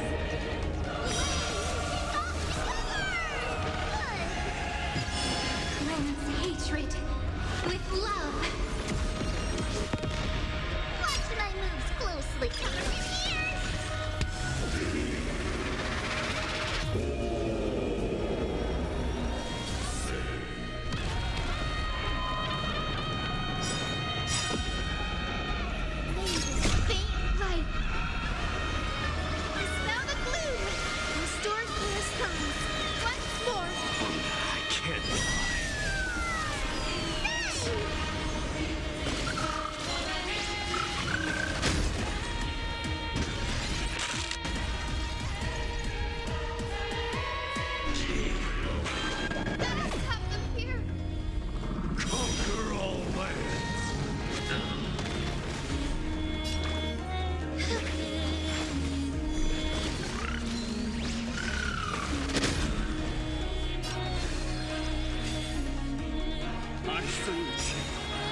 Fury upon you! Forever doomed!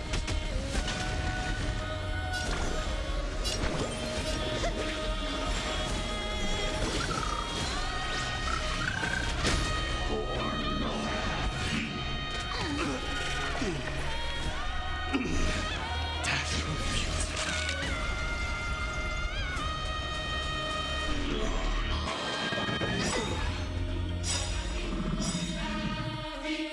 May this faint light dispel the gloom, restore clear skies. Once more. Thanks. All energized. Don't worry. We're all here. May Strife be crowned king. Conquer all lands.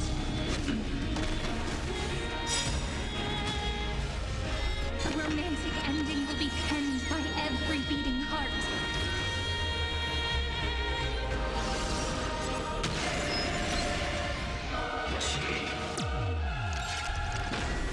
Oh, I told you already. We are the ones who will move forward. In the month of strife, I become the glory of the eternal hunt. In the month of mourning, I bid death to no longer be equilibrium's end. In the month of Everday, I form twilight into the faint sparks of preservation.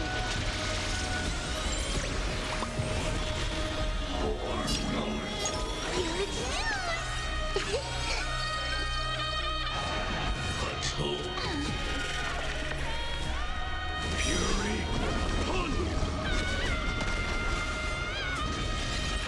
Gotta stop them here.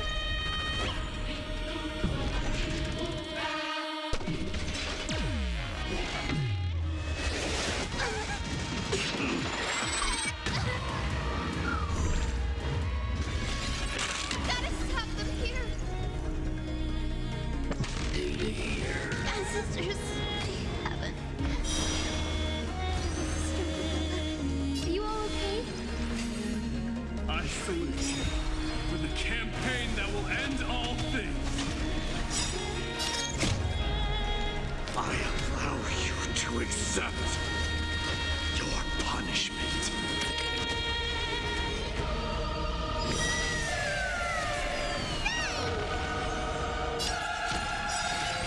Take our answer. Don't worry. We're all here. May the sky heal the twilight.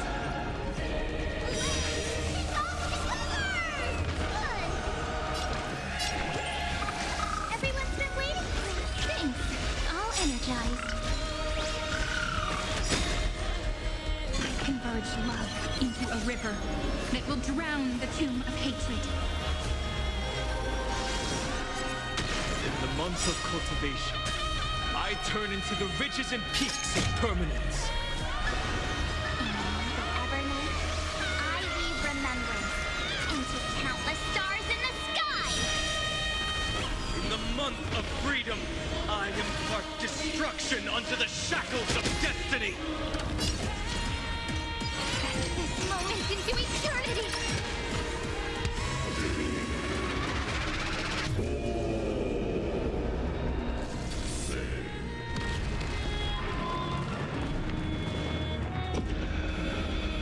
Conquer all lands.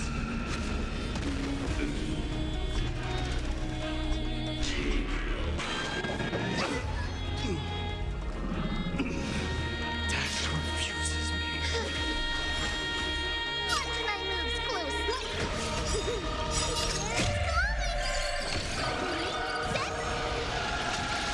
The west wind, away we go! Forever doomed.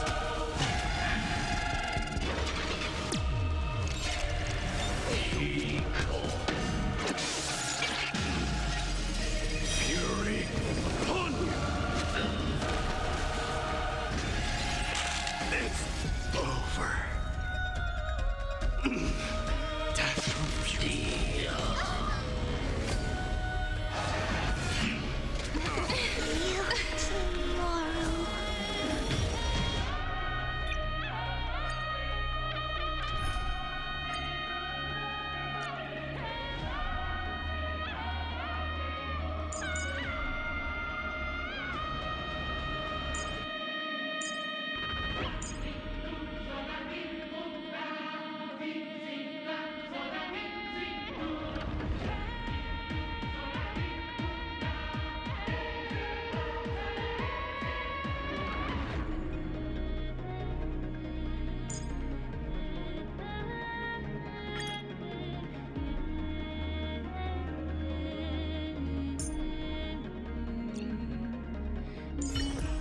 to safeguard hope. That too is every Nameless One's duty.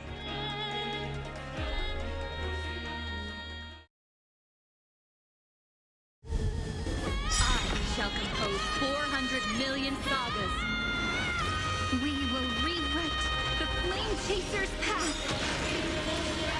In the months of hate, I command the wandering steps here to reach harmony.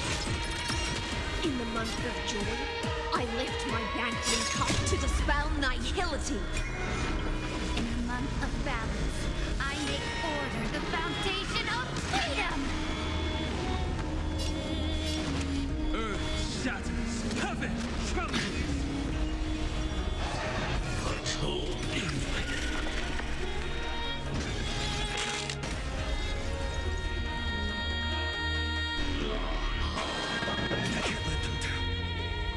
There's no other choice but to move forward. Let's get started. Come now, step onto the board. Don't worry, we're all here.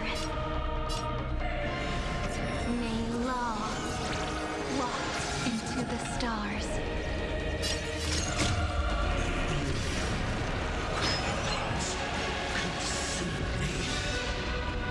The flames in this body are not strong enough. The old sun's embers. Hail the new world's dawn!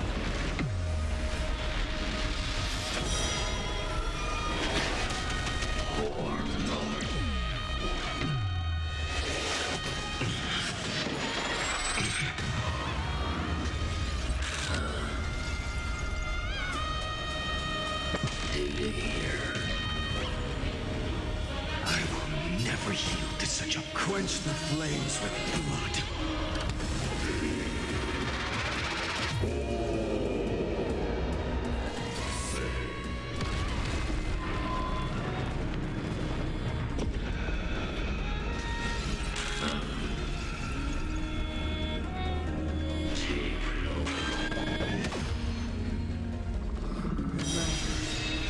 Agony! Stand with me and become heroes!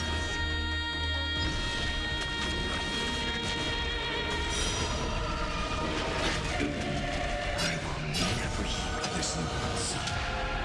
Tear open the sky!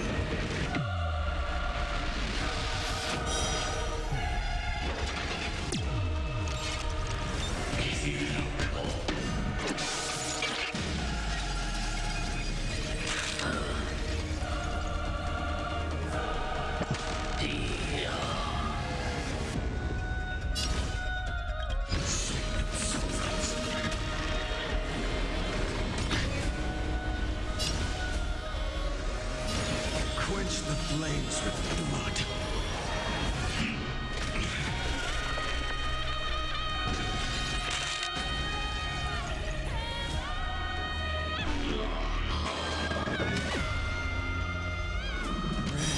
Strife's name! In the month of weaving, I extend golden threads to weave beauty. In the month of reaping, I enlighten the foolish with luminary erudition! In the month of fortune, I scatter elation throughout the dawning day. Stand with me and become heroes!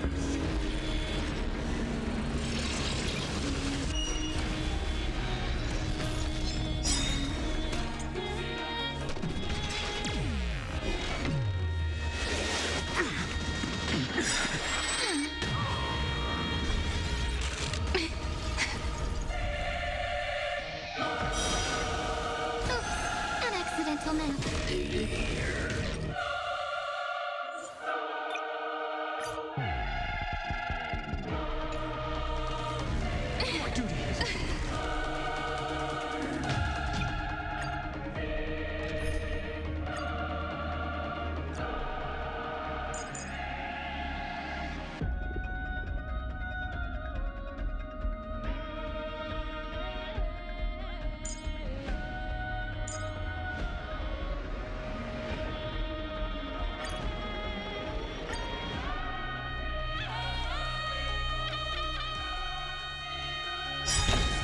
shall compose 400 million sagas.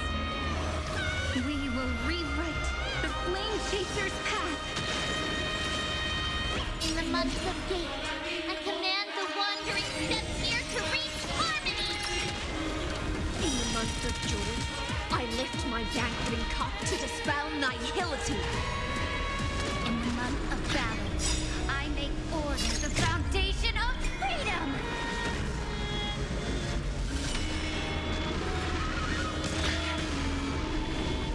Relax. Good times, never time to say bye. Boom.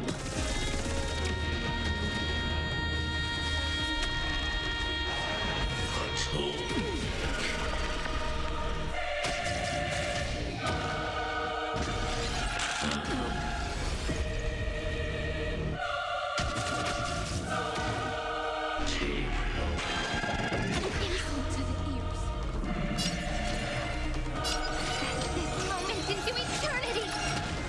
Stand still. Don't worry. We're all here. May the Earth protect the road ahead.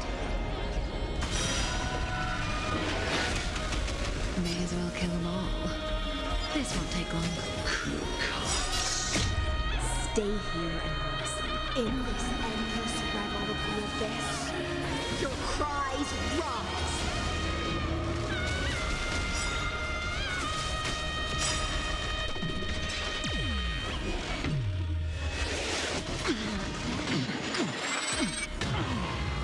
Trillions of memories will turn into stars and light up the cosmos. In the month of weaving, I extend golden threads to weave beauty. In the month of reaping, I enlighten the foolish with luminary erudition! In the month of fortune, I scatter elation throughout the dawning day!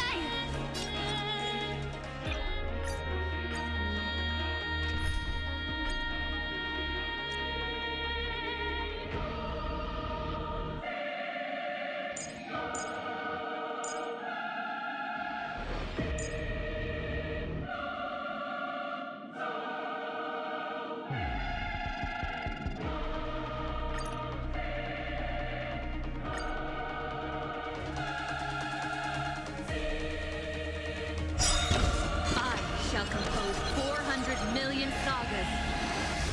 We will rewrite the Flame Chaser's path. In the month of Gate, I command the wandering steps here to reach harmony! In the month of Joy, I lift my banqueting cup to dispel nihility. In the month of balance, I make order the foundation of freedom! Stand still. Good times, never time to say bye. Boom. Together, let's create a miracle. This moment into eternity! Relax. That breathing sensation. Don't worry. We're all here. May the ocean drum a beast.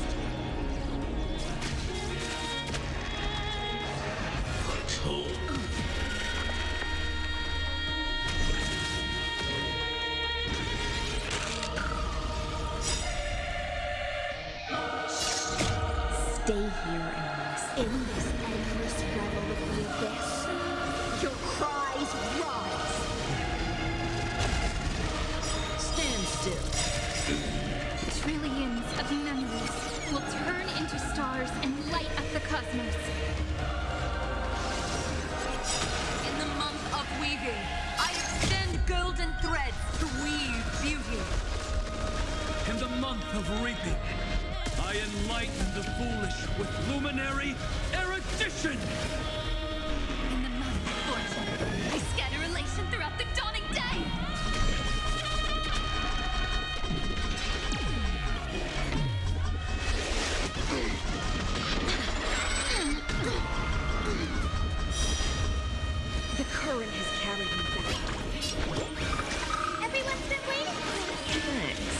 too good to me. Relax. Take our answer! Or not.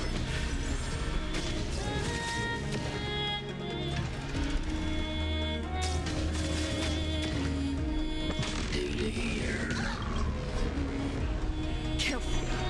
Become inebriated.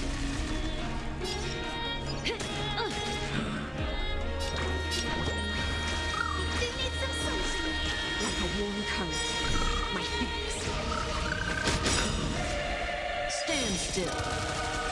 May this faith dispel the gloom. Restore clear skies. Once more.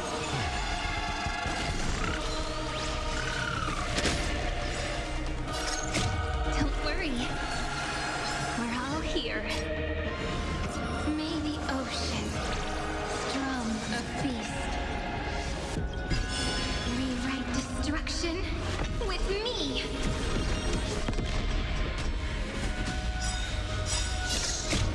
In this endless battle of the abyss, your cries rise.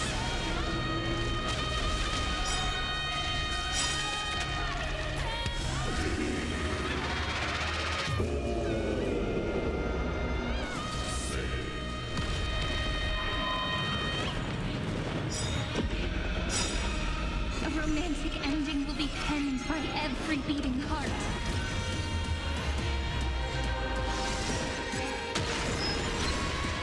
Good times never last. Time to say bye. Boom.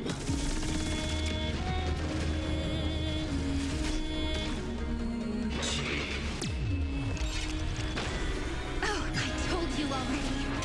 We are the ones who will move forward. In the month of strife, I become the glory of the eternal hunt. In the month of mourning, I bid death to no longer be equilibrium's end. In the month of Everday, I form twilight into the faint sparks of preservation.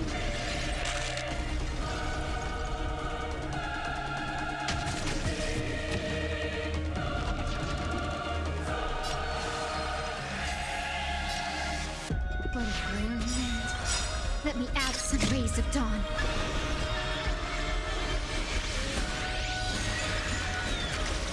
Like a warm current. My thanks. Feast the intoxicated. In this endless battle of the abyss, your cries rise. May as well kill them all.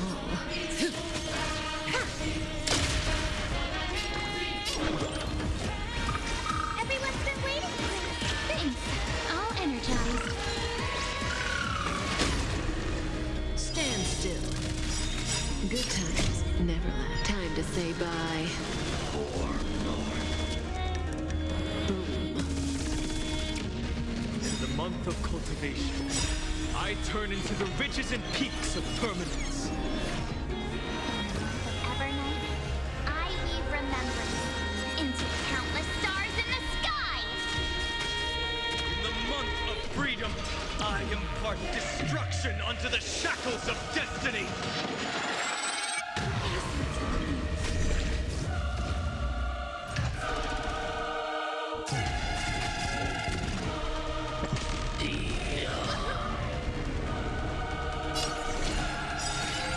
Take our answer. Relax. Don't worry. We're all here. May the ocean strum a feast. This won't take long. I will guide. They need some sunshine. Thanks. All energized.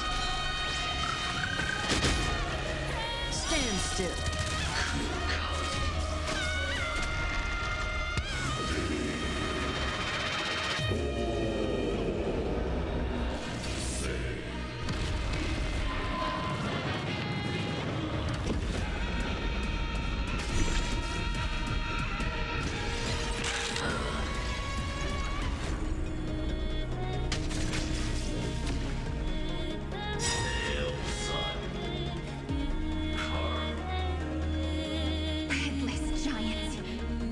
never had a chance to be the master of your own destiny, why not give us that choice?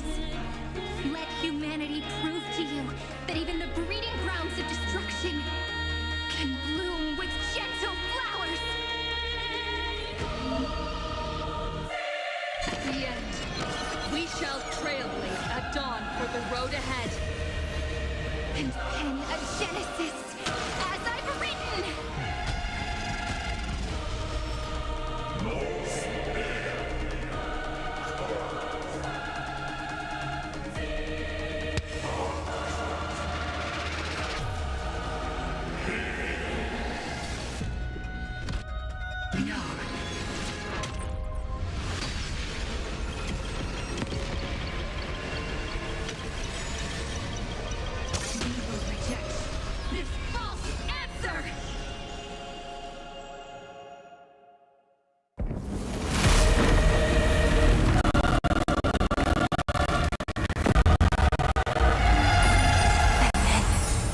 Embrace the stars.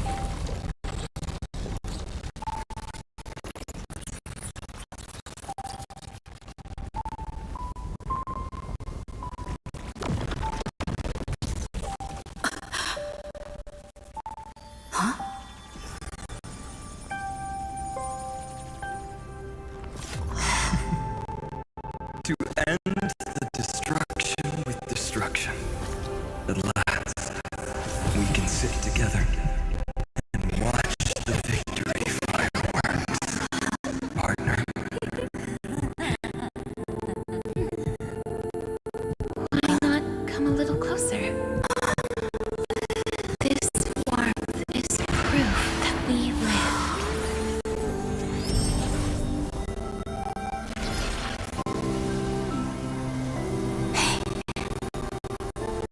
Stay strong. Eyes forward, always.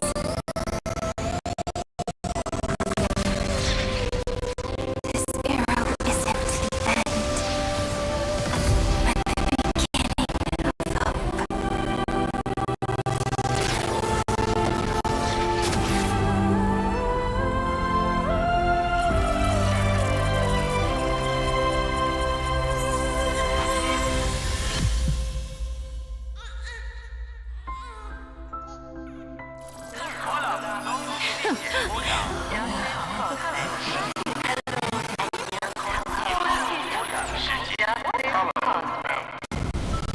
The conclusion is irrefutable. Noose's answer was never destruction. But they kept silent, leaving the solution in the hands of the cosmos. The universe will keep searching and struggling to endure. In the face of the destruction, it may once again stand on the edge of annihilation. But the stars will always rise to ride the waves and embrace existence once more.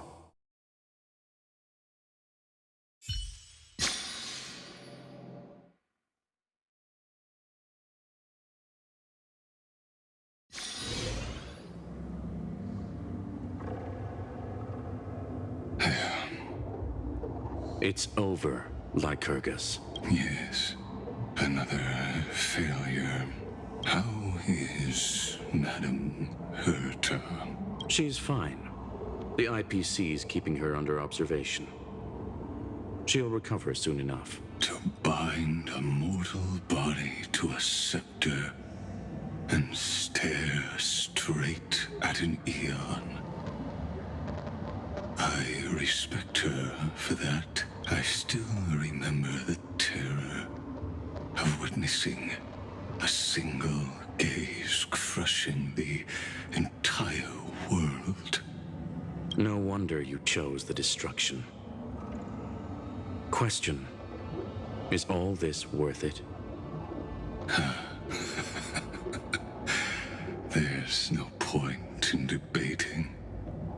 This is Xandar One Kuwabara's fate. The prime mover of the universe.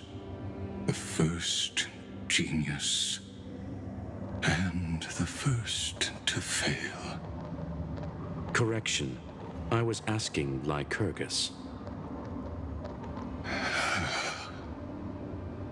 I don't know how to measure the worth of curiosity being satisfied.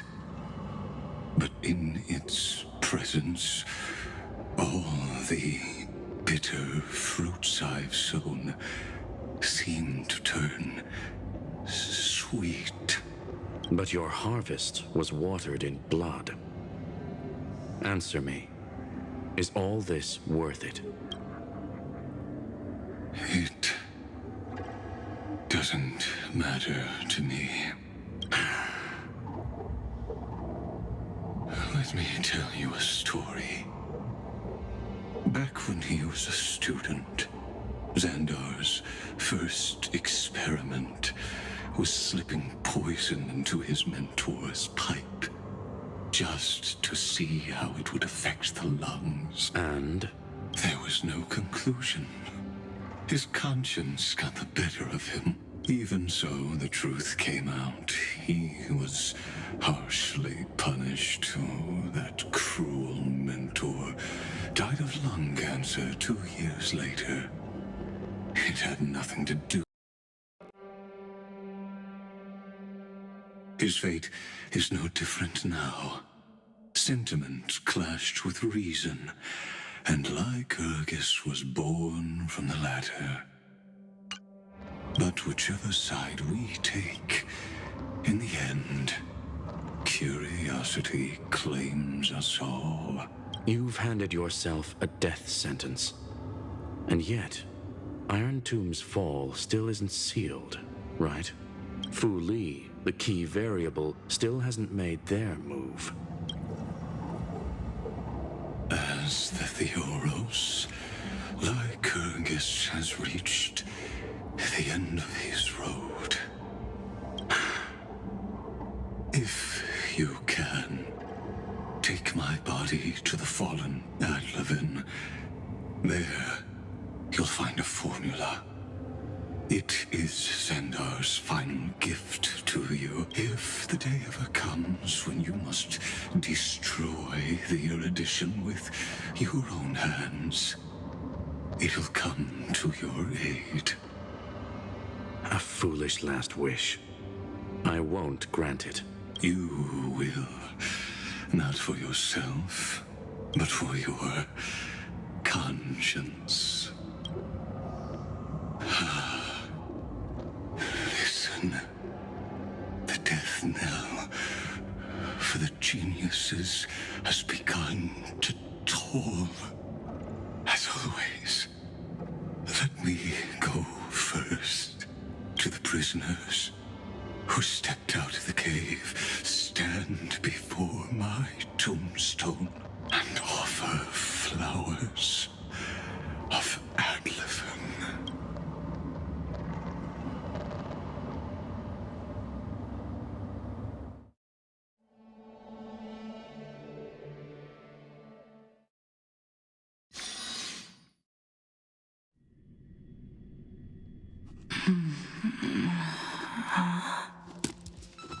Here, I'm back on the Express.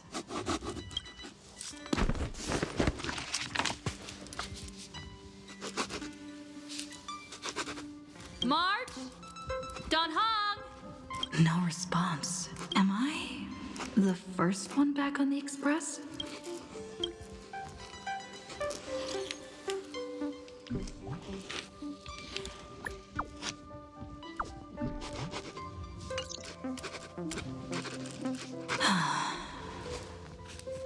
Nobody's here. I'm getting worried. Did we really win? Why does it feel so unreal? Looks like they are waking up. Shh. Hey, I told you not to talk. Someone's in the bathroom. An intruder. Better be careful and check it out. Oh no. She's coming this way. Quick, hide in here. Huh?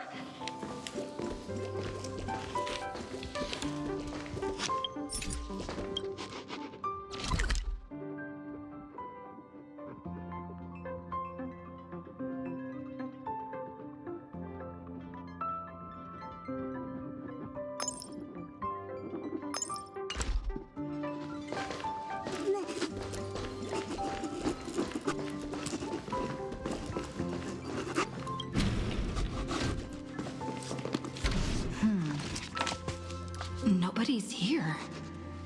Could it be my imagination?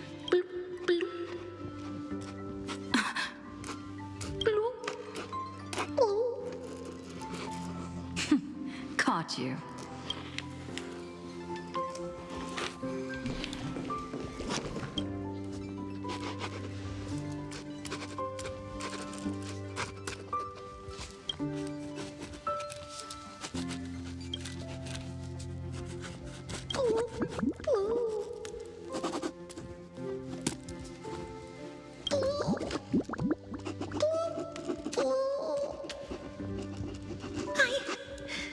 I can't go on.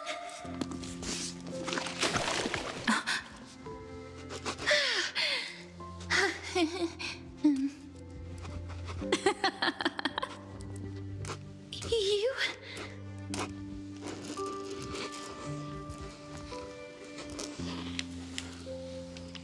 Wait, please.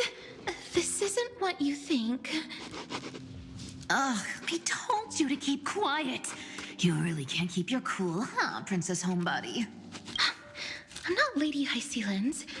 Even the embodiment of death needs to breathe sometimes. Yeah, whatever. It's all the same anyway. Gotcha there, Gray Mystery.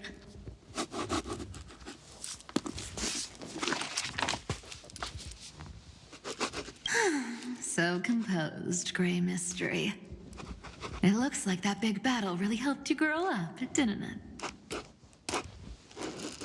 Speaking of which, your Astral Express is quite luxurious. I hear you travel to different worlds. Must have collected quite a few interesting treasures.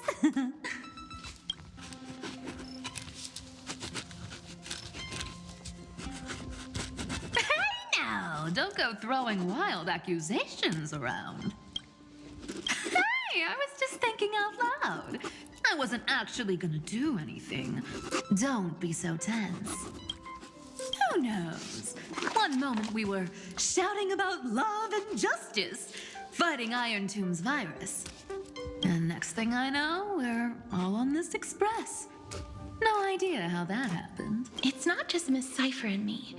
Everyone's been in this car for a while now. Miss, why don't you go say hi to them?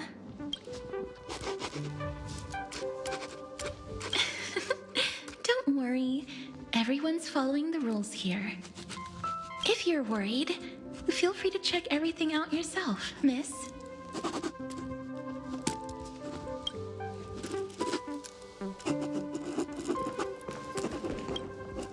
Miss, I'm truly sorry for sneaking into your bath without permission, but I've been wondering, why is there a pack of red chili oil sitting by the bath? That's quite bizarre, to say the least. Please make sure Lady Aglaya doesn't find out.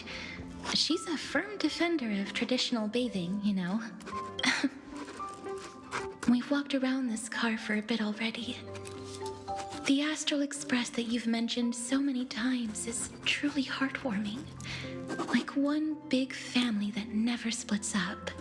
Perhaps living in such an environment made your embrace feel so warm.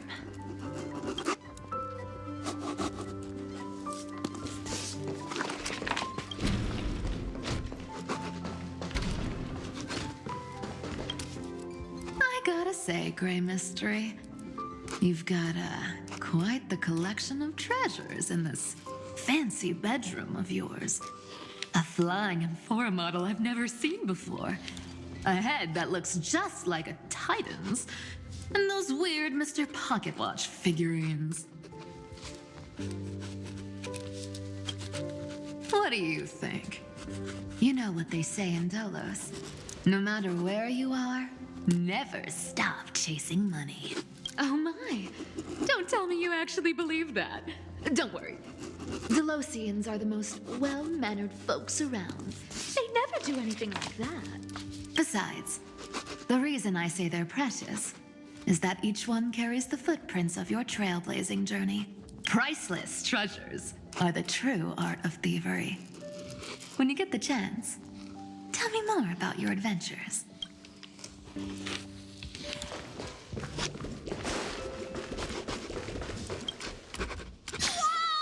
What a spacious car! And these floor tiles are gorgeous! Trian! Don't run around in other people's homes!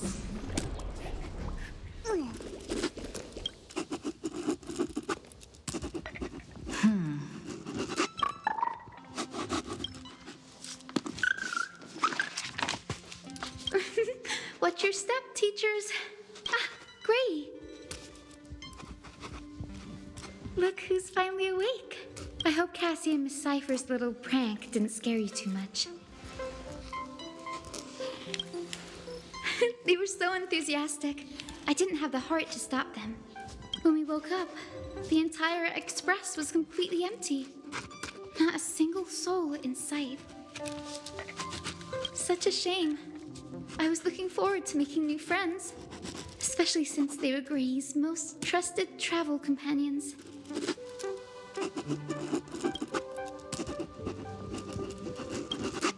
Did you also wake up from total chaos? I'm afraid none of us here has the answer to that question.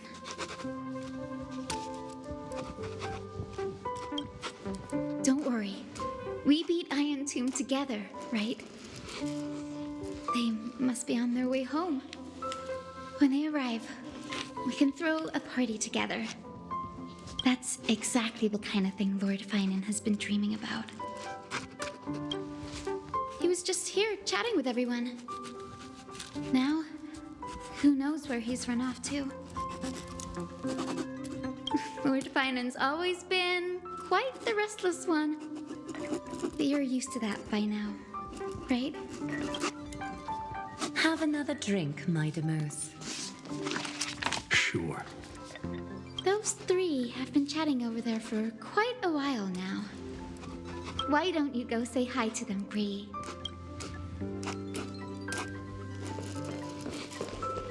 A moderate system, similar to the Demigod Council, is the only guarantee of a long-lasting civilization. In my view, most civilizations across the cosmos will eventually evolve into this form. I beg to differ. In such a vast jungle, the dictatorship system exhibited by early Akama is the only example of guaranteed survival. The system might not be the key. Force and resources are the decisive factors.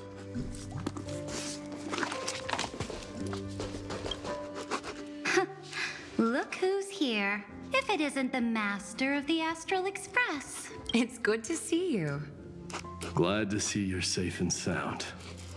I helped myself to some equipment and drinks from this, bar of yours. Hope you don't mind.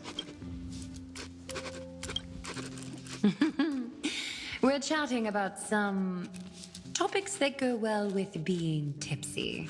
Now that you are here, why don't we let someone who's truly worldly enlighten us? Looks like you came at just the right time. I do not mind. What form of government have most civilizations across this vast cosmos survived with to this day?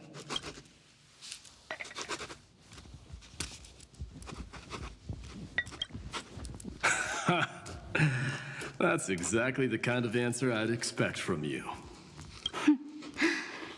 I bestow upon the Astral Express this supreme mission. You must spread the great deeds of Amphorius to every corner of the cosmos. Thus, capable individuals from countless worlds will surely find inspiration in the Flame Chase's tales and embark on their own grand journeys. It's hard to say if that'd be a blessing or a curse for the cosmos. I can imagine our conversations here will only get more unrestrained. Don't let our rare moments of joy hold you back. This banquet on the Express truly lacks manners. You may leave. I permit it. That man just left. Wouldn't even stay for another drink. He needs to show more respect. If you're looking for him, try your luck in the car above.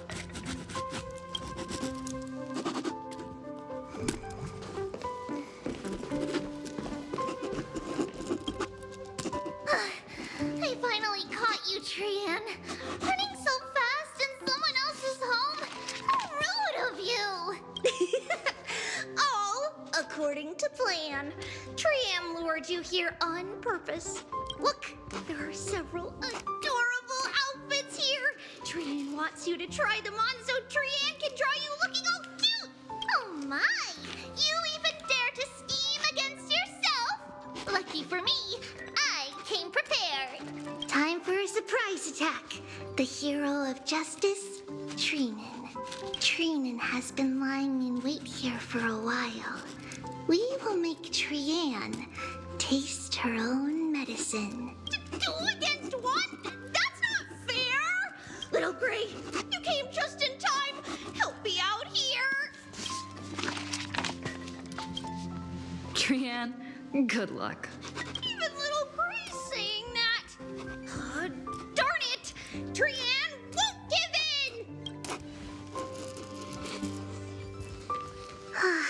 Trian ran away. Trinan will fulfill the ambush duty.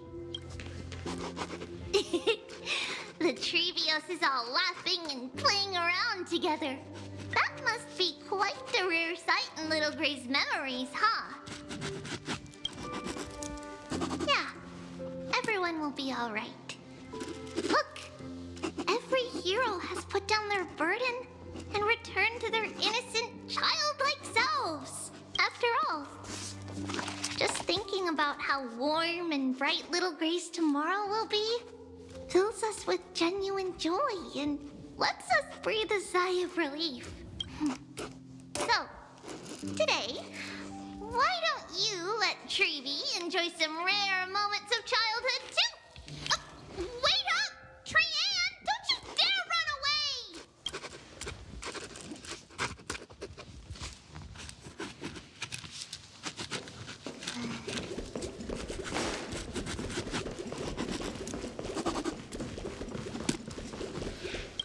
Those three have been chatting over there for. Why don't you go say hi?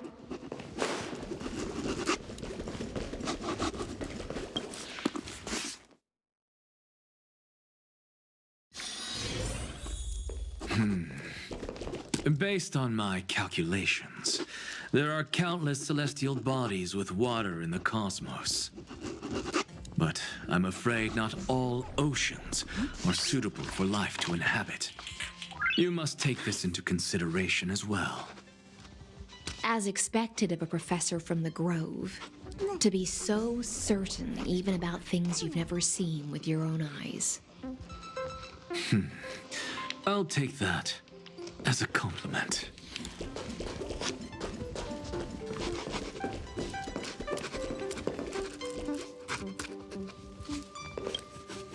By the way, I heard that the Imperator's Flame Chase army like to hold feasts at the Luminary Throne.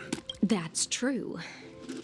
However, sometimes Dux Carminum and I feel it's a bit inappropriate to drink so freely before the throne of the most revered Titan in the Grove. Inappropriate? What's inappropriate about it? I only wish I were born earlier. I would have partied like that from the month of Gate all the way to the month of Fortune.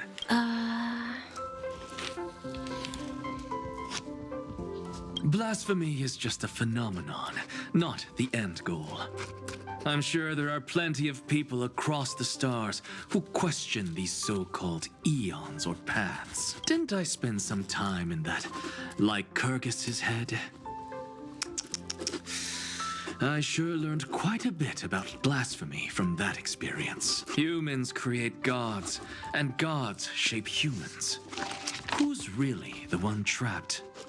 The creator or the believer? Professor Anaxagoras, let me just check one thing. You haven't bought into those twisted theories of that Theoros, have you? Don't worry.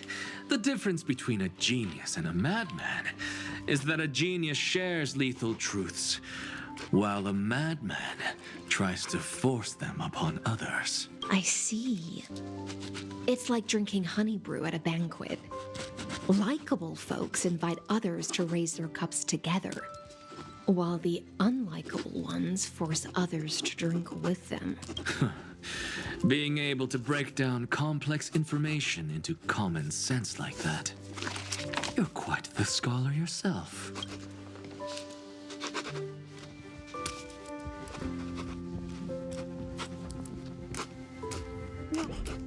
Don't worry. The difference between a genius... I see. Being a...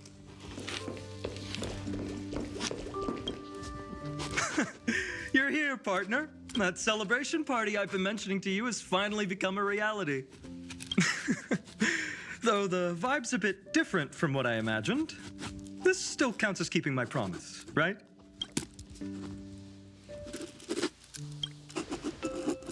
What you speak of has indeed already come to pass. We triumphed over Iron Tomb, drew its fire unto ourselves, and purified its embers. Now the force that maintains our consciousness and form comes from elsewhere. Worried about your companions on the Express, huh? I understand how you're feeling right now. Don't worry. They'll be safe and sound. She promised. Don't worry, she always shows up at just the right moment. The Astral Express.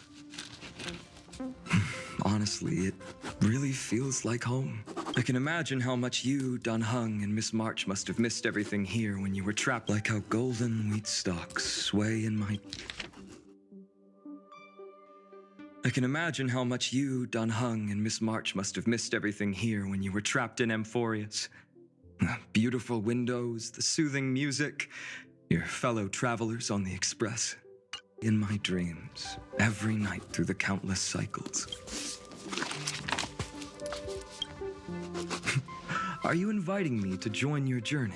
I think I've found my own wish, partner. Someone once told me that home is where you can be truly free and at ease. Maybe roaming the cosmos with you all is my strongest desire right now. All of us together, of course. The Shinjo Alliance, Penacony. I blame my poor imagination. I can't picture what those worlds look like at all from Dun Hung's descriptions. So I have to see it with my own eyes, right?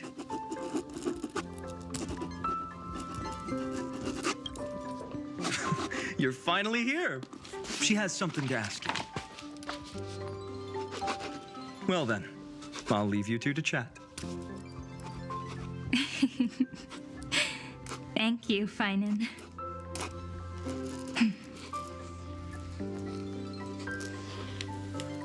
After such a good sleep, you must be bursting with energy now, right, friend? Sorry about that. Since it's our first time visiting the Express, I was hoping everyone would behave.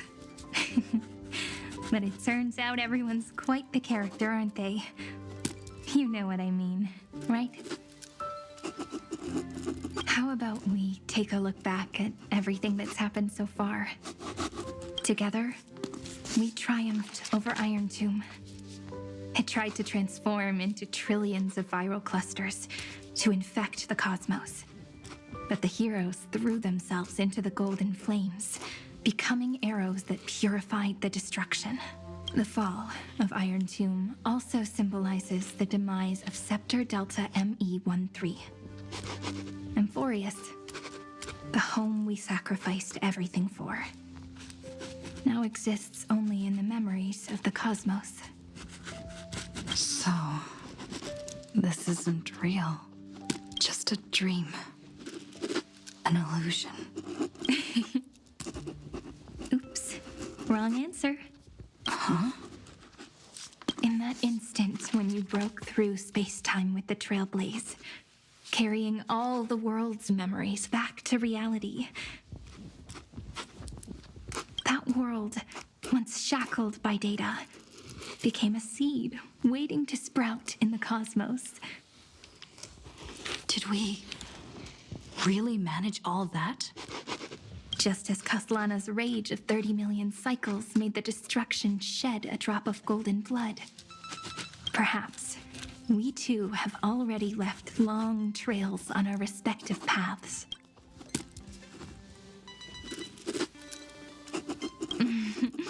That's a bit of an exaggeration.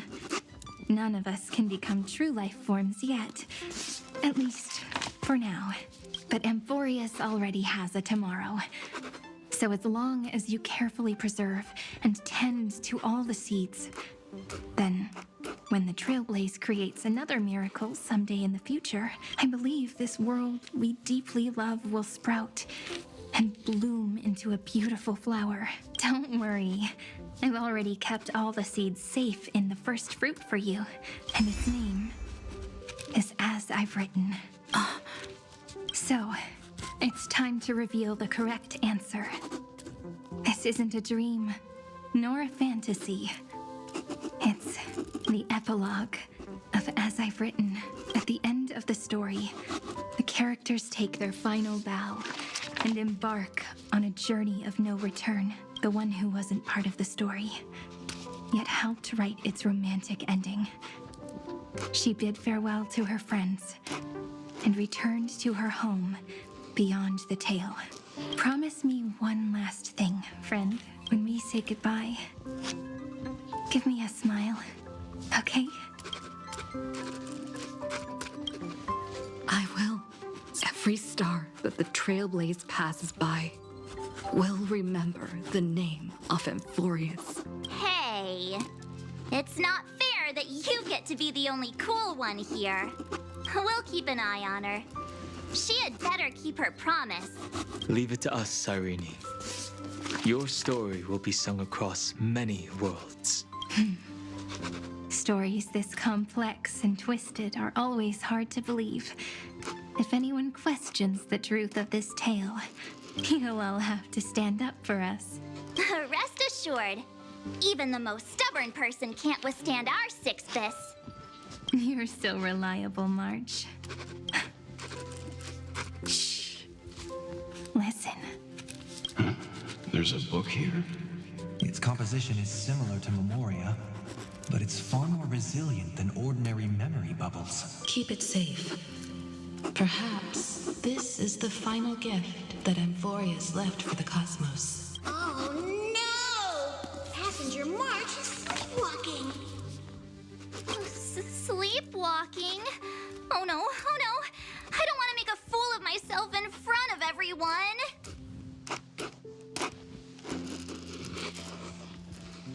I can hear all those sneaky little plans brewing in your head. March, Dunhung, my friend, in the countless days and nights ahead, you must continue to support each other. Time to head home, everyone.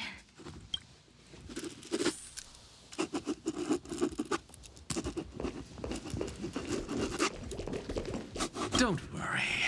The difference...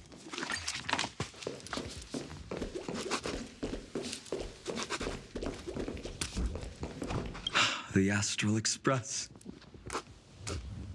Honestly, it really feels like home. Leaving this place means As I've Written will conclude here. No one will have the chance to revise it, and no one can continue writing it.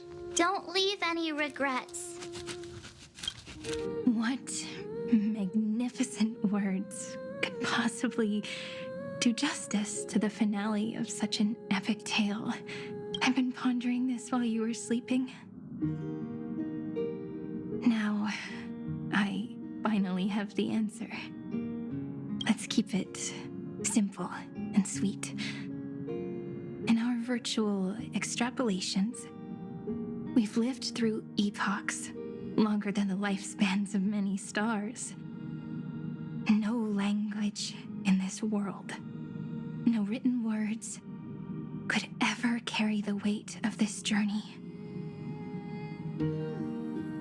In that case, let's Let's not be bound by the minutiae of words. Those who understand its passion and romance will naturally be moved to tears by the final period placed at the end. And now, it's time to say goodbye to our readers. And so we reach the final page of As I've Written. Let's not leave behind any regrets, everyone. Everyone's here. Who wants to write the first line? Going first is the hardest job. I don't want to make a fool of myself. How about letting the great Imperator draft it for us? Are you all such cowards? Then I shall enlighten future generations. Just like the 30 million cycles of flame chase. Without me, there is no world. Go think, observe, and conquer. What's wrong? Everyone's gone quiet. The great Imperator set the bar way too high. How are we supposed to follow that up? Where the Emperor leads, loyal subjects must follow. I guess only the Dux Gladiorum could possibly match that kind of overwhelming presence. Me? That suits me just fine.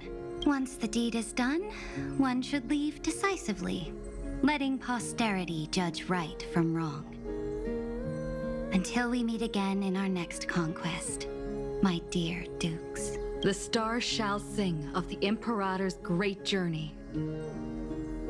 I should have shared a drink with you all, Dux Goldweaver. Loosen up, High Sealants. Life is like the ocean. Tides rise and fall, and everything eventually dissolves into the waves. So, sing your heart out in every moment of your existence.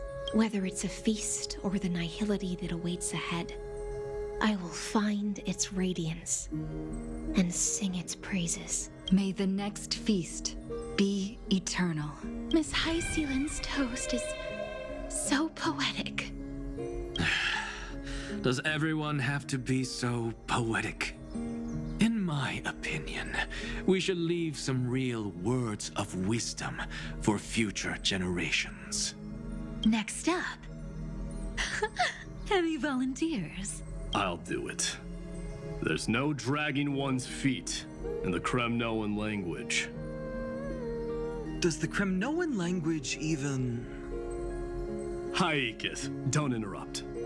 Kill the play, and games shall be born. Kill the strife, and glory shall descend.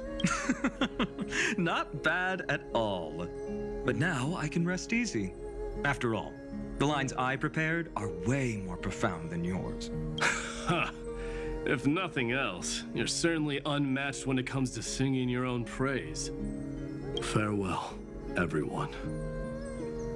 If we meet again, I shall once more become your steadfast support. That's a promise I won't back down from. Mighty-Mos, become king. What's up, Cass? It's nothing, Lady Trebios. I just finally realized something. Then speak your mind, and let your words be immortalized on the page, Cass. If your heart still has room to spare, share a bit of gentleness and softly cherish all the beautiful things around you. That's so beautifully said, Cassie. Thank you, Miss Hyacinth. My only small regret is that I couldn't fully embrace this world I loved so dearly. I hope those who read these words can fulfill this wish in my place. Everyone, let's meet again at the end of the West Wind. The place you reside is the gentle sea of flowers.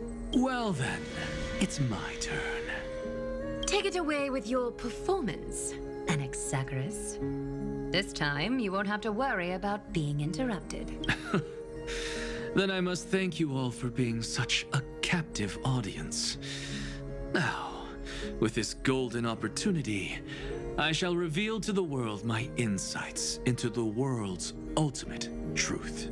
Truth is a solvent that dissolves all things in the world, and thus cannot objectively exist.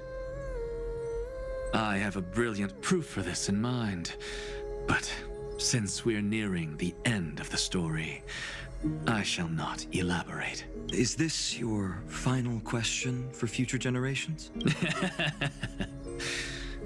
No. This is an established fact, not up for debate. I call it Anaxagoras' last theorem. Oh, you.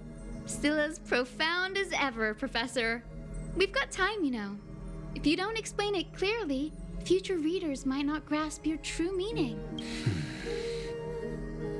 The true meaning isn't important. What matters is the emotion that stirs within them when they read these words. At that moment, the theorem's mission would be complete. So, your lessons are far from over. But taking a little break for now wouldn't hurt. Then... class dismissed. The seeds you've sown are already sprouting. Would you mind if I write the next line? Huh? I actually thought you should be the one doing the final wrap-up. But... We'd never turn down a request from you, Aggie. Teacher, Cyphera, thank you both. Trust and selflessness are the two most beautiful garments in the world. One to gift others, one to adorn yourself. One's golden and one's purple? Not being able to completely change your fashion sense is my only regret across 30 million cycles. After all this exhaustion, I just want to take a peaceful bath now. I'll see you all again at dawn. Thank you for your hard work all this while. Lady Aglaya just can't give up her favorite hobby, can she? So, I guess it's my turn now. There must be many others like Miss Hyacinth out there in the cosmos, helping and healing people everywhere. You've got to set a good example for them, right? Of course. Look up at the sky more often and smile more. Many stubborn ailments fear optimism, but it's the best medicine.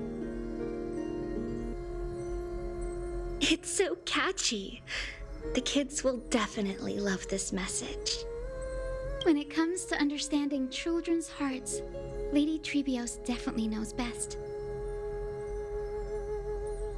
Look, the Rainbow Bridge is already hanging in the sky.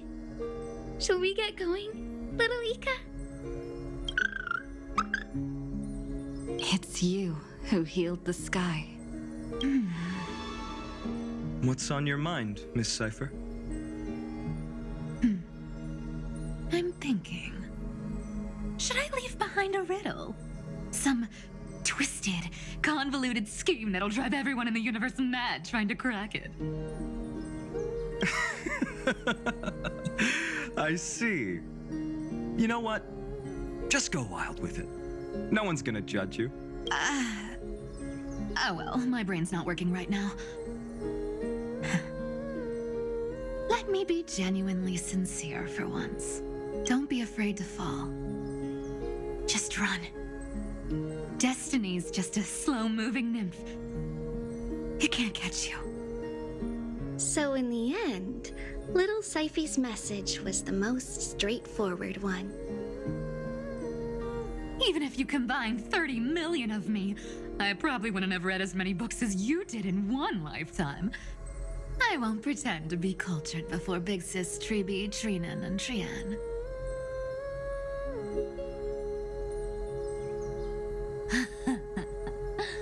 Emphorius's greatest trickery. Gotta bounce now. Meow! Homeward you come, distant wind. It's just us now, Snowy. Yeah, teacher. But maybe I should... No, let me go first. After all shall bid farewell to one, and that person alone will. I never would have guessed you had such a dark sense of humor, teacher.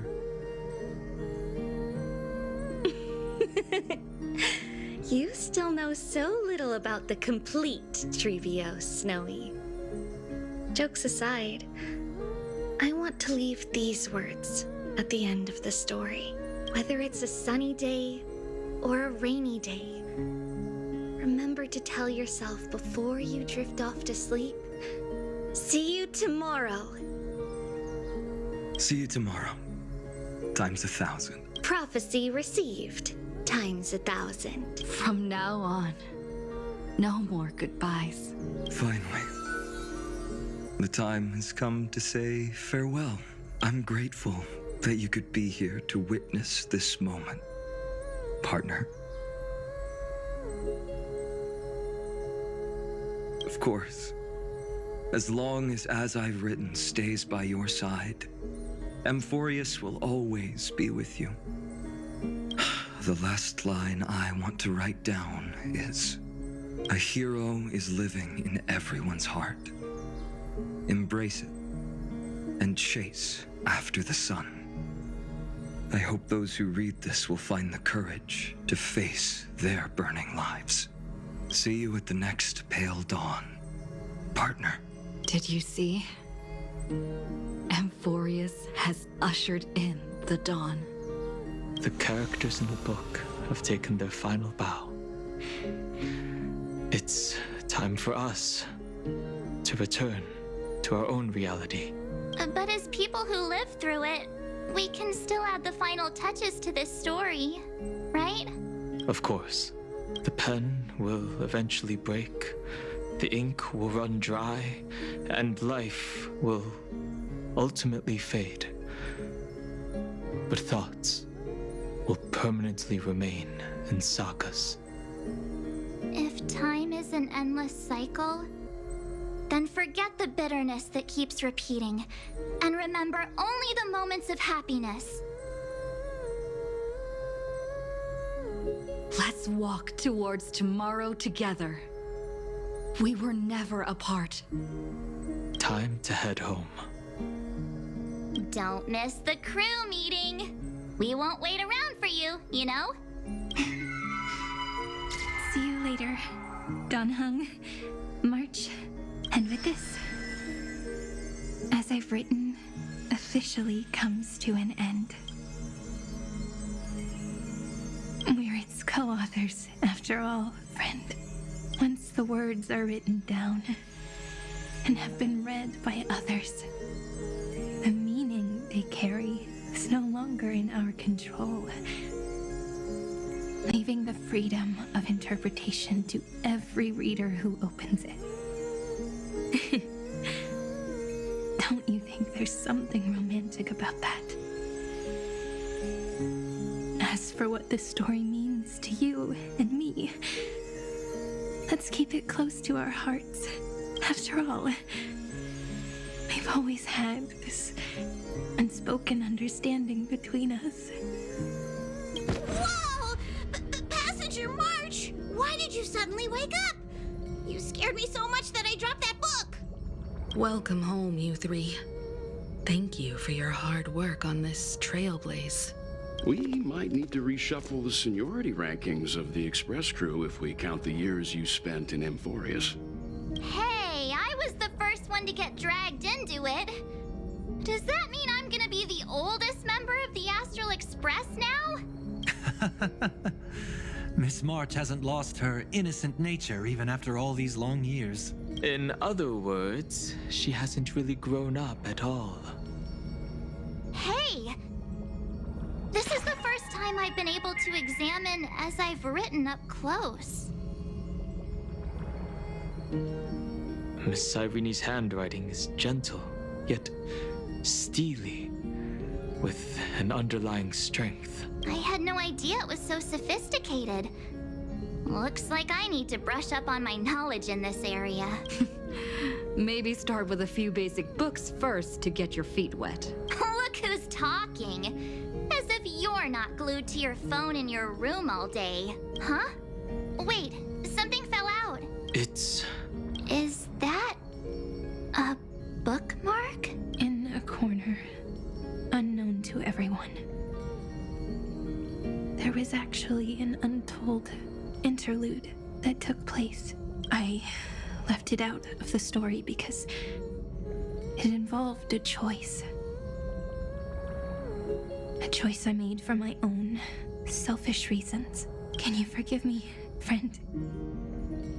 I made a decision on my own. While you were away, I wrote everything about it on this little card. If you can find it in your heart to forgive me after reading it, please. Add this final note to the conclusion of as I've written.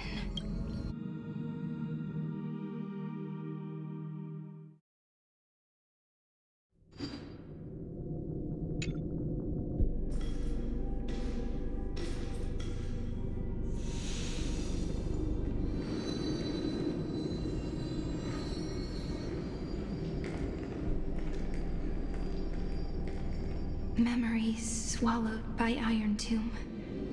Return now to reality.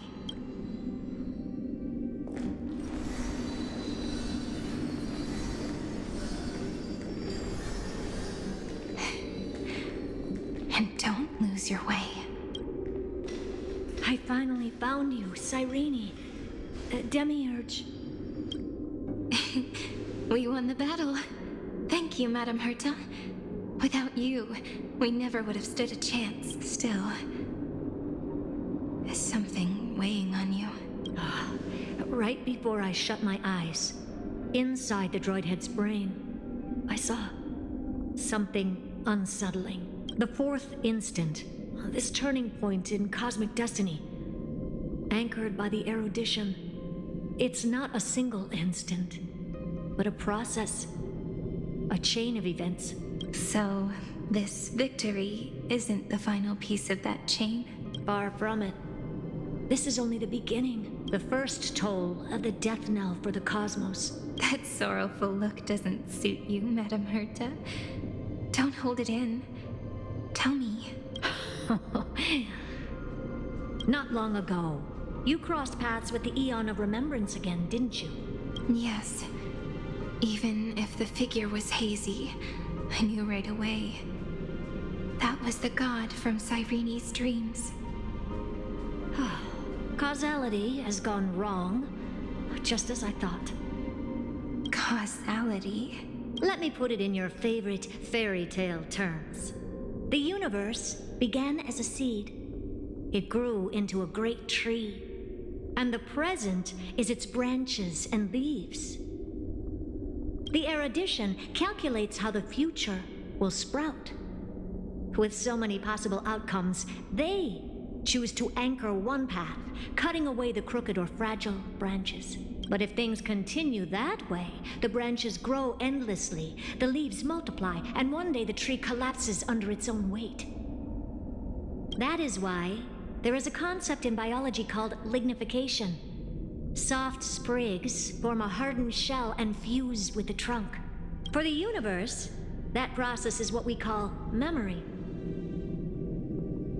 Under Fooley's record keeping, the past becomes memory. In the corners, they forget. Even the events of the present become fruit without roots. So it is the opposite of the erudition. One calculates what is to come, and the other holds on to what came before. We were never meant to have to speak of this. But now, I finally understand what that chaotic matter around Emporius truly is. It is your memory. Your mind now stretches across the stars, allowing you to travel farther down this path than anyone else. My memory? Yes. You live in the now, but your memory remains in the past, just like the Eon of Remembrance. A being made entirely of memories. What does that mean? Did they fall? No, quite the opposite. They have not yet been born. Remember, to carry out the mission of remembering the universe, they must ascend to divinity only at the very end of time. And at that moment of ascension, their memory stretches through the past, becoming what people now call Fuli.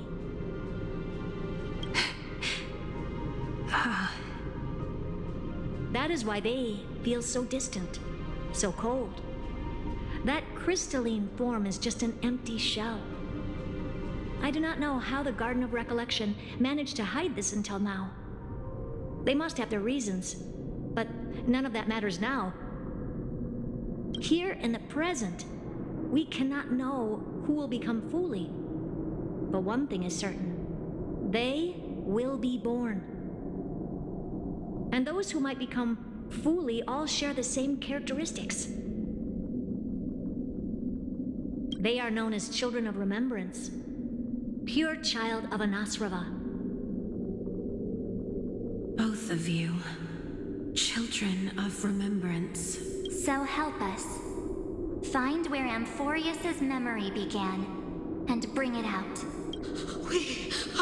We are the sacrifice. The garden used us. The pure child of Anasrava. Abandon us! So that name, it was never my past. It was my future. Or maybe it is the present. Noose has revealed to me two paths, and on both paths, I see you standing. The first, follow the trail of memory you have forged. Break free from this world and reach for the stars. That would mean Amphorius's causality will no longer concern you, at least not the person you are now. Go on. The second, you come to a stop and fade, offering yourself to become the memory that carries through Amphorius. Perhaps this is the choice every pure child of Anasrava must face. That choice means I'll remain in the past forever. And more than that, it means you will close off Amphorius's causality. This world is sealed. The effect that the remembrance brings to it will all converge on one thing. That one thing is you. No more eons will interfere with this part of history. No more blank spaces in causality. The present will be set in stone and become indestructible. There are two paths, and only one leads to the right end. Droidhead didn't tell me the answer, but I can guess what might happen if you choose wrong. With causality incomplete, there is a chance Iron Tomb could rise again. So even the gods of the cosmos are unreasonable. If you want my advice, stop thinking so much. Ask yourself what your heart truly wants. Choose the first path, and you might survive as a memo sprite. You may even walk beside them for a while. Even I can tell how much they mean to you. Especially the little one. But if you take the second one, then you may have already lost the chance to say goodbye.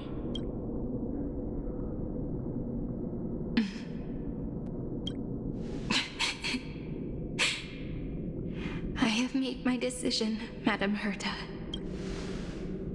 I thought you would need more time to think it through. The answer is clear, is it not? Still, I do need a little time to quiet the sorrow in my heart. Her kindness is always just right for the moment. I believe she will forgive me. I will say no more. I would rather not break the mood. But may I ask you one last thing? Of course. Why?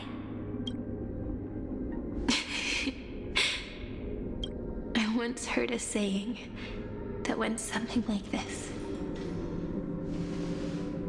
divinity is flawless humanity. And humanity is flawed divinity. We children of Amphorius gave up on gods long ago. Those beings who love to play pranks on the universe. I believe in her much more than I believe in them. And I believe in who I am. As a human. Oh.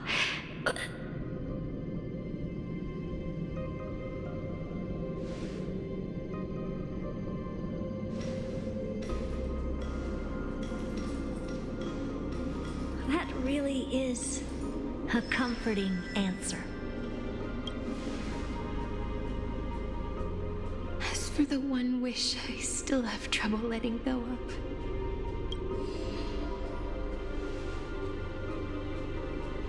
One will remain in the past. One will walk toward the future.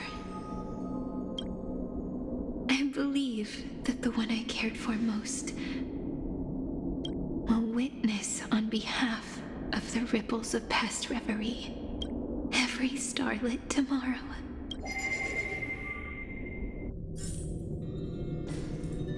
Moving backwards through remembrance. What a curious feeling. Is this the moment Iron Tomb declares victory and casts the destruction upon the stars? So back then, in the path space, it was I who found me. The gods' whispers were nothing more than a girl talking to herself. Now that I remember, what I heard back then was...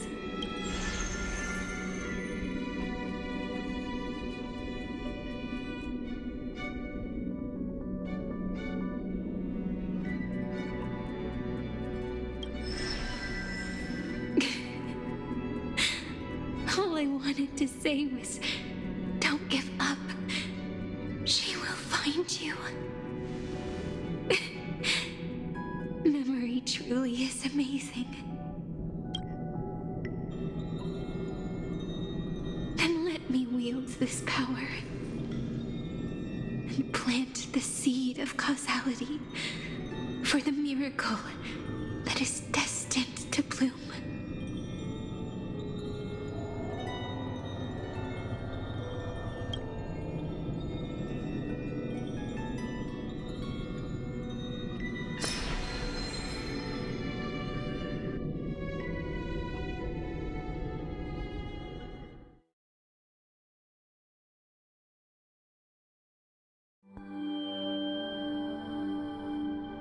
Even so, must we walk all the way to the very beginning of memory? It's such a long road. A bit lonely to walk alone. Then, would it be alright if I came with you? As long as it's Peach. Even 30 million wouldn't be too many. One is enough. Take a deep breath, and then we can set off, alright? Follow the ripples of remembrance into the past. Reconnect every moment in which the gods made themselves known. Clearly, cause leads to effect. But now, the future gives new meaning to the past. Effect flows backward and nourishes cause. Maybe that is what makes memory so beautiful.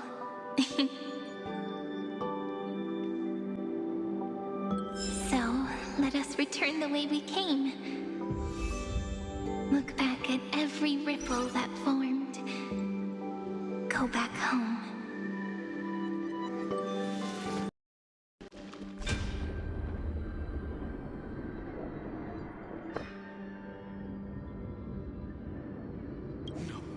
No. How is this possible? Breathe! Breathe! Partner! Partner! No. I have to get get you out of here first. Just hold on.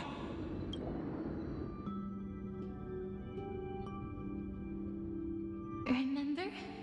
That pale dawn breaking through the endless night? The spear of strife nearly claimed her life. And it was you. You, playing God, who cradled her body with your gentle gaze. Then, before Ornyx's altar,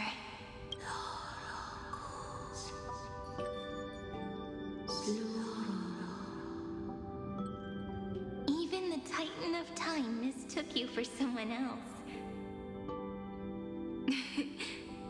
I never imagined there was a hidden truth behind our first meeting. The first time was also the last time I saw you, friend.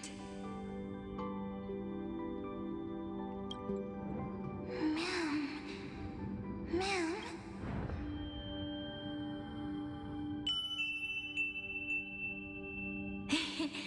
That melody from the memory. I've got it now. And so, the miracle was able to slip away from death temporarily. I'll leave her to the casteress of the past. She will keep her here, in the world of the living.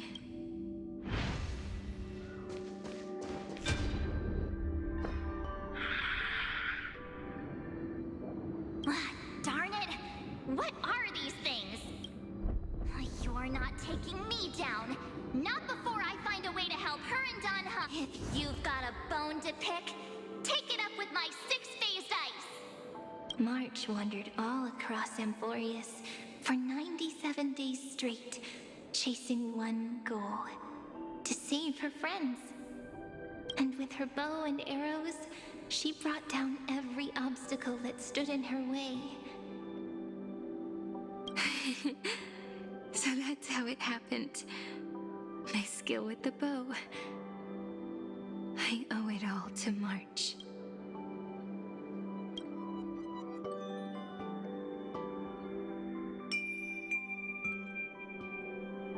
What a sweet note. I've got it now. And so, in a memory from the past, you inherited March's mastery of the bow. And that arrow bearing golden flames will streak across the stars in the future, becoming a glimmer of hope for the cosmos.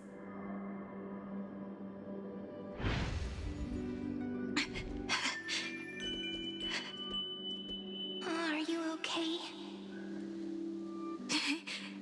No worries. I'm just a little tired from all the walking. You really need to work out more.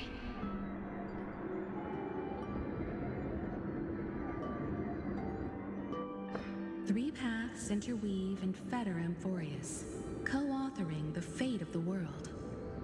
Ordinary pathstriders aren't known to leave traces in the mirror.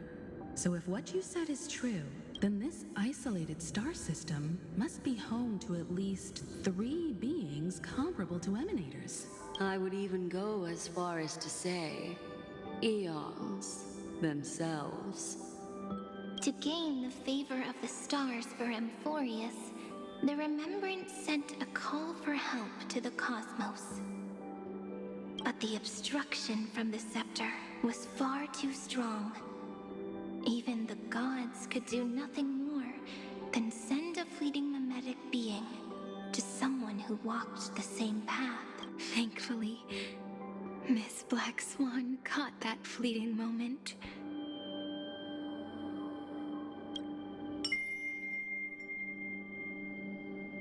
Though, that signal drew some unpleasant attention as well. Looking back now, it was all worth it. The cosmos showed us a kinder face. Thankfully, she has a different understanding of the Remembrance. Miss Evernight once said that the Remembrance wasn't looking after Amphorius, but rather scheming and preparing to devour the paths. Her deduction was perfectly logical. But she failed to account for what the humans in this story could achieve. Maybe I have a scheme of my own. A scheme that will bring happiness to everyone. Please keep helping them. And the others in the future too, Miss Black Swan.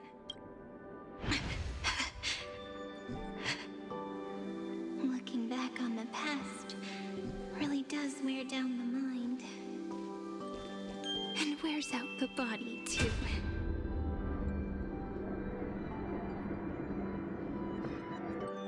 You need to hold tight to this ceremonial blade. After I'm gone, it will take you back to the beginning of time. The start of a new story. I believe that in that story are countless stories, each alike yet unique. Everyone, all the companions who sacrificed themselves, alongside the deliverer we once dreamed of as children, will reunite beneath a vast, endless sky. If we can never break free from this prison, I will stand my ground. Until the day someone shatters this endless cycle and writes the final chapter of Amphorius' fate. In the blink of an eye, we have returned to the turning point of fate. With nothing but a fragile sliver of hope, we embraced 30 million cycles of futility and began the eternal recurrence. I still remember the first time I saw the god appear in a dream, looking at me from behind a thin veil of crystal. Back then, I wondered if they might be someone with ill intent. But now, I finally understand. She was always standing beside me, and she is so very beautiful.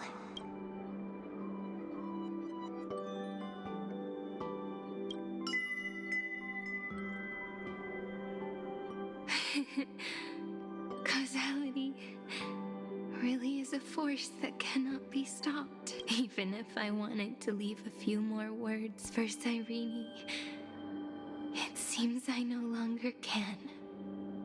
After all, you still have to leave behind your final consciousness and plant the very first seed. I remember what you once said.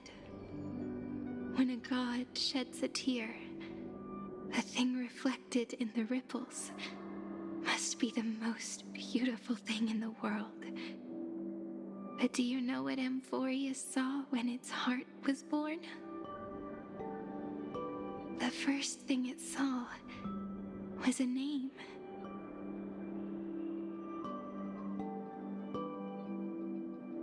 Zero, 9, 3.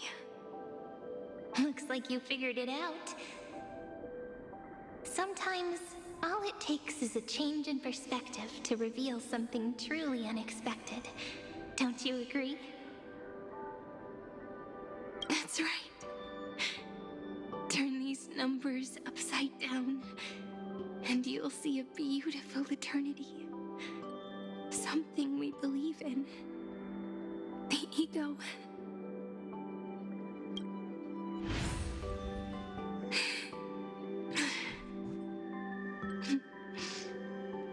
Looks like time's running out.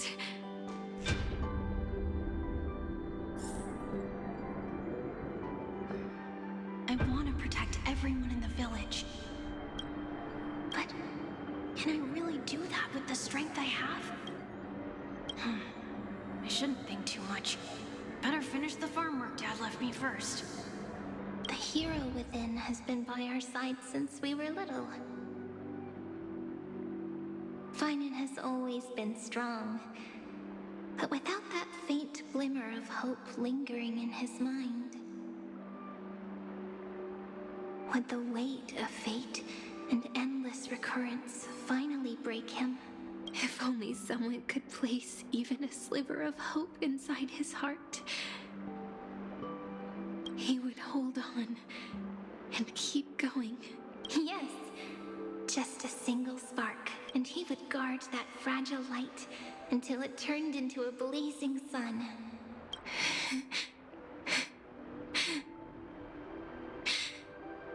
I no longer have the strength to make the hero within look like her. So, let me leave behind a prophecy for him. Take this wish with you. Be the hero who begins the mission of deliverance. As prophecy foretold, you will bear the blazing sun until the pale dawn breaks. Continue onward, bearing this world upon your shoulders until the Ashen Hero, the nameless deliverer, ushers in the dawn.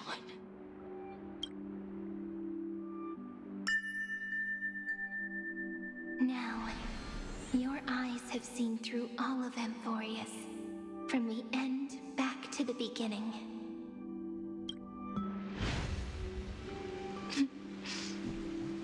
Looks like time's running out. The first ripple was where it all began for me. 1, 2, 3, 4, 5, 6, 7. I thought they were just musical notes scattered aimlessly throughout memory. But they had already become part of this world. No matter how Amphorius came to be, right now it feels so gentle. As I return to where I came from, it wants to play for me once more that melody from when we first met. A simple but beautiful melody.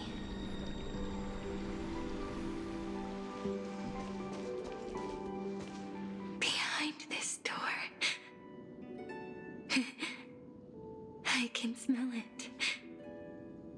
The scent of wheat fields. You're clever. I bet you figured it out long ago, didn't you? The end of this journey back. The final gap in Amphorius. It leads to the place we both call home. We can finally go home. Are you ready?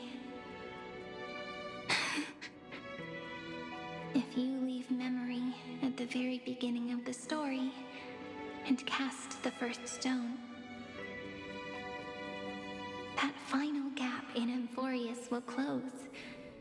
The causal loop of Amphorius will become a fixed point in the stars. And if I don't do that, then this world and the cosmos beyond the sky might still fall into the destruction.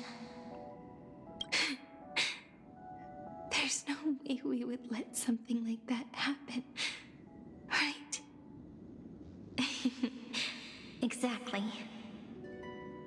I remember that tree in Ide Silicii.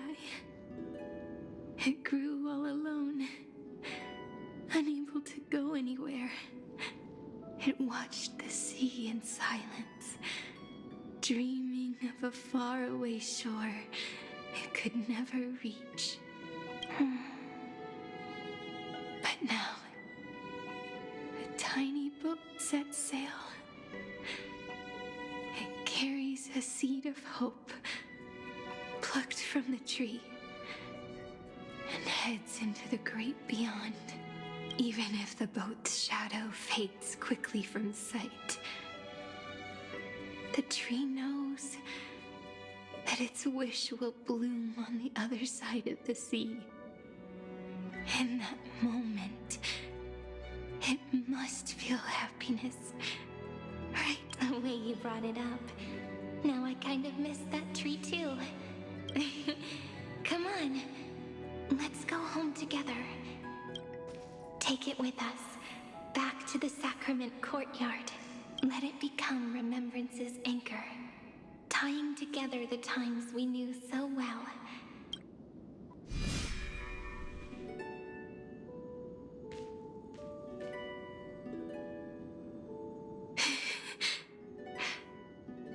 Let's go home. Together. Oh. That final note. Right. It's been with me all this time. This is Doe. It is also the first note. The one from the first time we met. And the one that stayed to the very end.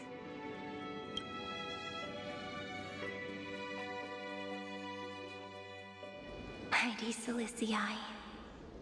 The place where it all began. It's like time itself has stopped, and the breeze and the sound of the waves never seem to rest. We've made it. The Sacrament Courtyard. This is the place where we first picked up the ceremonial blade. And where we first began writing journals. Now, the journey through memory has reached its end. Once the anchor is placed, what awaits us is 30 million lifetimes of reunion. Looping again and again. Endless farewells.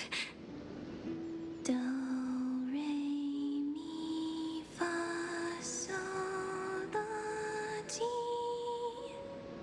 And with them, endless encounters. Ti, la, sol, fa, mi, re, do. Such a happy scale.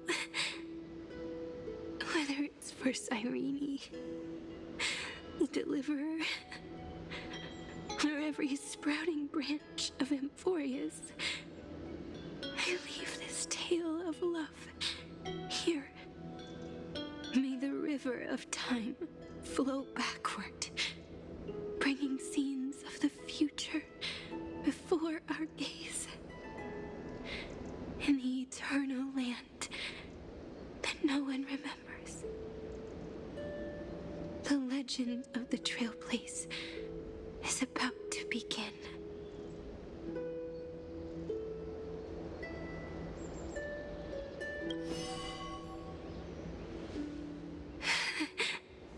Is it all over now?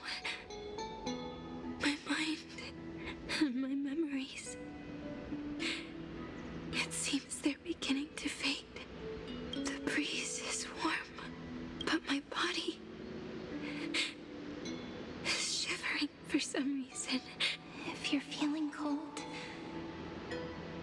let's find somewhere warm. We can rest there, together.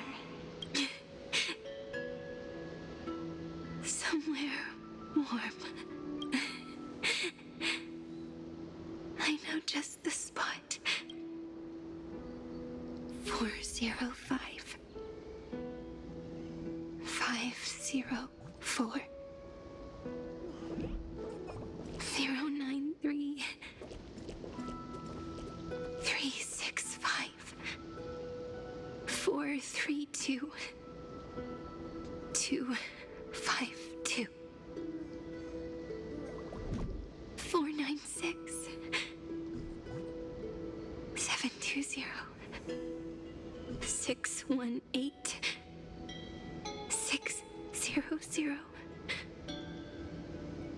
216. 945.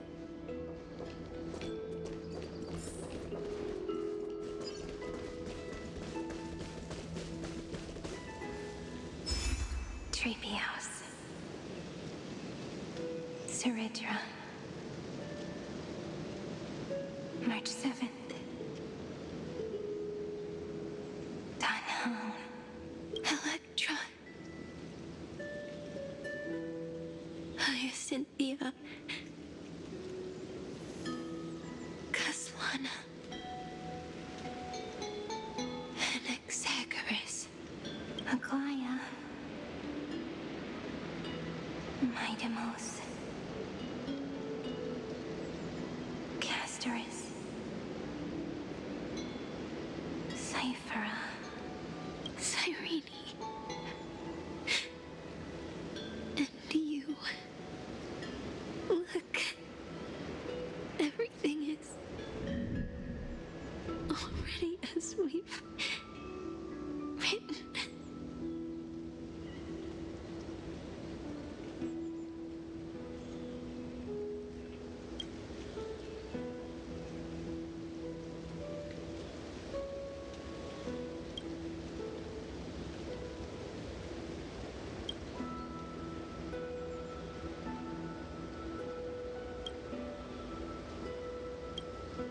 I am the gaze that looks back on the world. How fortunate we are. In this cycle of cause and effect, humanity never looks to the gods for guidance. The ones who pick up the pen and write miracles again and again are always ourselves.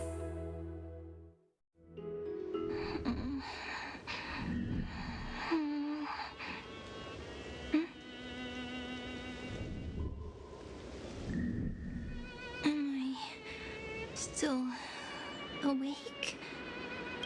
Peach, where are you?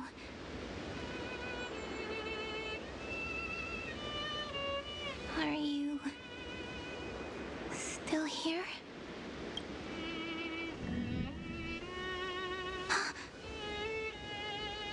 I shrank.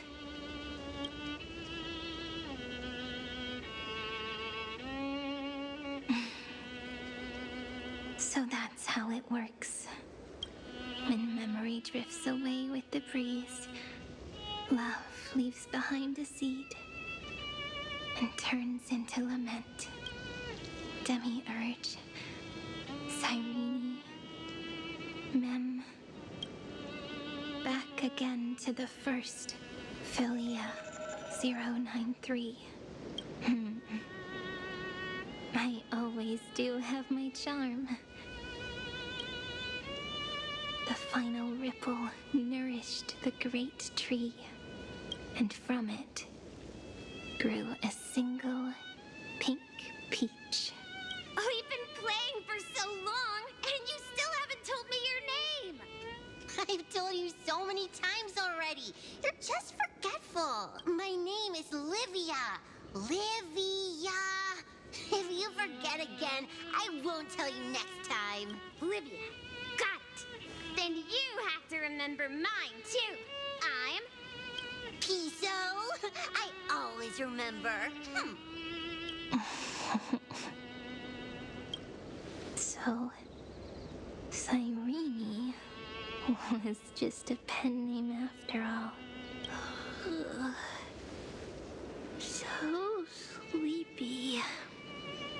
That drowsy little fairy barged into my mind again. The last of my memories are slipping away. I wonder what this world will look like when I wake up again. I remember a cry and my name, daughter of Lady Celestii. We...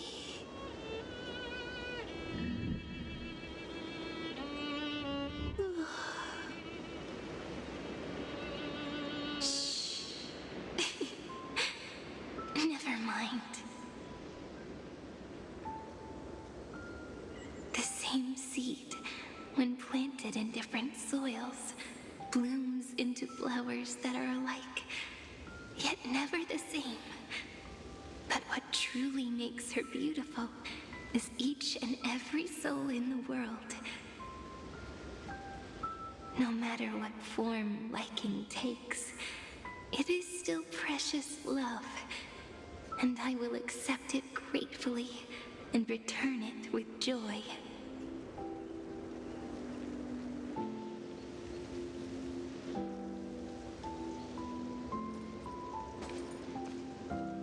Do you remember my favorite story? That crystal flower was so beautiful because it reflected the eyes of the little fairy.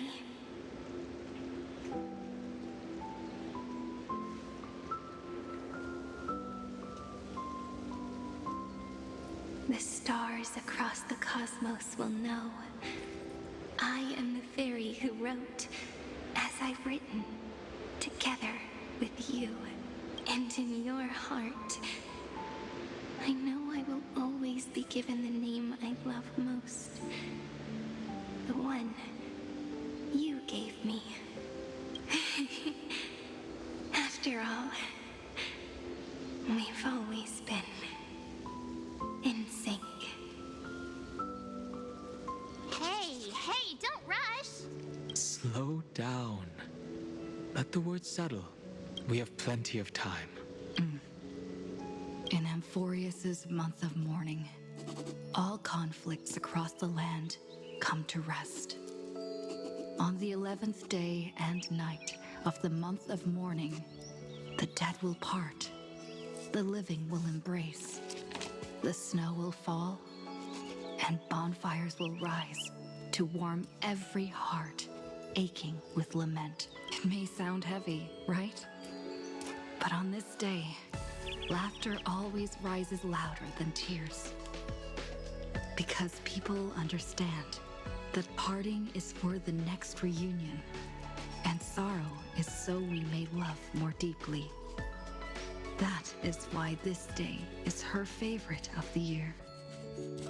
Under the same sky, across 8 phases of the moon, 13 heroes composed an epic together.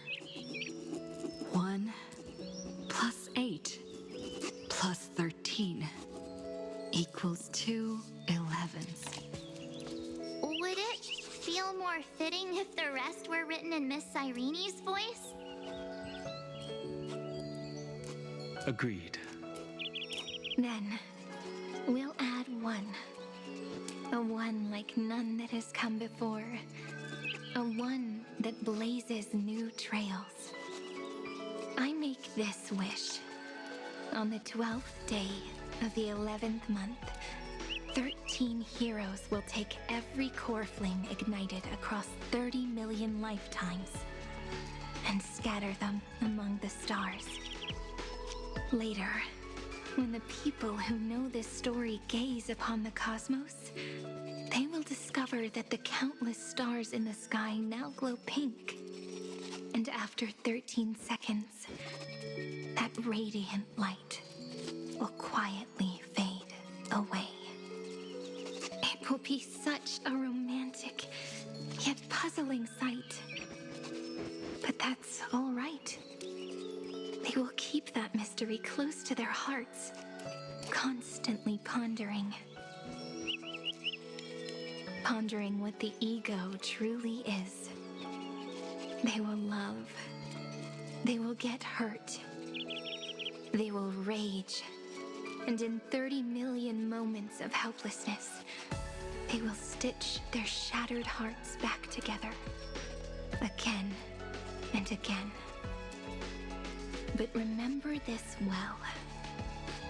Losses are a constant on the flame chase journey.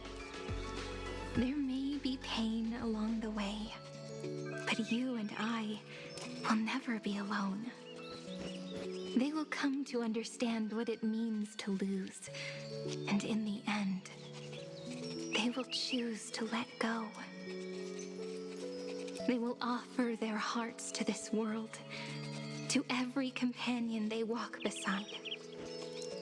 And they will take in the hearts of others and pass them onward.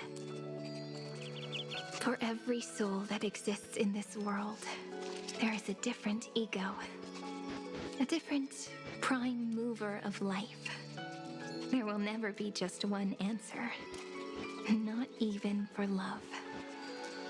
But when people gaze into the night sky and love what is fading with the same resolve they have to praise the stars, I want that soft, gentle pink in the sky to tell them love will always be answered. This is a story about love, and a story about how to answer it. Whether it is one we have already written, or one you are yet to write, it will be a romantic story, like none that has come before. You think so too, right? And a romantic story deserves an ending that is free and complete. When every clue and thread has found its end, and the weight of the pen is no longer constrained. Pour the spirit of trailblazing into it, and end this tale with the most pure and romantic period.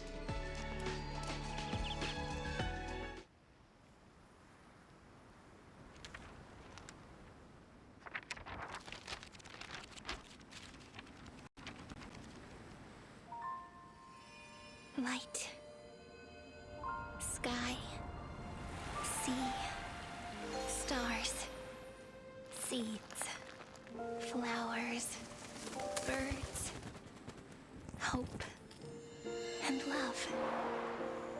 Such words of beauty were how I first imagined the world.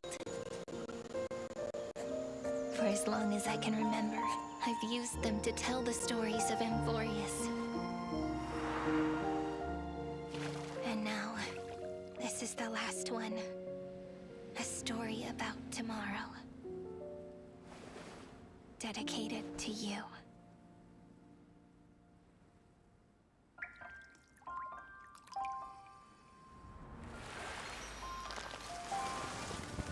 Once upon a time, morning glow, scattered light, shone on you and I.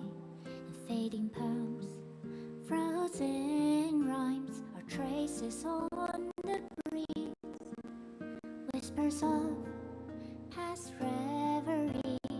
Please let me linger for now, enveloped in your sound. Love on the pages, the ink our stories penned. No matter how it ends, I'll do it all again. Oh, stay true, blossom as spring renews, dreaming colors every hue. Tomorrow's eyes to tomorrow's life, while walking step beside you. So stay true. The winter's rhyme anew, woven memories are blue. And like a melody, sing a song of reverie.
I guessed as much.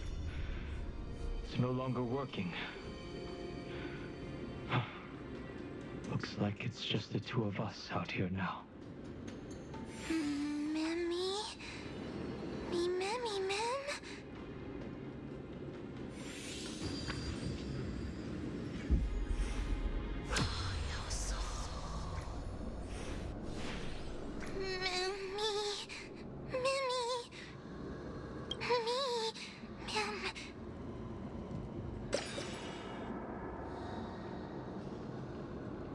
Let's find someplace safe to set up a base of operations first. This statue and the buildings we've seen so far point to a civilization here on Amphorius. We can only hope that they're not hostile toward outsiders.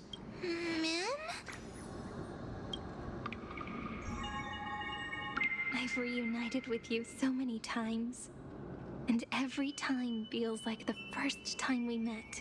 Each time, love breaks through the stubborn cycles and takes flight toward a pink tomorrow.